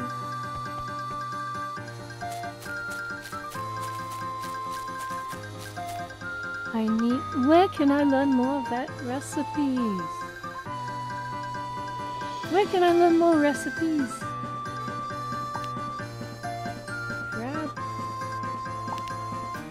Crab omelette? Crab omelette? No? Damn it.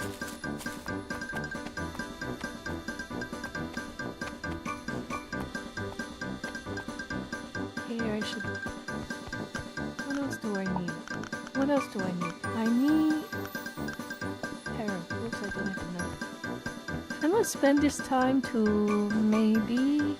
Okay, I'm gonna spend this. I'm gonna go grab some more. I'm gonna go grab some more. I'm gonna go grab some more broken swords.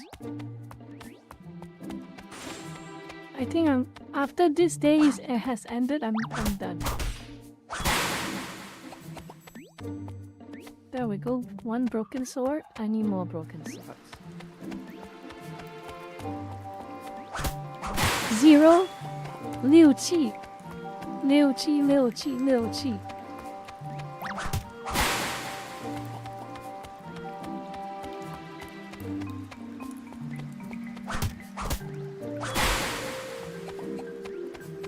Oh, here I got a bunch of swords. I can go home.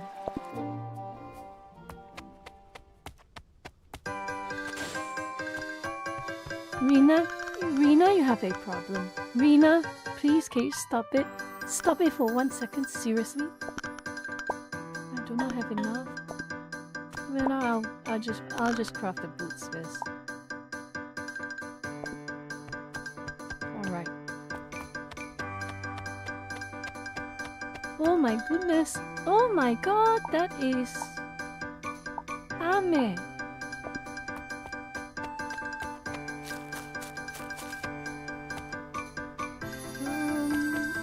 Are they ready for harvest yet? Yes, they are ready for harvest. Holy moly! I love this. Oh boy, I can have lots of bread now. I was running low on bread. Oh my gosh, Shiori, welcome.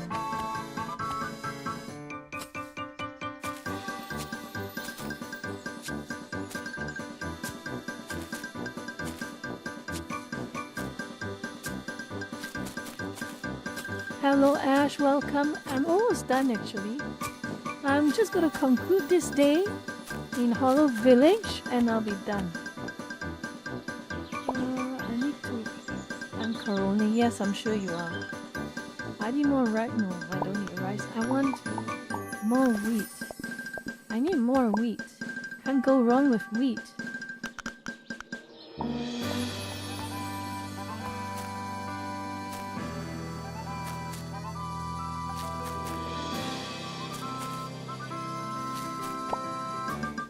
Okay.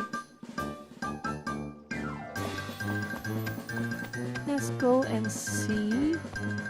I'm gonna sell this useless egg. Sell. Got enough? Okay. Let's go bake some bread, Lurkers. Isn't that exciting? Isn't that exciting? Let's go bake some bread.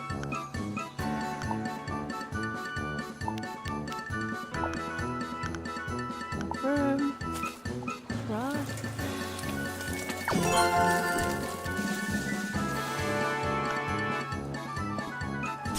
Nice. Minestrone, tomato, root veg. Oh, Lucas, I learned something. Finally, minestrone. Oh boy, I love minestrone. Okay,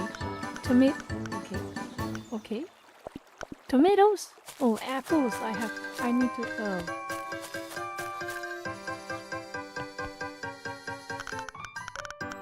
Manage inventory. Sell all my bread. Sell them all. Hello, Gura. Gura, that is staff only. I am sure you understand.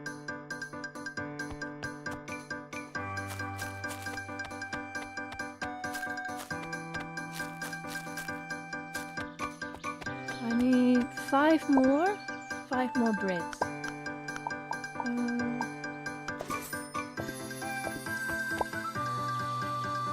I love bread. I love bread so much. Okay. More bread.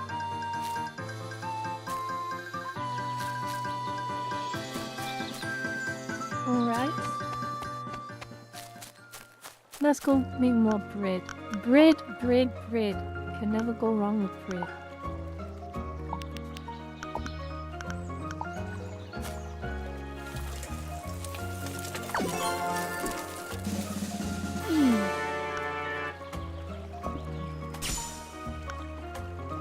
Ooh! Carbonara! Finally. Ooh, oh my god. Oh my god, this is excellent. Carbonara. Here I go. A extra special carbonara.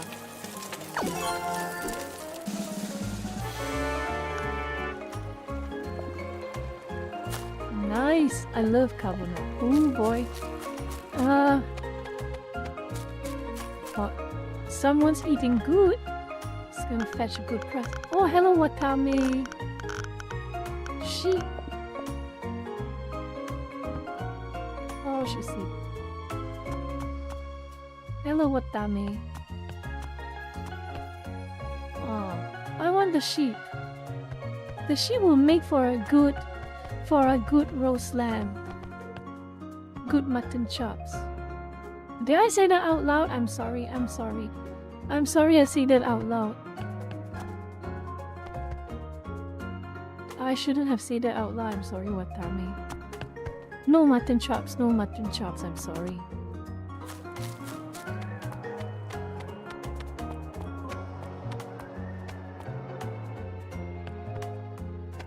Let's see what else can I sell. Do I have any more ingredients? Oh yeah, I need to buy one more. I need to buy onion seeds, tomato seeds. I should save up for that too. Maybe after the next harvest.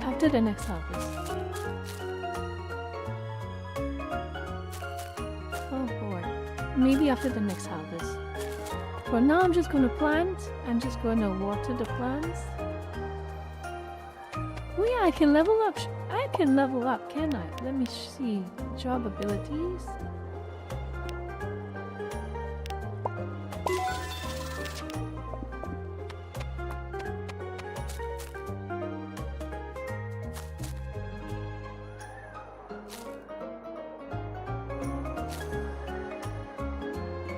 Oh, the game should have Lucky 10 recipes. That would be funny actually. But I don't think Raura is in the game yet. Actually, quite a few are not in the game yet. I don't see Crony. Oh wait, was Crony here? I think Crony was here,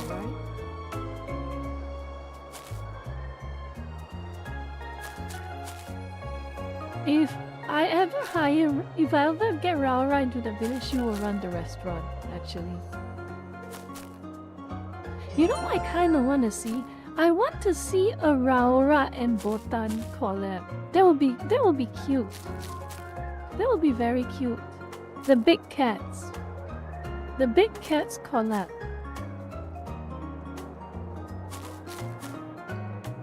Yes, Marine is here and Coco is here. Yes, I saw them. They were a visitor. Okay. Nice, nice, nice. Not sleepy yet. Okay, fine. Benmin is not sleepy yet.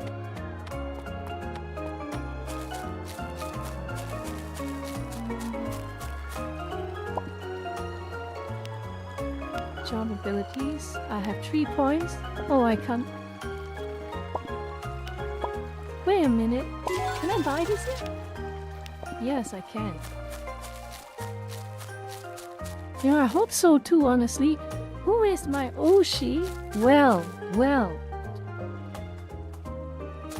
The art student Dark Castro, you remember, right? That's the closest I have to an Oshi. The closest I have to an Oshi is the art student, as they say, lurkers. Open village workbox. I don't know what to do with. I should sell my armor piece. That would be so cute. That would be so funny, actually. Yes, like Sean, that would be very funny. I would watch that.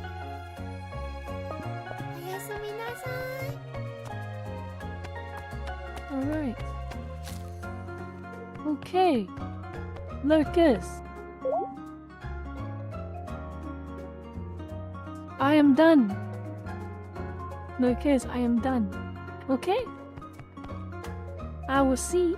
I am officially done. Let's go back. Holo Village. Our cozy days.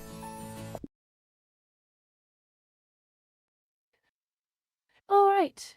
I am glad that so many of you lurkers stuck around for this unwinding part of the stream, and of course, touch wood, that YouTube's AI does not go even more insane than it actually is. But I'm not holding my breath, but I'm still praying it does not. Anyway, I'm done for the day.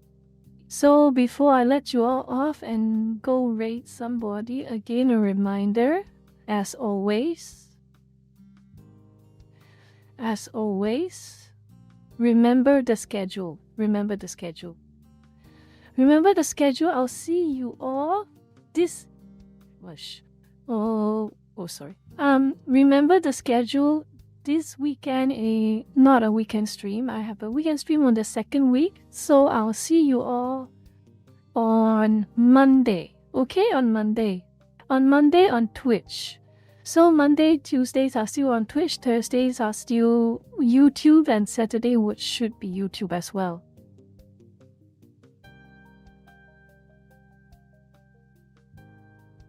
Okay? I'll see you all on Monday. And I will let you all know closer to the time too, okay? Anyway, thank you lurkers for being here, and if you want to stick around for the raid, I'm going to have a look and see who we can raid. Let's have a look, shall we? Let's have a look. Smash JT, Mama Oko. Hana. Hana is streaming. Let's send you to Hana. Let's send you to Hannah. Hana is streaming. Excellent. Let's send you to Hana. Where is it? Give me a second. I'll send you to Hana.